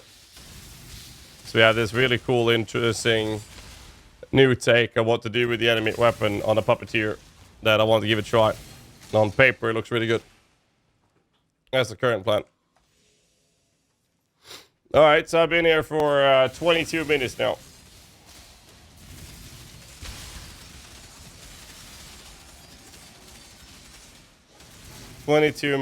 in Act 7, right? Yes. And we're on our Kali. This is the last part of it.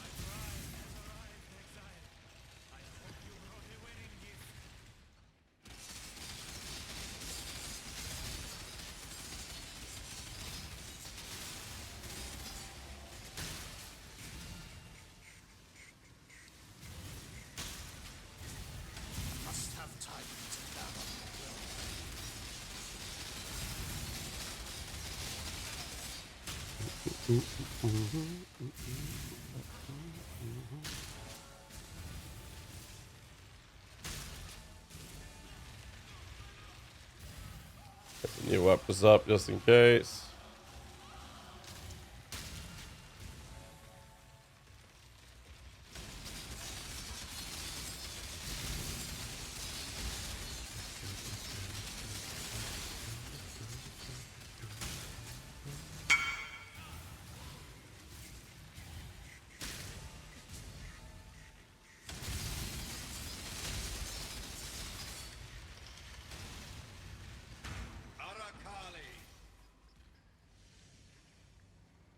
Good shit.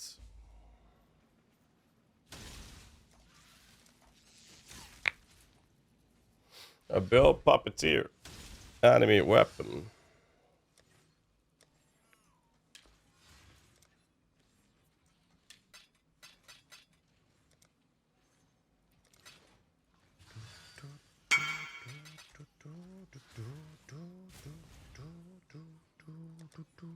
Don't forget to go back and head in. Yo, Joel's in the chat. Hi, Joel.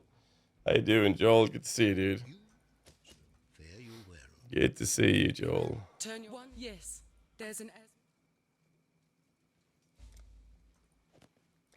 Can we get some hi, Joel in the chat for him, boys? Go with courage. I'm gonna hand in this one as well. Hello, Joel. Hope you're doing well, man.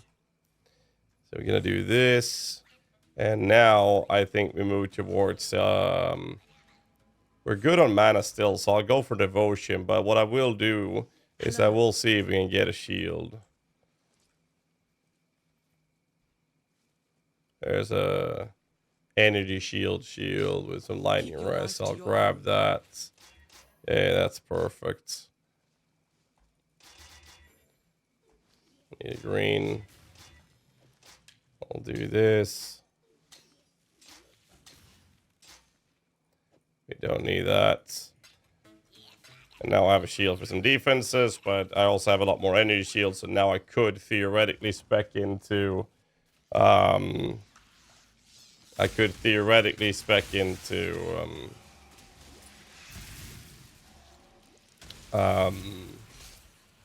what's his face? Eldritch Battery. Just that right now I have no use of it.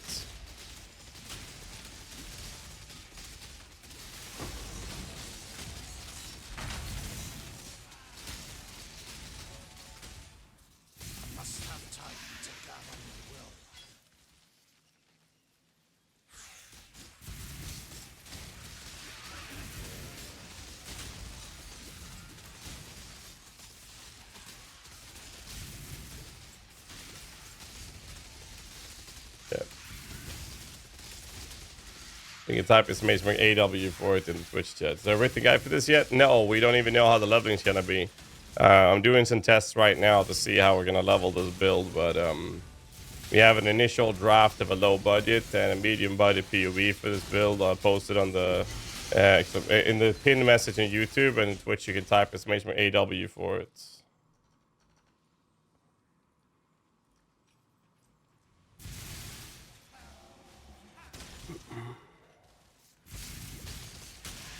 I'll give you all the information that we have so far. There's some things that we'll be looking into, of course, and we'll take it step by step, essentially. Can't level precision without more dexterity right now, though.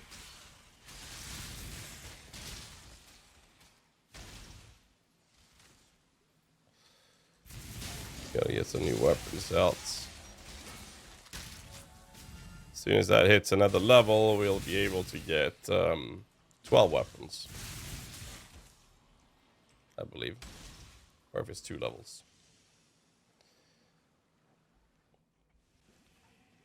Change of command is always fun. Alright. There we go.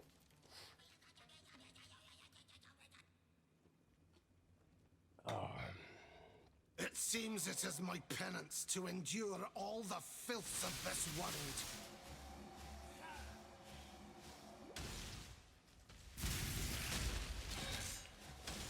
world. Be a little respectful in this area when it comes to chaos damage.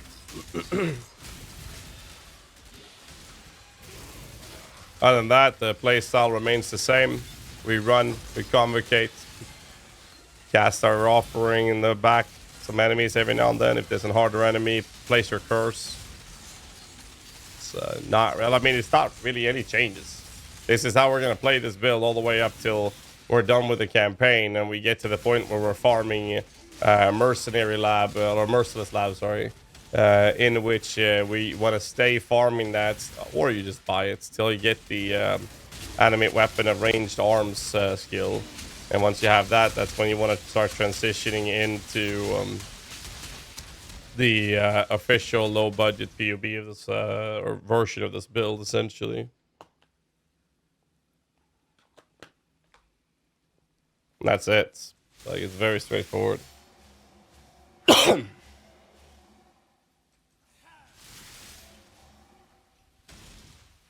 must have time to go. It's such a simple build to go through as well. And it gets the job done, and it's very, very smooth to play. As you can see, I mean, I'm just running and convocating. And once a minute, I'll have to summon some weapons. And later, we're going to be automating a lot of what we're doing.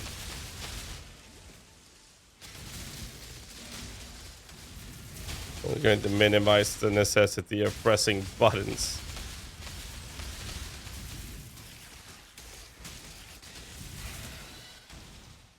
Nice little dead end there. How much current do you have to put on this build? I'm currently leveling it, so complete solar self-found. I have no idea how much currency it's gonna cost us to make this build function. I have no idea. We're taking it step by step right now.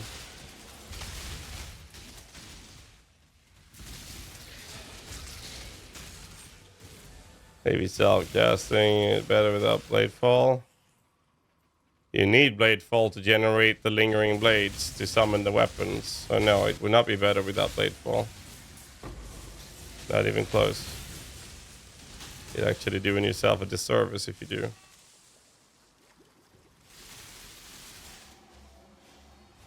Now, I'm not playing Soul Self-Found. I'm saying that I'm not using any leveling gear.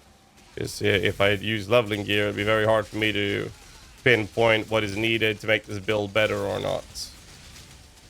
So I'm deliberately playing this build in shift gear. The unclean witch shall poison this land no longer. That's the best way I can navigate and see where this build's leveling needs improvements. If I use leveling gear on it, it would kind of be... Why even bother making a guide on it at that point? Path of Exile is a game where any issue a build has can be solved by pouring a ton of currency on the build. For those of you who are aware of what a Syndicate Operative is, that build is dog shit these days. But if you spend 5 to 10 mirrors worth of currency on the build, it's gonna be pretty fucking good. Not good for the currency invested, but the build will perform, objectively speaking. Like, you can make the shitty stuff work really well with just pouring currency on the build. The trick is to make something good that a new player can... The trick is to make a build that can handle doing good content at certain budget ranges, and then make that build also be something a new player can understand and follow. That's the trick. We will be best friends, Beast, until we slaughter you.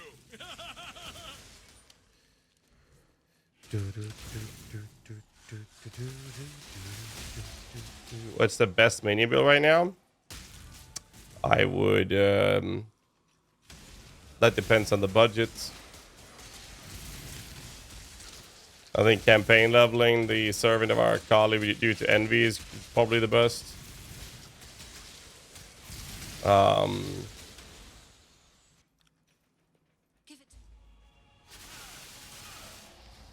think a low budget PSRS, this build, probably competitive.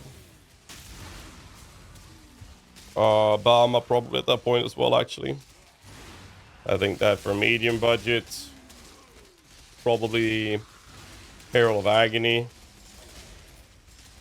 This build, Bama. High budget, Bama, PSRS. Maybe this build, I don't know, and definitely Spectres. We can kind of easily make Spectres tank tier 17 maps without using a Svalin shield. It was nightmarish, not beautiful. I gotta go back.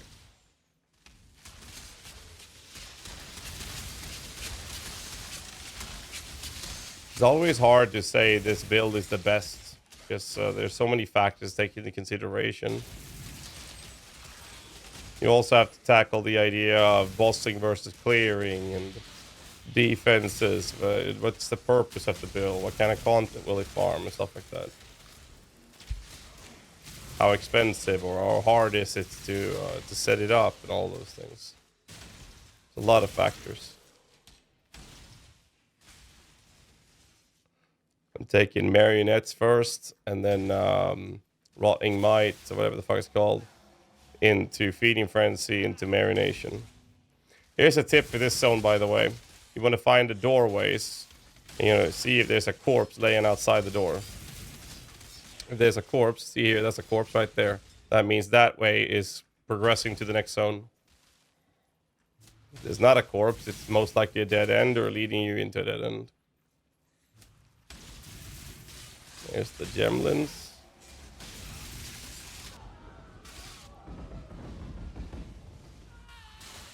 And now we're looking for a corpse. You see, this one doesn't have a corpse, so I'm not gonna go in there. No corpse there either, so both of those ways are incorrect. No corpse. Alright, no, I didn't see one.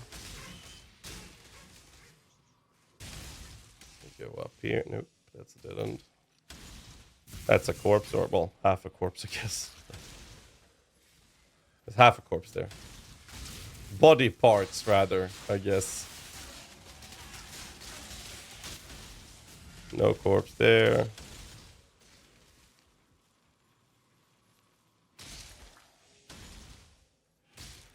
There's a corpse here. That means I'll go this way, and this will be towards the end.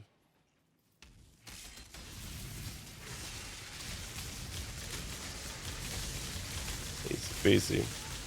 As puppeteering, well, we're going through the leveling right now. So far, so good, I'd say. And here's the exits. Easy. Get a fisherman as soon as you use animate weapon. Fishing rod? I'm sure you can. Do you know if it's a dancing derby still bite? Yep. They seem to be never fixing that.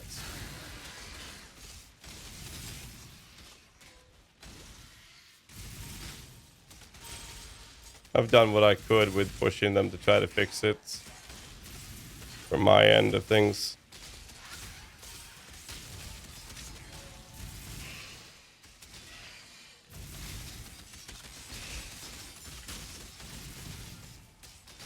And they just seem to never want to do it. Definitely not energy blades, no, Gamerhood. Absolutely not. We're not using energy blades for this. Definitely not going to do that.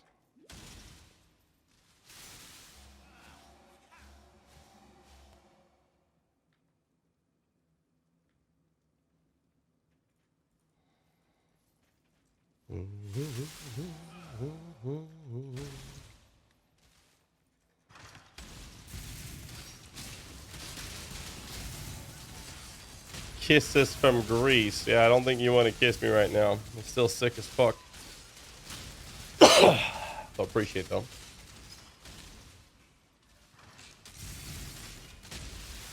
Hey, you can now have 12 minions.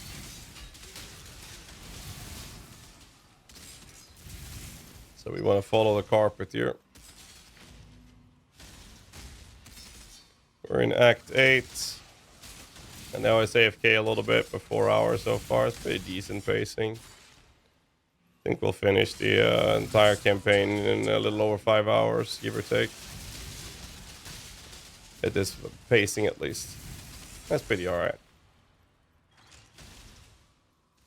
We're going to do the Solaris temple. Once we're done with this, we're going to port back, hand everything in, and then we're going to go back to the Dodrace cauldron area, and then we're going to go from there.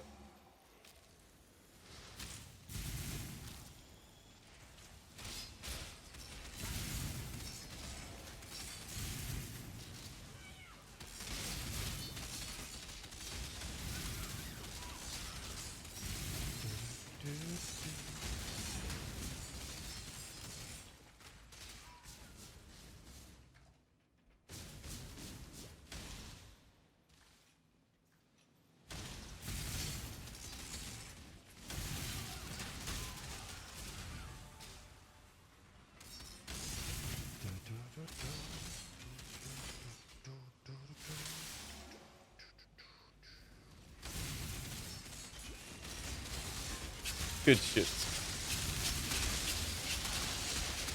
Sorry, I'm a little quiet.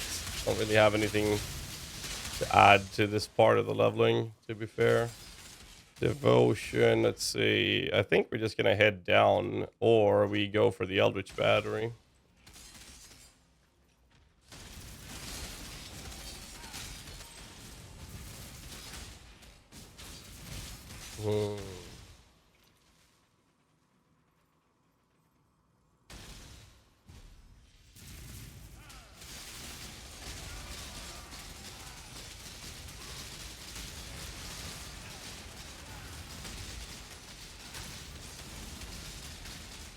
There's a benchcraft up here. Don't forget that, by the way.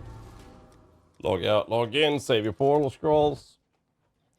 And the shit in now for some skill points, and then we're gonna head on the left side to go do the side quests like Yugul and stuff like that. Why are you still standing there? Don't forget to check the vendor if you need anything. 4 link, 6 socket for jeweler orbs and stuff like that.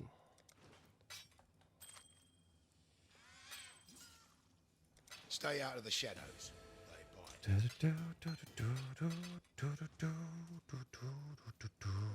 See you. There we go. We got some skill points. We'll do this. And I'm going to go up for Eldritch Battery at this point because we're going to need that eventually. Now we head back to the Toxic Conduits, but this time we go left side.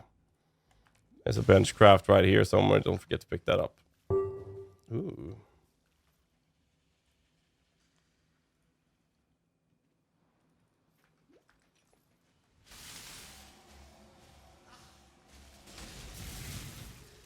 grab one of these so I can test the build out.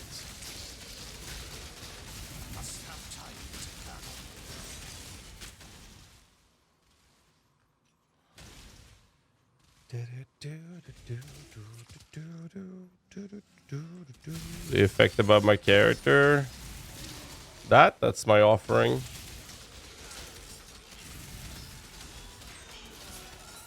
That just means that my offering is active.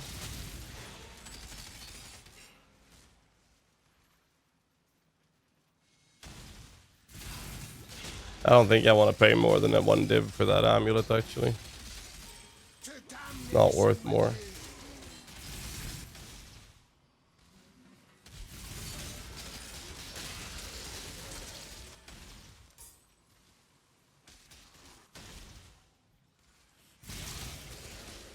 We'll see.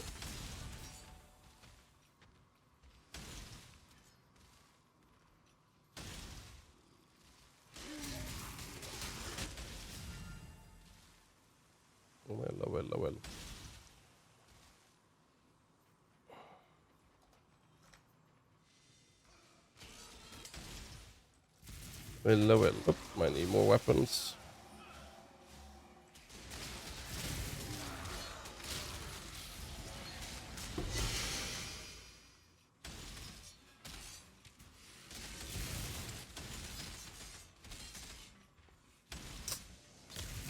Well. Bit chill leveling like this. We're mostly just walking through the content anyways. I forgot what time we started this act in. Pretty fast one though.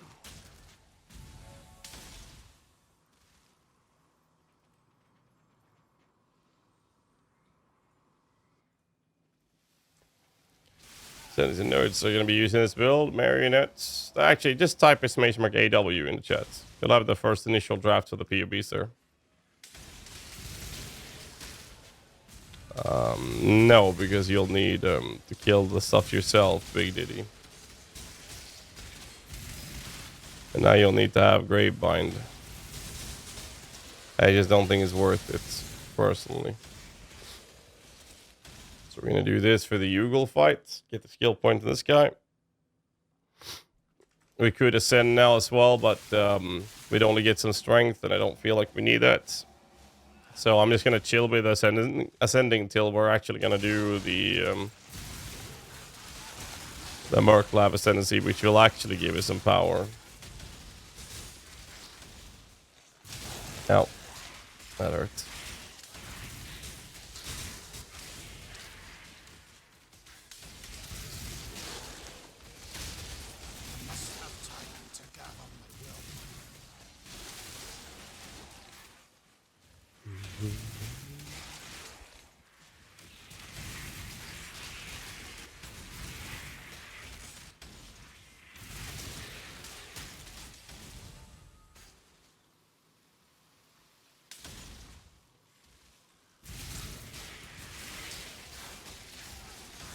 Go.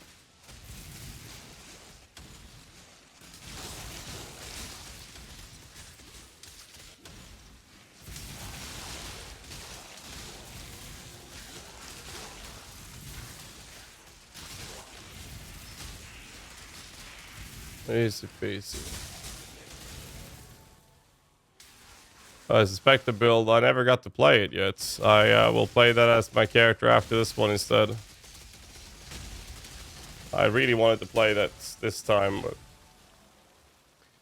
came up with this idea instead. I don't think writing jar is worth it on the spider build now. You'd rather just do the whole silk dancer instead. I think that would be better.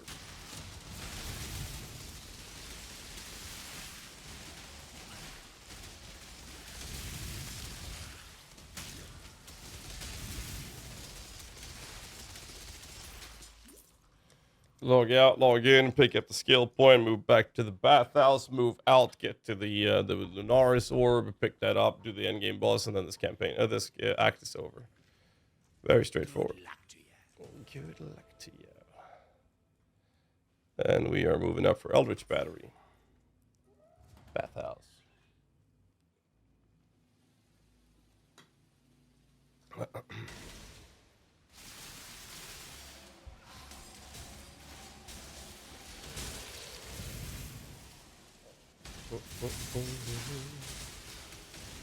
I'm moving on the right side. Give up an SRS? No. I'm not giving up.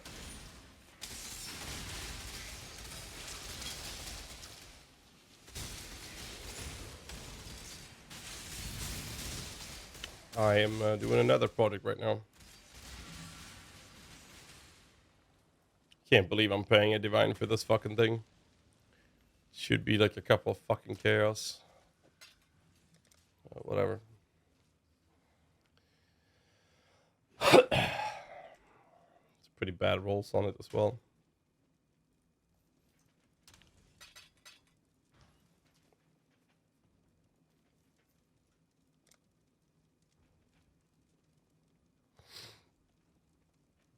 Ah, for fuck's sake.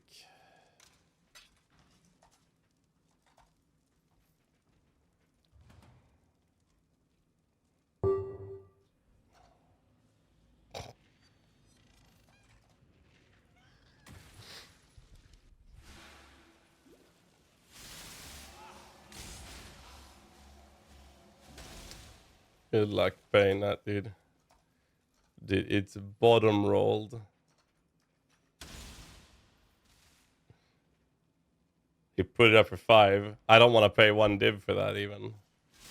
It's fine.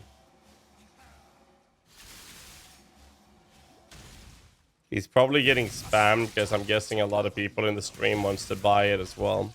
The thing is, I can't verify if the build's going to be good or not until I get to play with it. So, like, it's not going to help.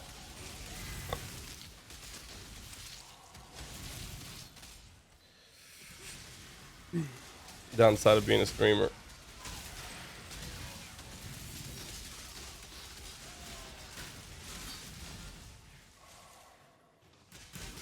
Or is that amulet to acquire without trading? Pure RNG. You can play without it, but you put a lot of pressure on your dexterity.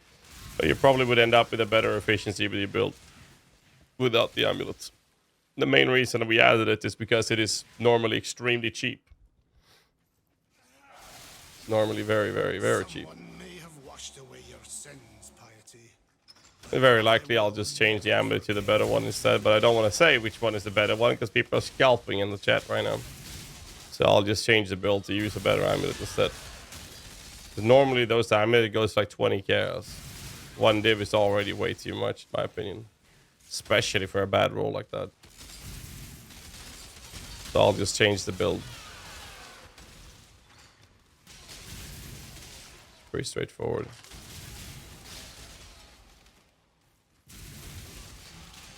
Pretty sure that mark is gonna die anyways. Because they're very common.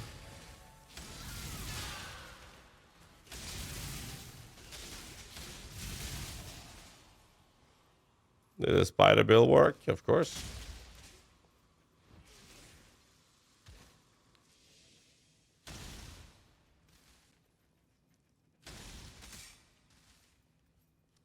Of course.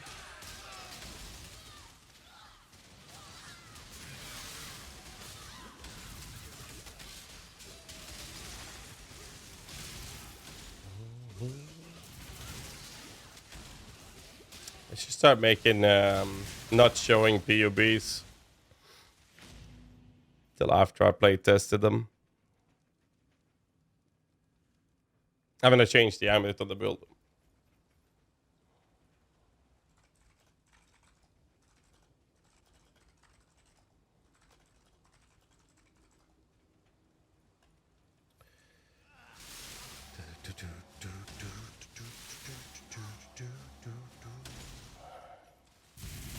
This is the area where we're looking for the flower pots. Here's the stairs we're looking for.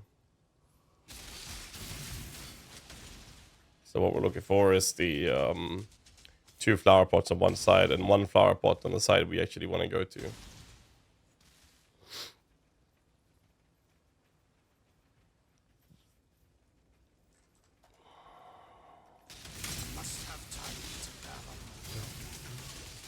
you see up here, we'll find out the flower pots, and I'll show you what I mean.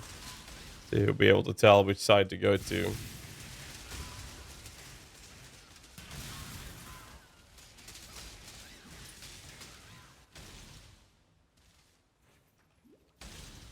There we go. There's a long set of stairs. You see this? 2 flower pots. It's there. You can barely see them. It's this one and this one. Here is only one. So you go to the side, there's only one. Otherwise, you'll end up in a dead end. Yeah, the other area is the wagons, but in Act 8, they're flower pots. In Act 3, it's wagons. Flower pots in Act 8.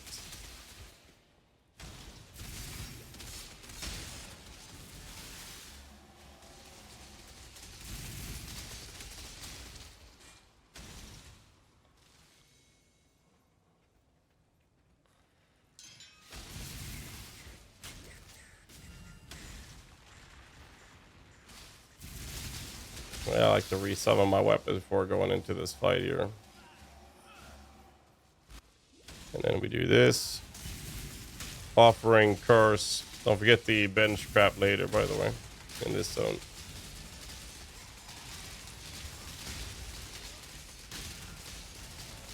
Easy peasy.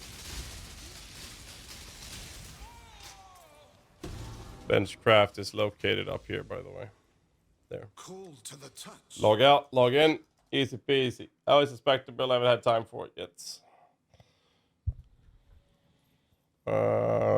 Right. Can always check the vendors. 4 links, 6 sockets. Stay out of the Shield shadows.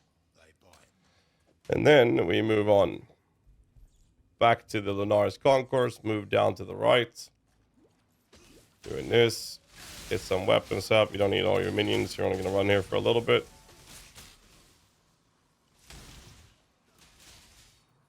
There you go. And now we're at the last part of this act. And we played for, I don't even know how long this act lasted.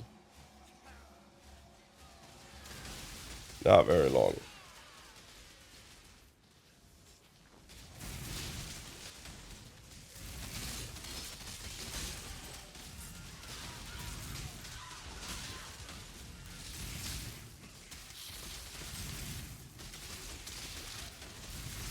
Easy peasy though.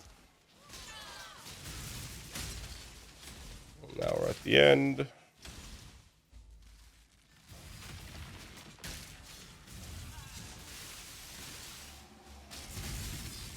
Cursor. Kill the next one. Cursor. Cursor.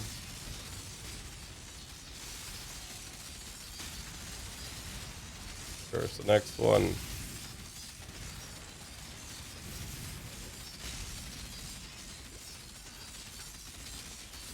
Pretty straightforward. Yeah, she's dead. Curse the next one. Easy peasy.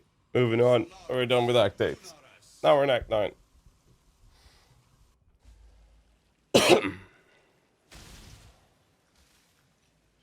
Easy peasy.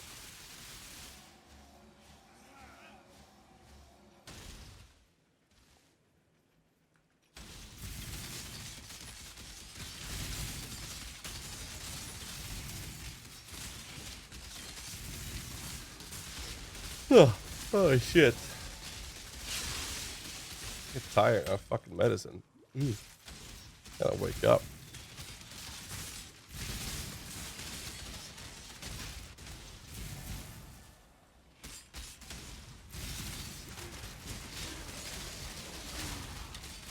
Convenient one.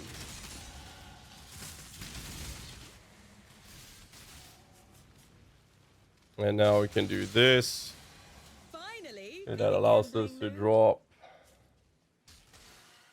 wherever the fuck, there it is, and drop clarity. Now we have plenty of mana left over. We can run skitter bots, we can run other auras, and double check what we have in the PoB after we reach town as well. So now we have plenty of aura. I'm pretty sure we're just gonna add a determination for defensive purposes.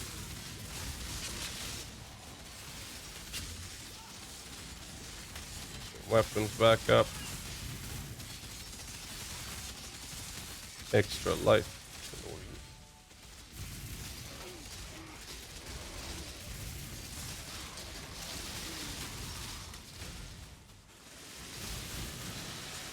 Easy peasy. Orb of regrets.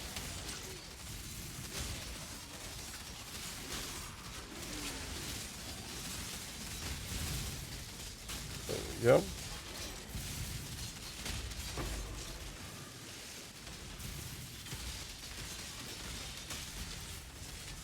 I think we'll run a Jinx Juju amulet instead for the defensive purposes. Would be way better. It gets us Chaos Rest as well.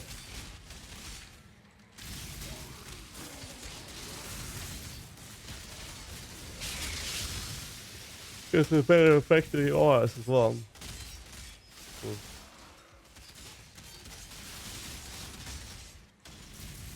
We'll see. There's a verdict on Penance Mark. Felt like ass. Decided to, at the Uber Lab, go away from spiders and instead use Aspect of the Spider.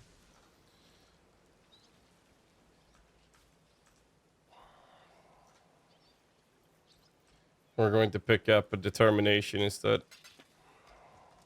Let's go do that. Hail gods.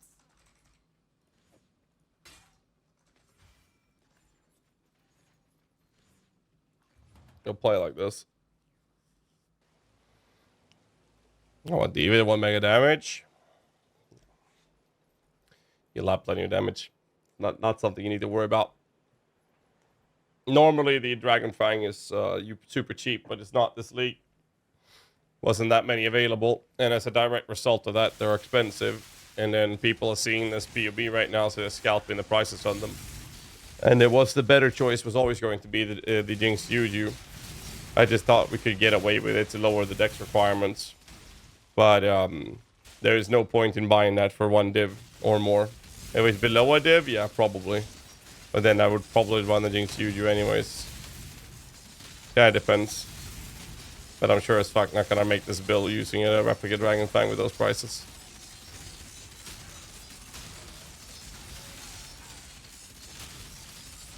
It wouldn't surprise me if people are buying them just to resell them in case the build gets popular. And I have no intentions in humoring those people. So I'm just going to change the amulets. It's very simple. I need to play test this anyways to verify its efficiency no matter what I do. And if I can't even play test with it, then I'm not going to use it. Very simple.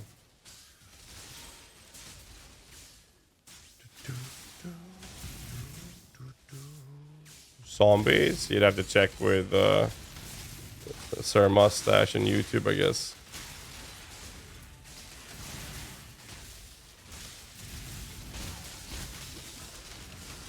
I don't know, Clout. You'd have to check PoE for that to verify which is better. I don't know the answer by heart, so I can't say.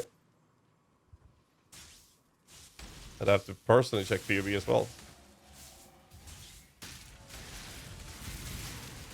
Juju's 5 to 7C? Yeah, of course. I mean, it's not just cheaper, it's directly better. You get aura scaling efficiency, and you get chaos rest, and you get attributes from it. And besides those details, well, you get more attributes, dexterity, strength rather, and chaos rest. You also take 10% of the damage from hits moving over to your specters. Like, it's just defensively a better choice either way. So there's really no arguments. Summon are a Sign Ascendancy. I don't like the Sign Ascendancy for minions personally. Not a big fan. Any thoughts of Crit Chaos versus Poison Bomber? No, I haven't done Bomber. I haven't done Bomber.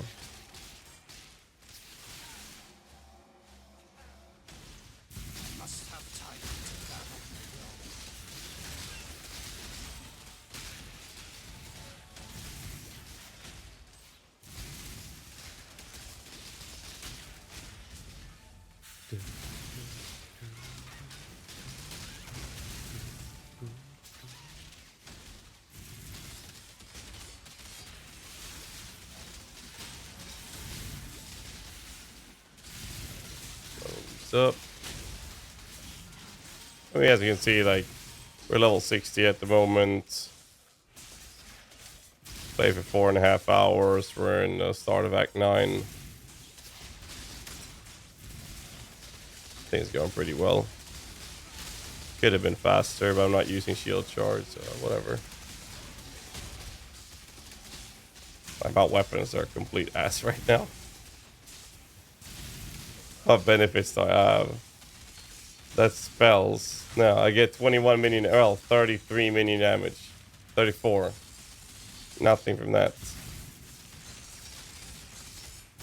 I basically have the most atrocious weapon you could possibly imagine for leveling. And we're still walking through the content, so no complaints.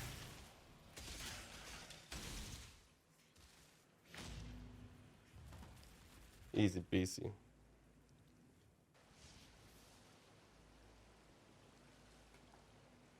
Have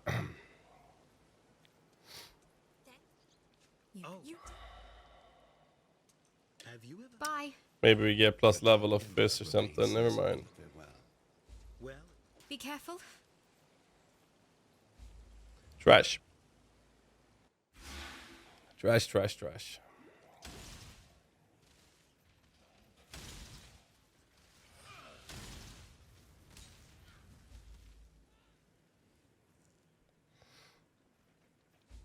We're gonna dual wield Yakri. That's the special sauce. We're gonna dual wield once with this build. And we're still gonna be block capped with it. We're gonna be dual wielding once and we're gonna be block capped.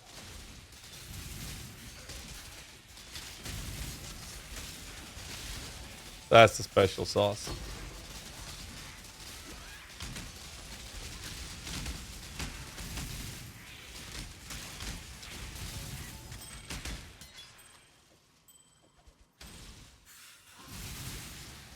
Expect as a PoE 2? Not yet, no.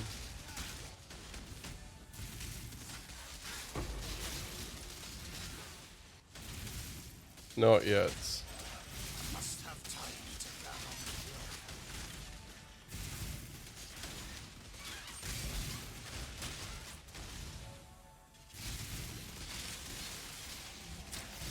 Well. Just walk around the edge of this area, by the way, to find where Shakira with her hips that don't lie boss will be found. Sorry, I keep forgetting to talk about tips and tricks in the areas every now and then. Apologize.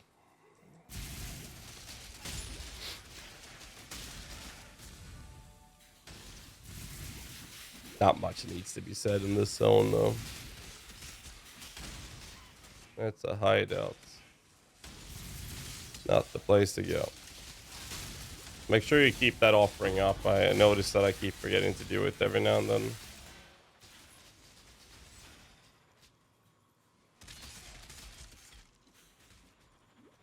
There it is, to the sand pits.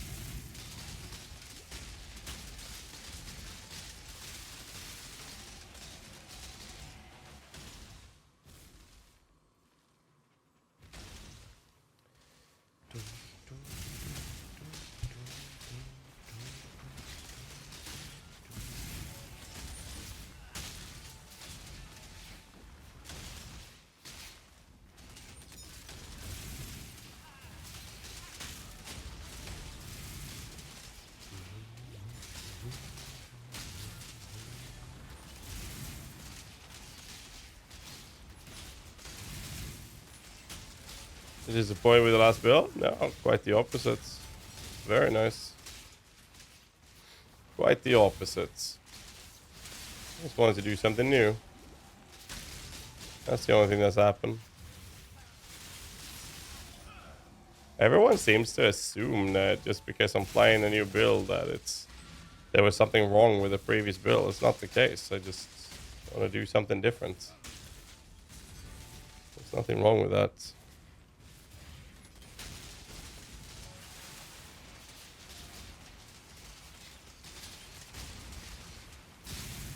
nothing wrong with the build, boys.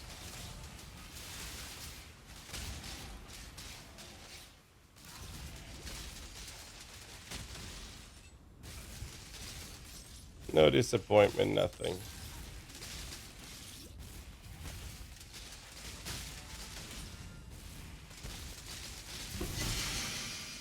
Heavy belts. Right. Back to town, hand in for kill points. And temporarily, well, we can get Gruthkul and Lunaris, but yeah, we'll do that.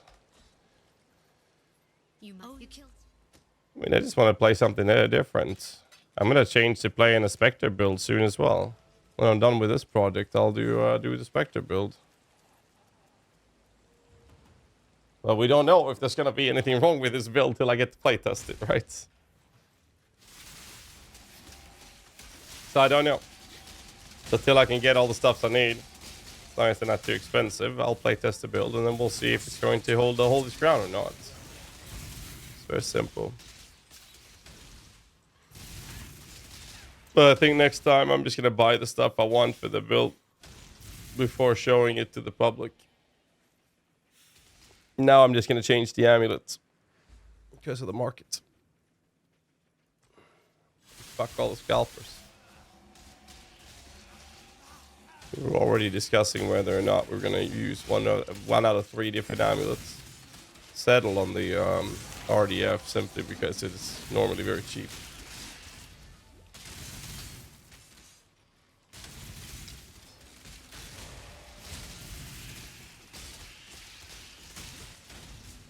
There we go. We go to the boiling lake.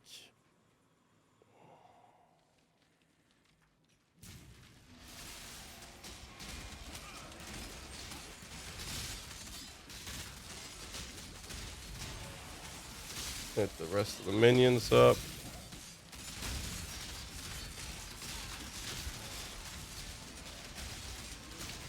Yo, Brett Tag, thanks so much for support, man. Appreciate that, dude. Thank you, thank you.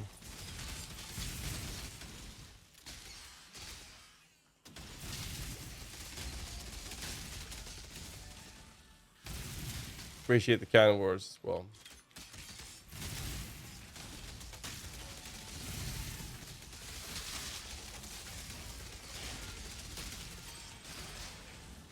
No level of minions on my helmet yet either. That would be pretty Like fucking 7 years nice. subscribed with Prime and included the message. Keep up the phenomenal content. Thanks, sir. Okay, which one would be a third? 2 Carnage Chieftains and 1 Arena Master. Is what we run on the low budget. It's all shown in the PoB as well. If you go to the skill sections, you'll see that clearly displayed.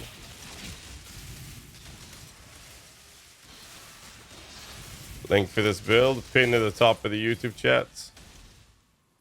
We're gonna change the amulet though, because it's too expensive. So the amulet will be changed.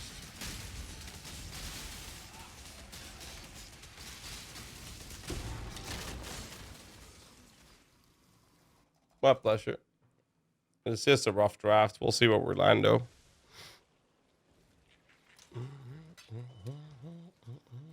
Remember, humanity needs us.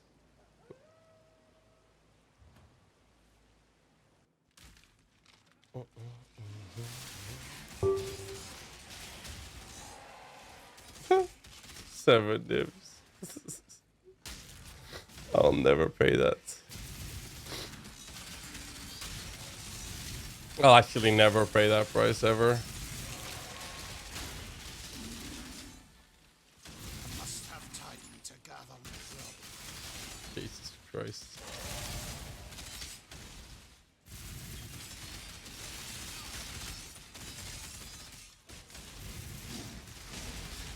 I was willing to pay 1 div for decent rolls. If he doesn't go down to that price, I'm not going to.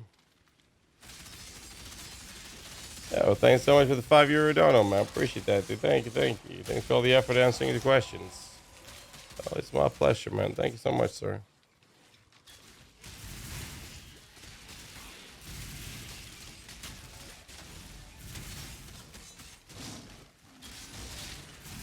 Thank you very much, good sir.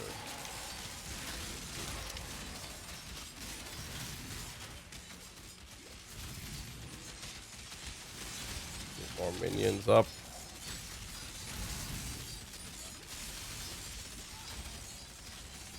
Well. So that's Soul Eater? What the fuck's wrong with this guy?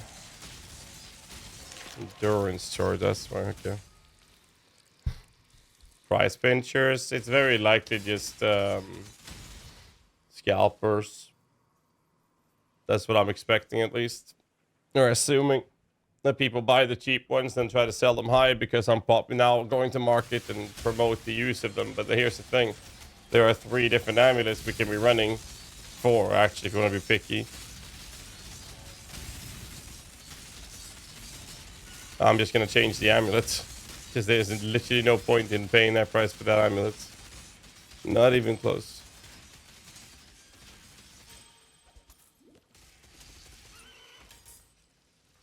Not even close. 10 divs now. Yeah, I'm just gonna change the amulets.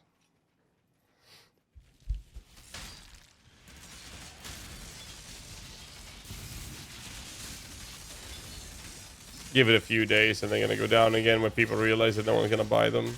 And for that price, not worth the money.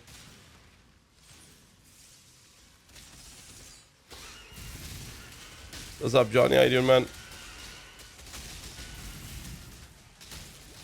Yeah, but I mean, it's the scalpers I'm talking about when that are stream sniping. They're checking the stream. They're like, oh shit, guys gonna promote the RDF. I'm not.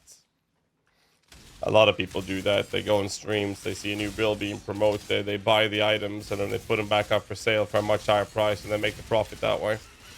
And I'm not gonna let them. I'm just gonna change the amulets. So we can chill, boys. Can all relax. I will just change it.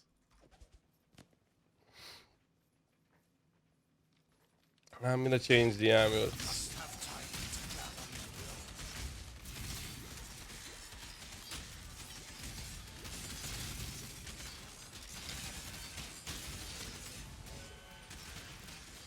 Holy fuck, man. Gotta wake up. Jesus Christ.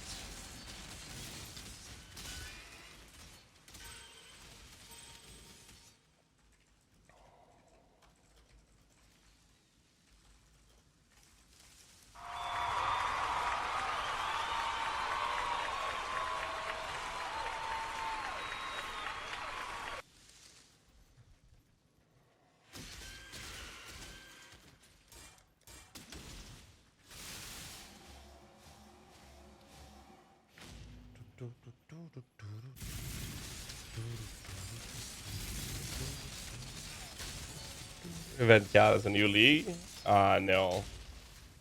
No. It's just an event.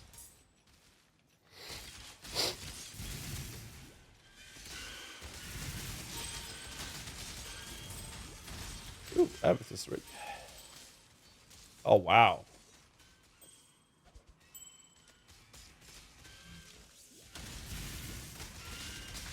Not bad. Not bad at all. Holy shit. A little right life roll, but whatever. I'll take it. Poison or relegate up? No. I do not.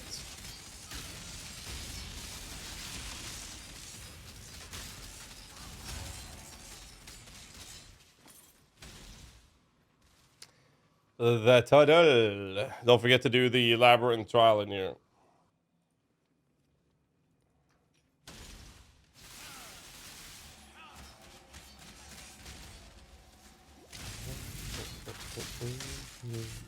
Good song.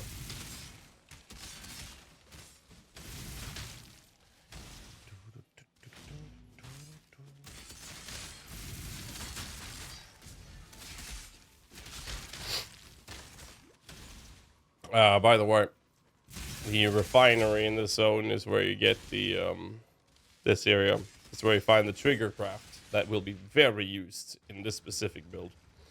Now I've already gotten it, so I can't see the zone where it is in this area. But if you don't have the trigger craft, this is the area you want to find. It's like a little grate in the ground in the outdoor zone between the rooms. It's where you can find it.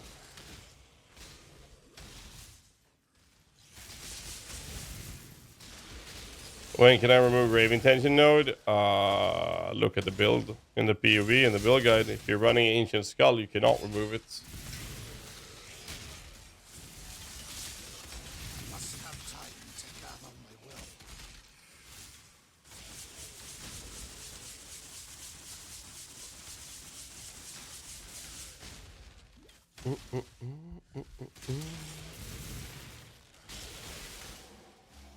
I'm gonna make MTX rewards. Yeah, I mean, so far the build's doing good, but I don't know how it'll perform later. I need to test the build, but since people are fucking over the entire market of RDF, I need to change the amulets. So I'm gonna rework the build again, and we're gonna replay with a better amulet instead.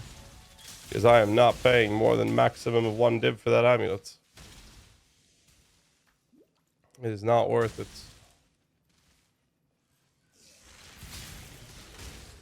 So we'll be making some changes. It'll be a little bit better defensively.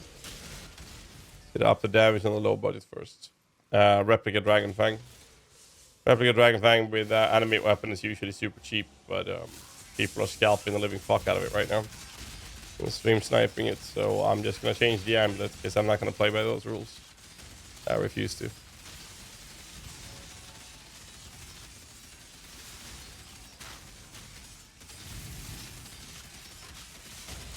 It's very simple.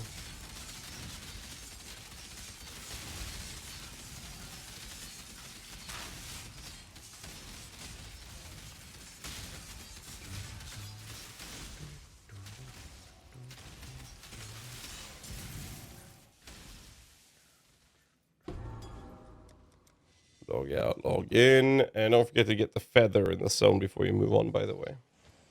Herald Minion build, I don't have plans for it right now, no. I want to play the Spectres. I was supposed to play Spectres right now, but I decided to, hello? I decided to do this build first.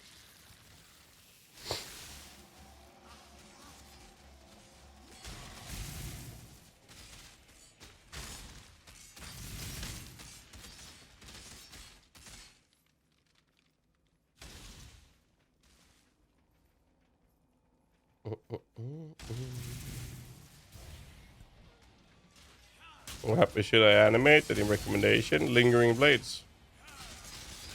Through Bladefall. You don't use self-reflection. Hell no. Self-reflection is shit.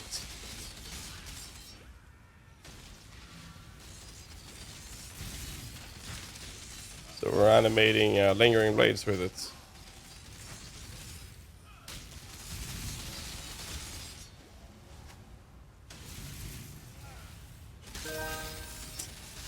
Well, Simicraft just Thank you, dropped some Simicraft. cold hard cash on my channel with that prime sub. Thanks for the love, my dude. I must have time to gather.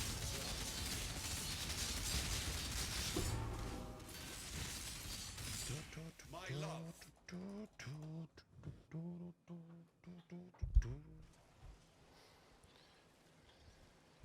Literally genius. I mean, self-reflection is just terrible. I'm sorry. Not So we're going to use some Lingering Blades to not screw ourselves over.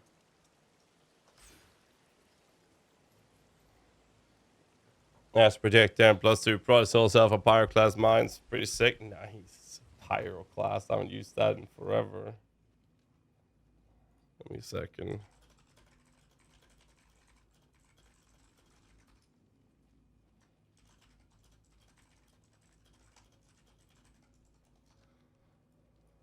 Greeting.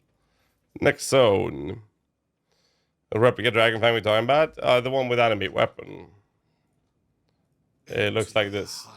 10 people think they're gonna get 10 divines out of it. It's like it just won't happen. That is a really bad roll for this build as well. And you think you can get 10 divs out of it? I would pay 1 div max. 1 div. maximum. And because the price is behaving like this, which is very likely a result of people stream sniping, my best guess is that I'm just gonna change the amulet, because I will not allow stream snipers to fuck up builds like this for the general population. Usually that amulet would cost a handful of chaos. So I'm just gonna change the amulet to another amulet, because there's 2 other amulet options we have for the build. So I'll just restructure the PoB accordingly, and we'll do another amulet instead.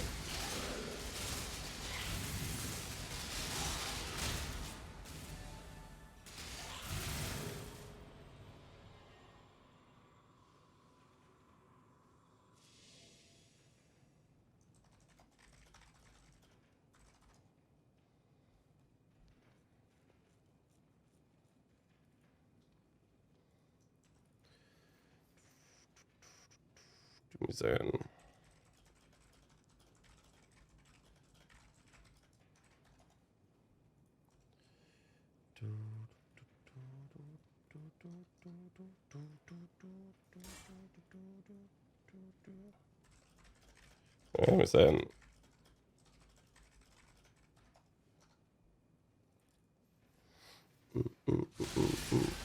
oops, lost my weapons.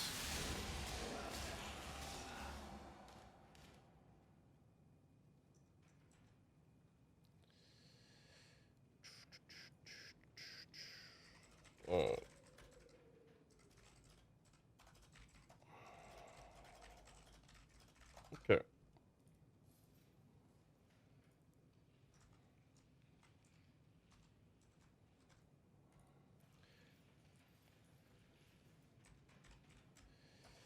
All right. Where was I? You seem tired? Yeah, I'm taking a cough medicine that's making me super tired.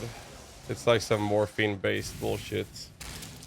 I've been having an ear infection, so this fucking medicine is knocking me the fuck out. But so yes, I'm definitely tired. I'm sorry. Why occultist withering press and 50 more chaos damage face minions going to PoB? Well, it's counting the withering presence is the withers you apply makes enemies take increased chaos damage. That would apply to minions because you're applying a debuff on the enemy.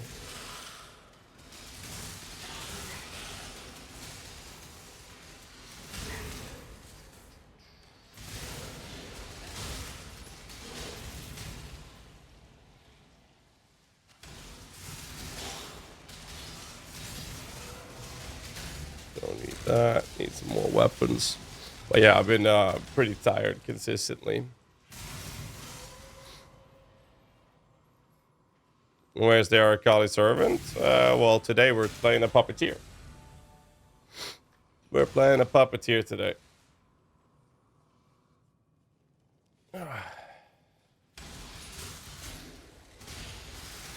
And I'll play a paladin specters eventually as well.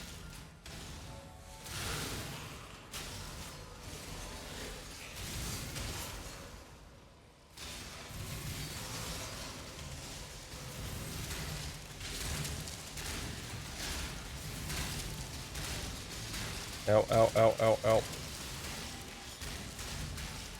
So right now is something like the base I need to know about specters. Oof. Specters is a bit tough.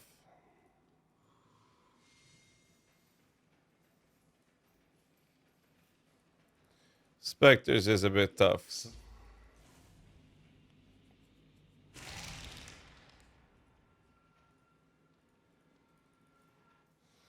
It's a bit tough to grasp that at least.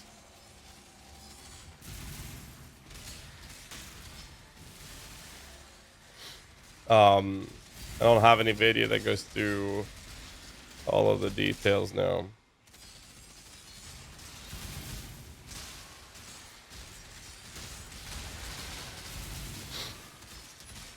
I go through the basics on my in every build guide though, but I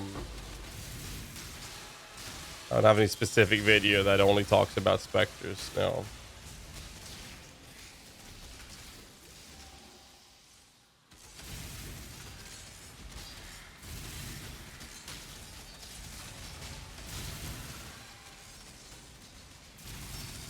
About 15 stacks of wither and 15% still applies according to POB. Why?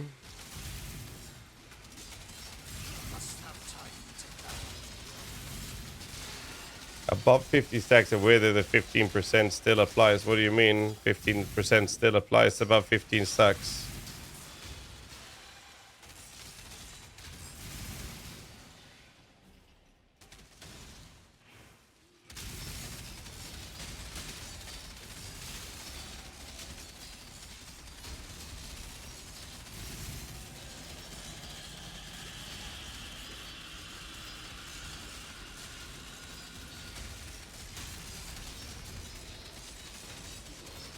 Ow, ow, ow. Oh, Jesus fucking Christ.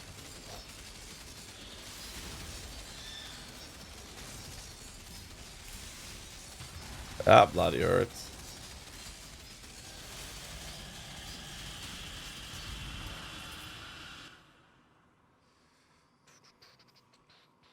Let's refill the flasks. The Withering Press has 50% more chaos damage, still applies via PB, even at 15% 15 max wither stacks.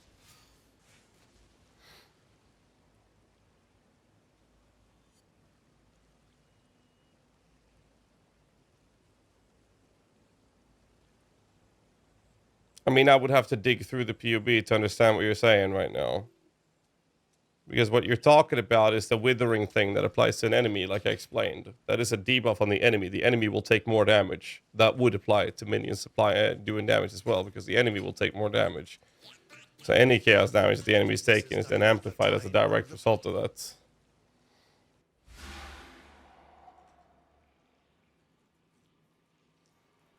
that doesn't change anything. What I'm saying is still accurate and applies.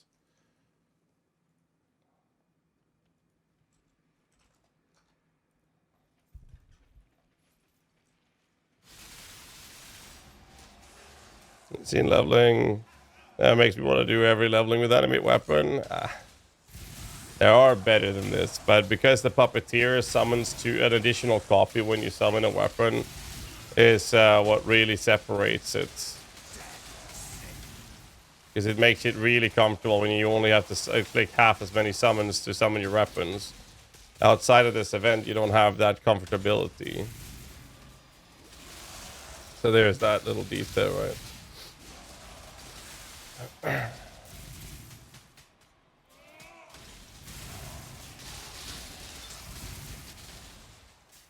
wonder if I should upgrade the gear a little bit at this point.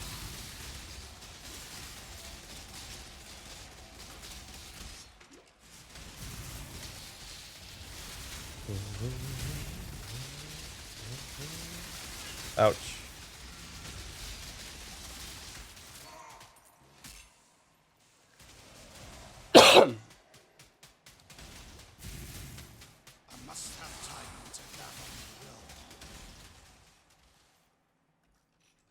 There we go.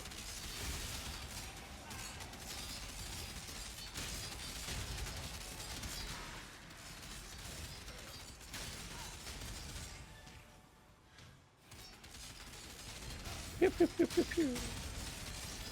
Bit chill. I think it's good to go for the determination and go Eldritch Battery. My mana's never an issue at this point, ever.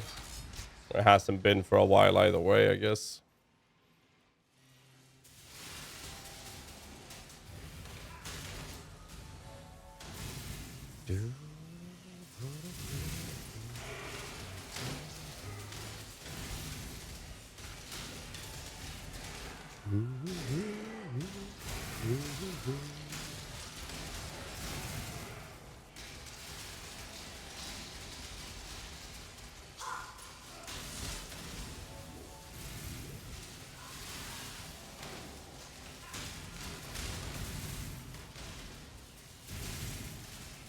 Oh, we go.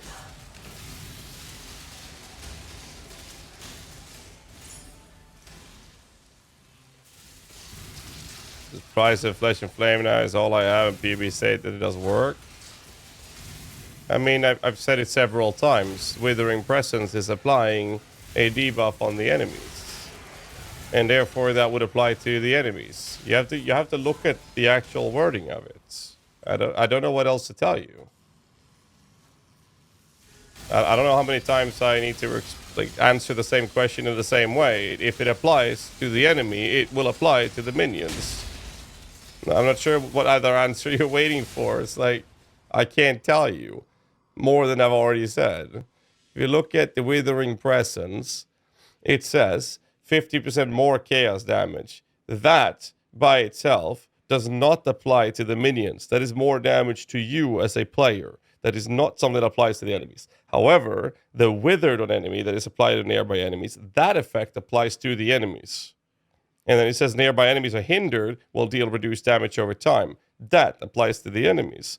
All I'm saying is that those things would apply to the enemy, which would indicate methods or modifiers or factors that would apply to the minions' efficiency. But the more damage does not apply to your minions, because it doesn't say that it applies to minions.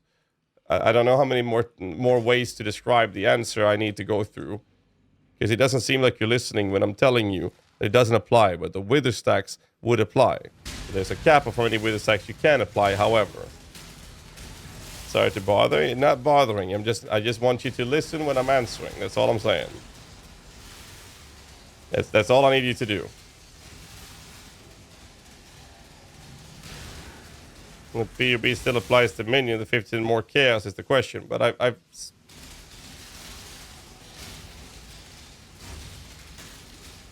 said multiple times that the Wither is applying, which is a debuff to the enemy. That will apply to affect your minions. The chaos damage, which you are referring to, the 50% more damage, that is a modifier that applies to you. That does not apply to your minions, but the Wither will. Again, like, I don't know, I've showed you now as well. Like, I don't know what else to say. The more damage does not apply to minions because it's a modifier that applies to you as a player.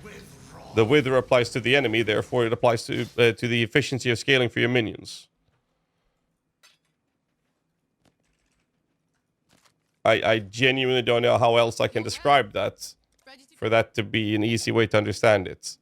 It does not apply to your minions, the more damage or the more chaos damage. That is a modifier that applies to you as a player. But the Wither is a debuff on the enemy. And therefore that would scale whatever chaos damage your minions are doing, because that's how Wither works. Keep your eyes on the horizon. The prodigal returns. Have you brought with you a weapon to free us? Am I misunderstanding the question? Or because, I mean, you're basically asking the same thing over and over again, and I'm trying to answer it, and I've answered it the same way multiple times over. So if I misunderstand the question, just reword it, and I'll see if maybe it's me just misunderstanding you. But I can't really help you unless that's the answer, because then I've already given you the answer. 9% reduced. I can do 1.5. Decent rolls. I'll do 1.5 for that.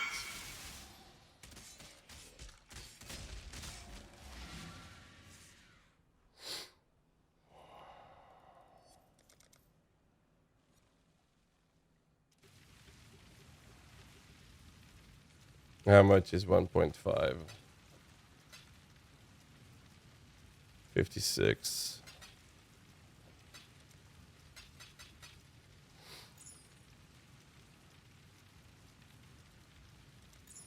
Thank you. I got a POB and remove the amulet either way, though. Unless the prices fix it themselves in the next coming days, I guess.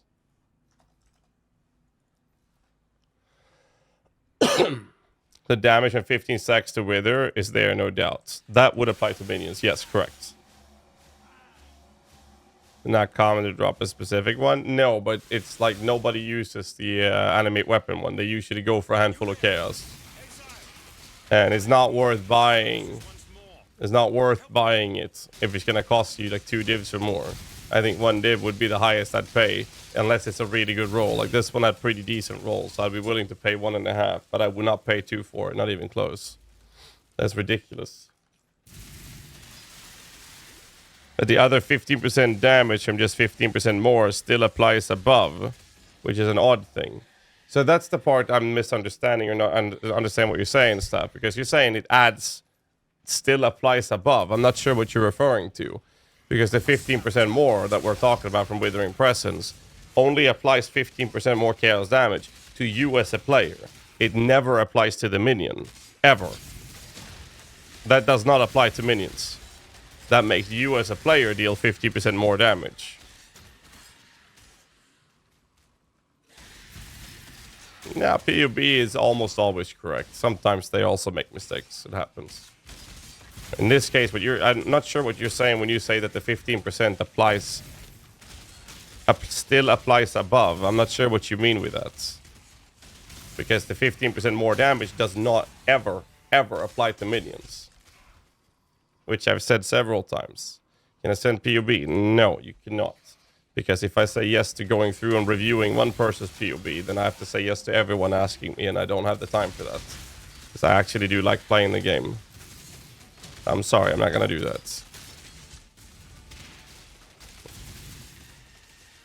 I really would want to in this case, though. I really do, to understand what you're saying, but I would try to be fair to everyone. If I say yes to one person, I have to say yes to everyone else. But no, like, I can guarantee you that the damage, the more chaos, will not apply to minions. And if for some reason PUB is making that happen, that is incorrect. The more damage does not apply to the minions. It applies to you as a player. But the Wither will. Or maybe actually, let me make sure you can post it. Maybe someone in chat can go do it. Here. Maybe someone in chat wants to take a look at it. I think we can find out the issue here. He's like... I'm just trying to answer the question like several times, saying the same thing over and over again. I was like, what the fuck are you not getting? You know? Jesus Christ. Let's see if someone can take a look at it, then we'll take it from there. To a video. Drop the link, Snap. We'll see if someone in chat can take a look at it. This ghastly nightmare must be put to an end. Oh. Let's see if someone in chat can take a look at it. Man, I thought you were just literally pulling my leg trying to fucking troll me or something. Like, bro, you're not paying attention. Just listen to what I'm saying. I'm answering the question multiple times over. What the fuck you doing? Fucking hell. I'm way too tired for this, man. Or rather, I'm way too sick for it. Fucking hell. The few builds be evolved, the max row of Legacy of Phrecia, because it's a 1 month event. So we only made a handful of builds for it. If this one turns out to be good, then we'll see.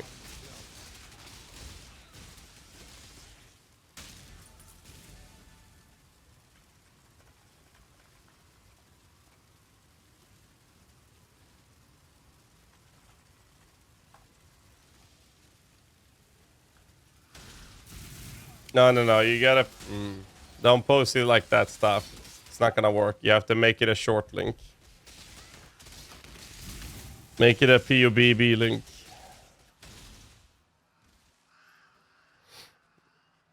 I put level 19, ready to be 20, support and hunger loop, and then level the gem. It will work. Yes. Support skills, mind you, but yes. That's how it works.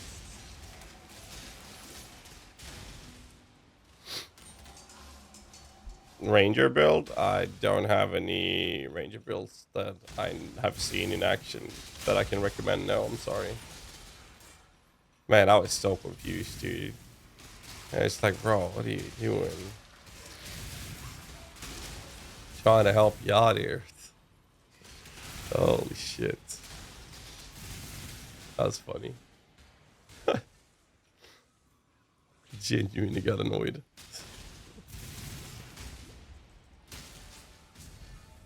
Nah, you can literally just click generate, then click this, click PUBB, click share, and now you copy this code. That's how you do it. Much shorter link.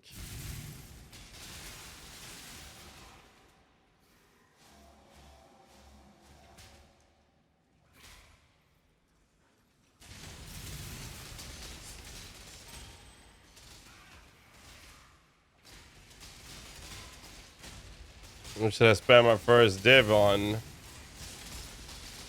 You got Covenant. If you don't have the Covenant, that'll be your next big step.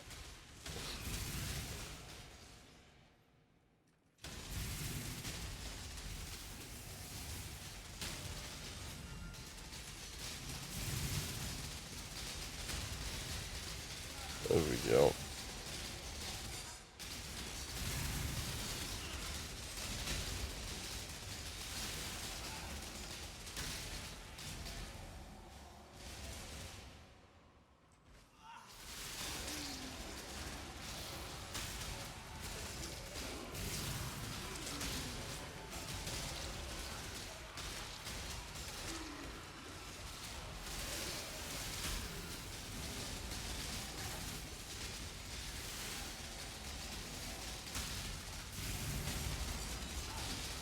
Ooh.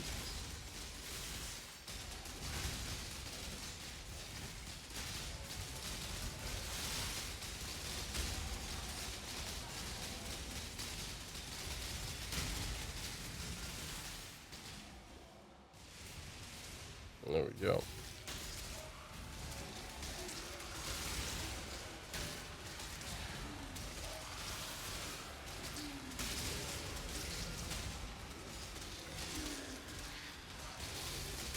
New Baron build, Rotting Might, Strength, Fix, Minions. I mean, if anyone can make zombie build works, it would be whatever the set Zombie Father is running. I'm personally not a big fan of the whole Balbala setup to make that work, but it is probably the best way to do it. And I think that Zombie Father's builds is pretty damn cool. So if you want to play zombies, that would be my recommendation for sure. When the question about 800 plus speed, DPS 200 mace, 10% increased strength at one flat. I have no idea. The price it myself. Any suggestions? Price it whatever you think it's worth, and if you get spammed, it's too low. Raise it up, rinse, repeat till it sells. You return from... Remember, we do this. Raise it up and then lower the price till it sells. Would be my recommendation. Good luck out there. I'm afraid no one will do price checks for you.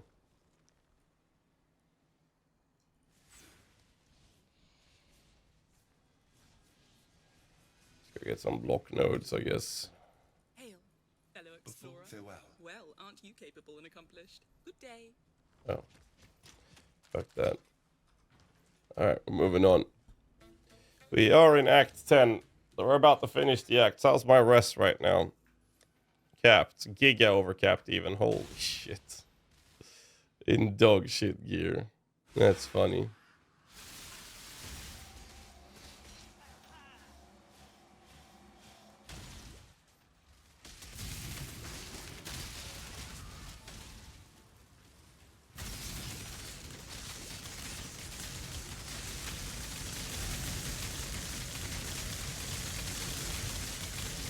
There we go.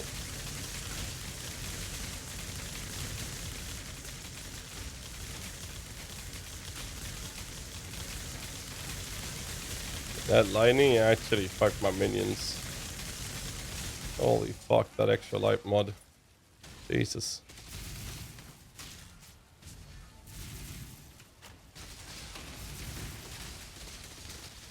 Chief is desecrating and yellow mass. No, they have a tendency of being pretty squishy, Antra.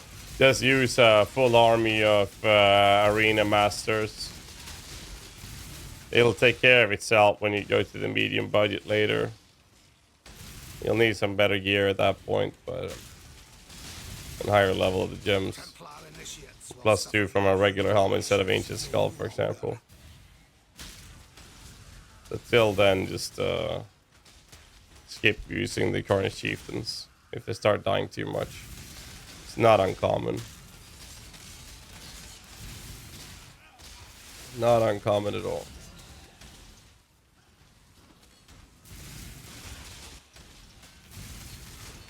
Ow.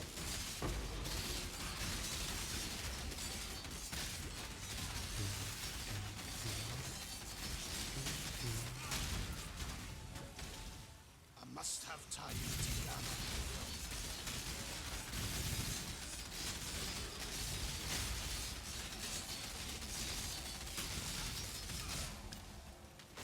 There we go.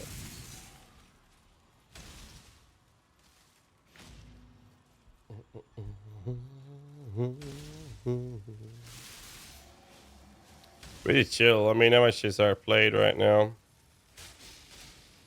5 hours and 20 minutes. It's a little slower than I wanted it. Well, I think we were AFK for like 15 minutes or something, right? Still. A little slower than I wanted to, but did some trades and whatnot. That was easy. A couple minutes lost on that. It's fine. It's not a bad time either way. It really isn't. You leave period 1. It's an event. Yes. So it's not a terrible leveling speed. Minus the 15-ish that I was AFK on.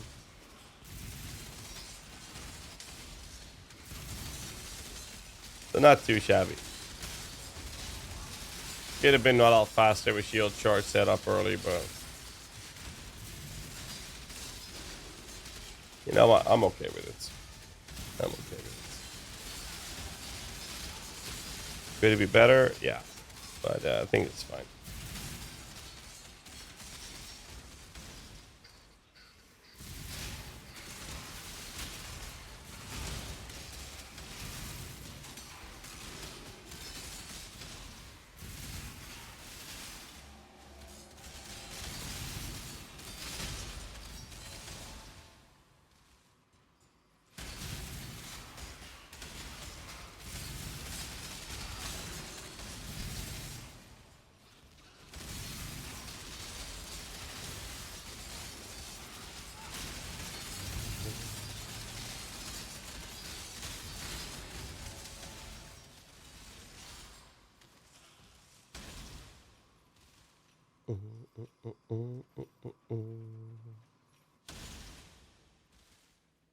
Five hours is fine. Yes, but you got to keep in mind, Godwin, I've also played this game for... What date is it? 23rd of February. I've almost played the game for 11 years. But what I think is really nice when I do this type of play with me, play along things, is that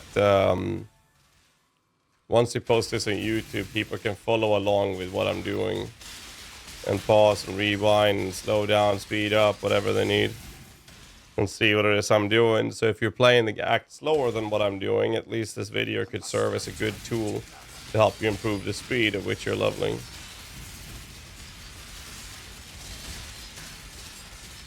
If you want to use it for something like that. 11, rookie, yeah. Oh, it is amongst the longest of the currently active streamers in the directory, at least. Been around for a while.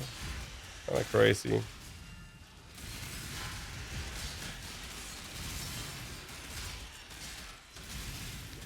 Kinda cray-cray.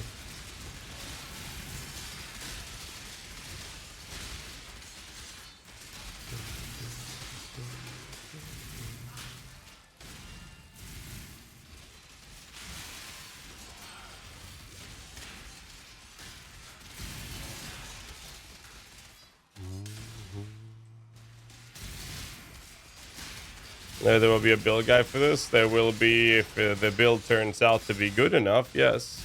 I don't know till I play tested it. I have no idea how good this will be. Or bad. I have no idea. Time will tell.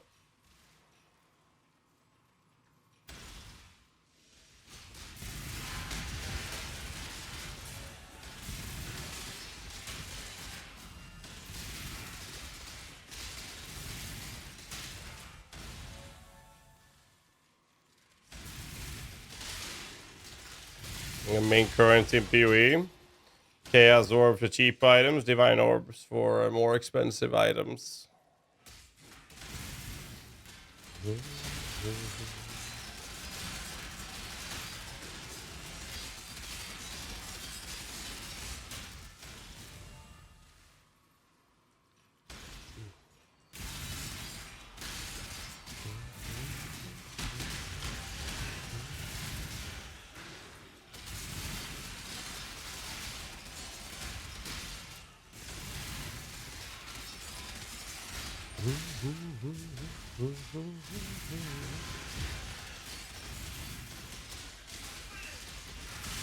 Ow.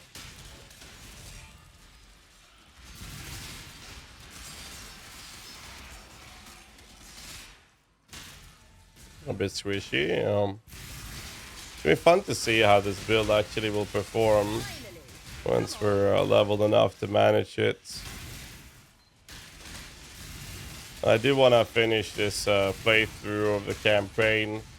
So we can upload this to YouTube and show people how to operate and go around it. The campaign with the build.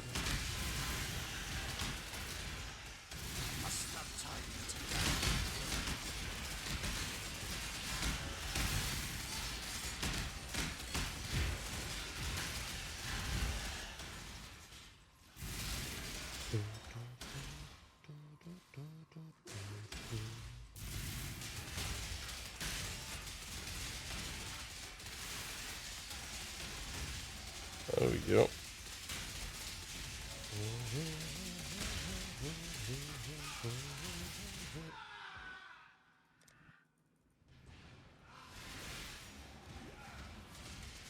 There's no way I can't survive that.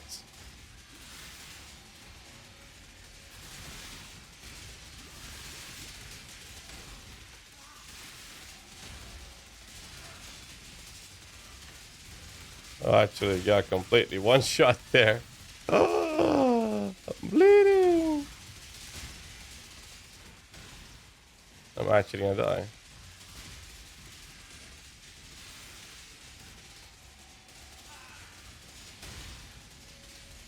Oh my god. Is it just life?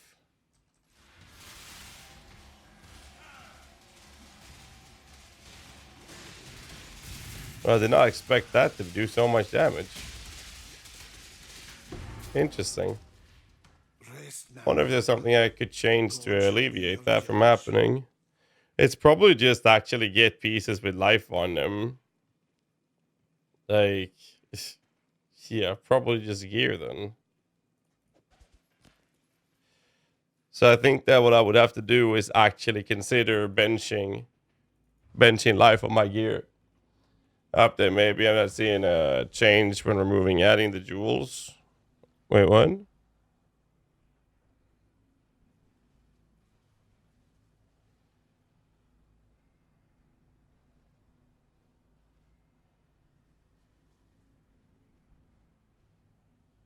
There's a bug of the PoE? Okay. Man, you were confusing the fuck out of me, bro. I was like, what the hell are you on about, man? I fear. I'm glad we can figure it out, because I was like, dude, like I'm trying to tell you. For freedom. Let's say we clean the suffixes. Huh. It's called a null and pray. There's no safe way to do it. Let me put some bench crafts on before we do the last one.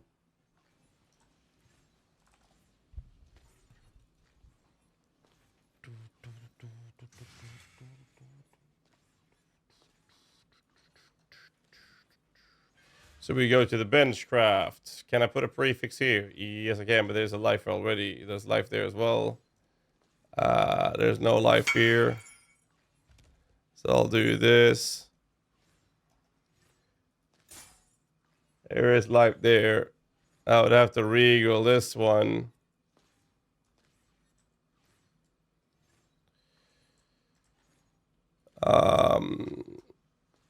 No prefix open on this. I guess I'll just YOLO regal this. And then put a life craft on this. YOLO, I guess. I mean, it's not much, but it's something. Whatever. Yes, corruption, which makes wither stats go at 67%. For some reason, this PvE only applies it when he also adds a source of withering that isn't withering touch.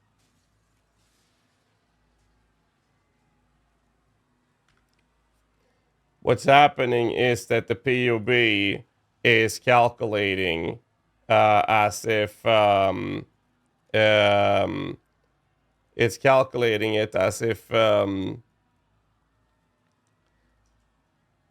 it's calculating it as him applying the wither, which means that stacks up. If he is applying wither with withering touch, his minions are applying the wither, and therefore the increased effect of withers that he has does not apply anymore, because that would only be for his withers, not your minions' withers. That's the problem he's having. Which has nothing to do with the withering presses at all, except for that the modifier that he has that increases the efficiency of his wither effect would only apply that effect if he is the one applying the wither, which the game is treating it as him doing when he has a source of applying wither himself. But if it's through withering touch, the wither will be there, but it's not going to be amplified. So that's the issue. That's not a bug. There we go. We figured it out, but it had nothing to do with the ascendancy. Well, almost nothing, I guess. 0 DPS. I'm in absolute shit leveling here.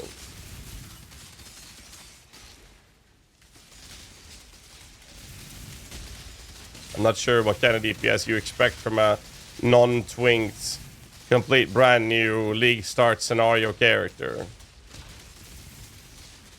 Like these guys, what is it? Spell resistant, life regen. You know what? Let's just not do those two.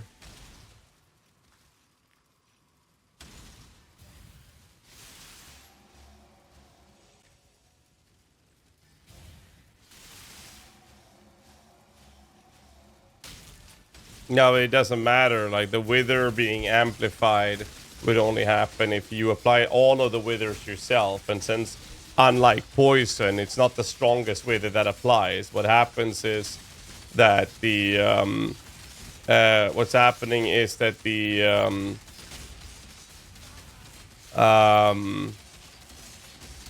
what's its face? The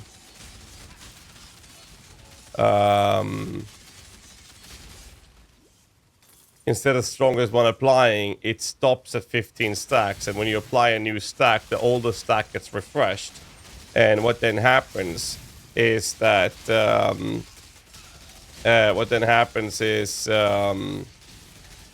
why am I getting powerful minions? They're super tanky. Hello? What then happens is that he will have once every so second, he will apply wither himself, which is amplified and gives him more damage in this example, except for when his withering touch minions will very quickly apply more than 15 stacks, overriding that one stack that is amplified. That is why there's no point in scaling the efficiency of wither, because you can't scale the efficiency of withers that's applied by your minions. As a result, you're inflating the DPS shown by your POB by having that modifier be present in your build altogether. As soon as you have any source of you being able to apply wither, POB will treat it as all of the wither stacks is applied from you. It's resulting in all 15 stacks being amplified withers, which will never happen. That is completely incorrect and inflated. It's very tricky. Like, the fact that he happened to end up in that position is quite insane. Because what he was talking about with the questions he kept asking me was like made no sense. Because he was talking about withering presses, right? Which has literally nothing to do with this at all. Except for the fact that you check a little box that's saying that you are now able to apply withers yourself. Which is quite crazy, but yeah. And you were referring to the 15% more damage applying, which is not the case. There was another source there, but I'm glad we figured it out, right? We figured it out. That's all that matters. All right, let me finish this campaign now before I hit 6 hours. I don't want to have a 6-hour video. Granted, 15 minutes was spent AFK, so we're still on a good pacing. Let me just finish this so I can put this up on YouTube. Oh shit, half this act was just talking about this fucking thing, dude. Good lord. Thank you, chat, for checking the PUB for me so we can figure this out. Nice work, everybody. Nice work.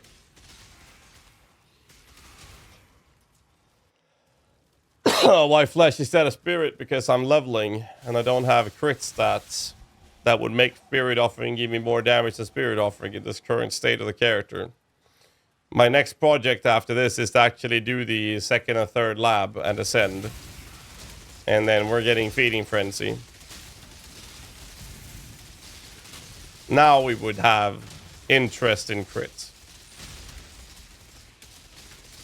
Granted, for that to be the case, we would also need to have we would also need what's its face? We would also need a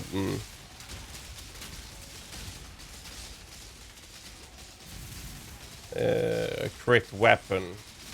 Is that Soul Eater? Oh, it's a Soul Eater. Let's just skip it. Soul Eater and Minion builds with temp summon minions is just fucking cock block number 1. Annoying as shit. They really gotta fix that. I've been telling them so many times about this. Everyone's frustrated with it, and it only fucks over minion players.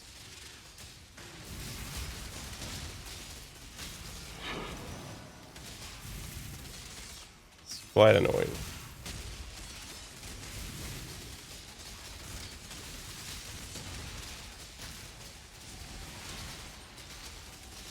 Yes, but you can use other amulets, dude. Don't pay more than 1, maybe 2 divs. I paid 1.5 for good rolls. I would not pay more. I wouldn't pay 1 div. But that's like the price I would be willing to pay for a half decent animate weapon RDF. I'd pay 1 div. 1.5 if the rolls were good. Anything above that is just ludicrous. And I would just rather use a Jinx Juju at that point.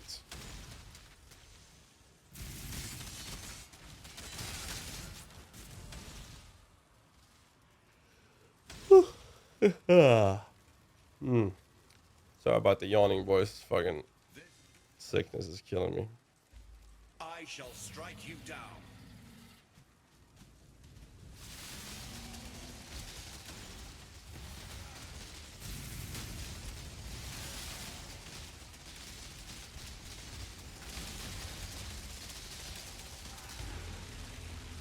Last boss, let's see, 5.5 hour. I spent about 15 minutes being AFK, so we land on a give or take 5.5 hour progression on this, plus the trades I did, so it's not terrible. I think that this is a pretty reasonable and good timer. I'm very happy with this, considering we're using enemy weapon. I'm good with it.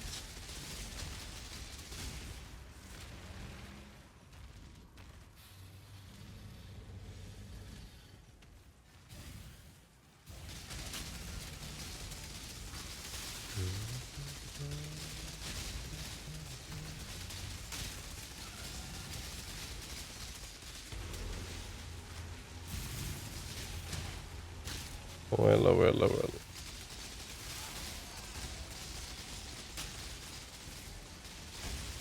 I'm glad we figured it out, stuff though.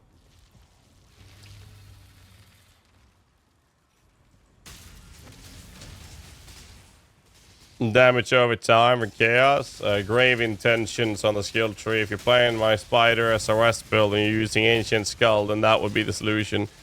My pleasure, disabled veteran. I'm glad you're enjoying it, sir.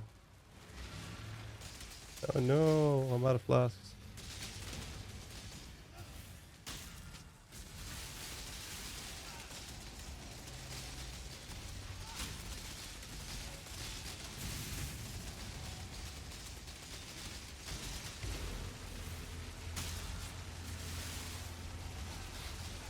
Looks like you have a DPS rotation. Well, most of the stuffs I don't use that often.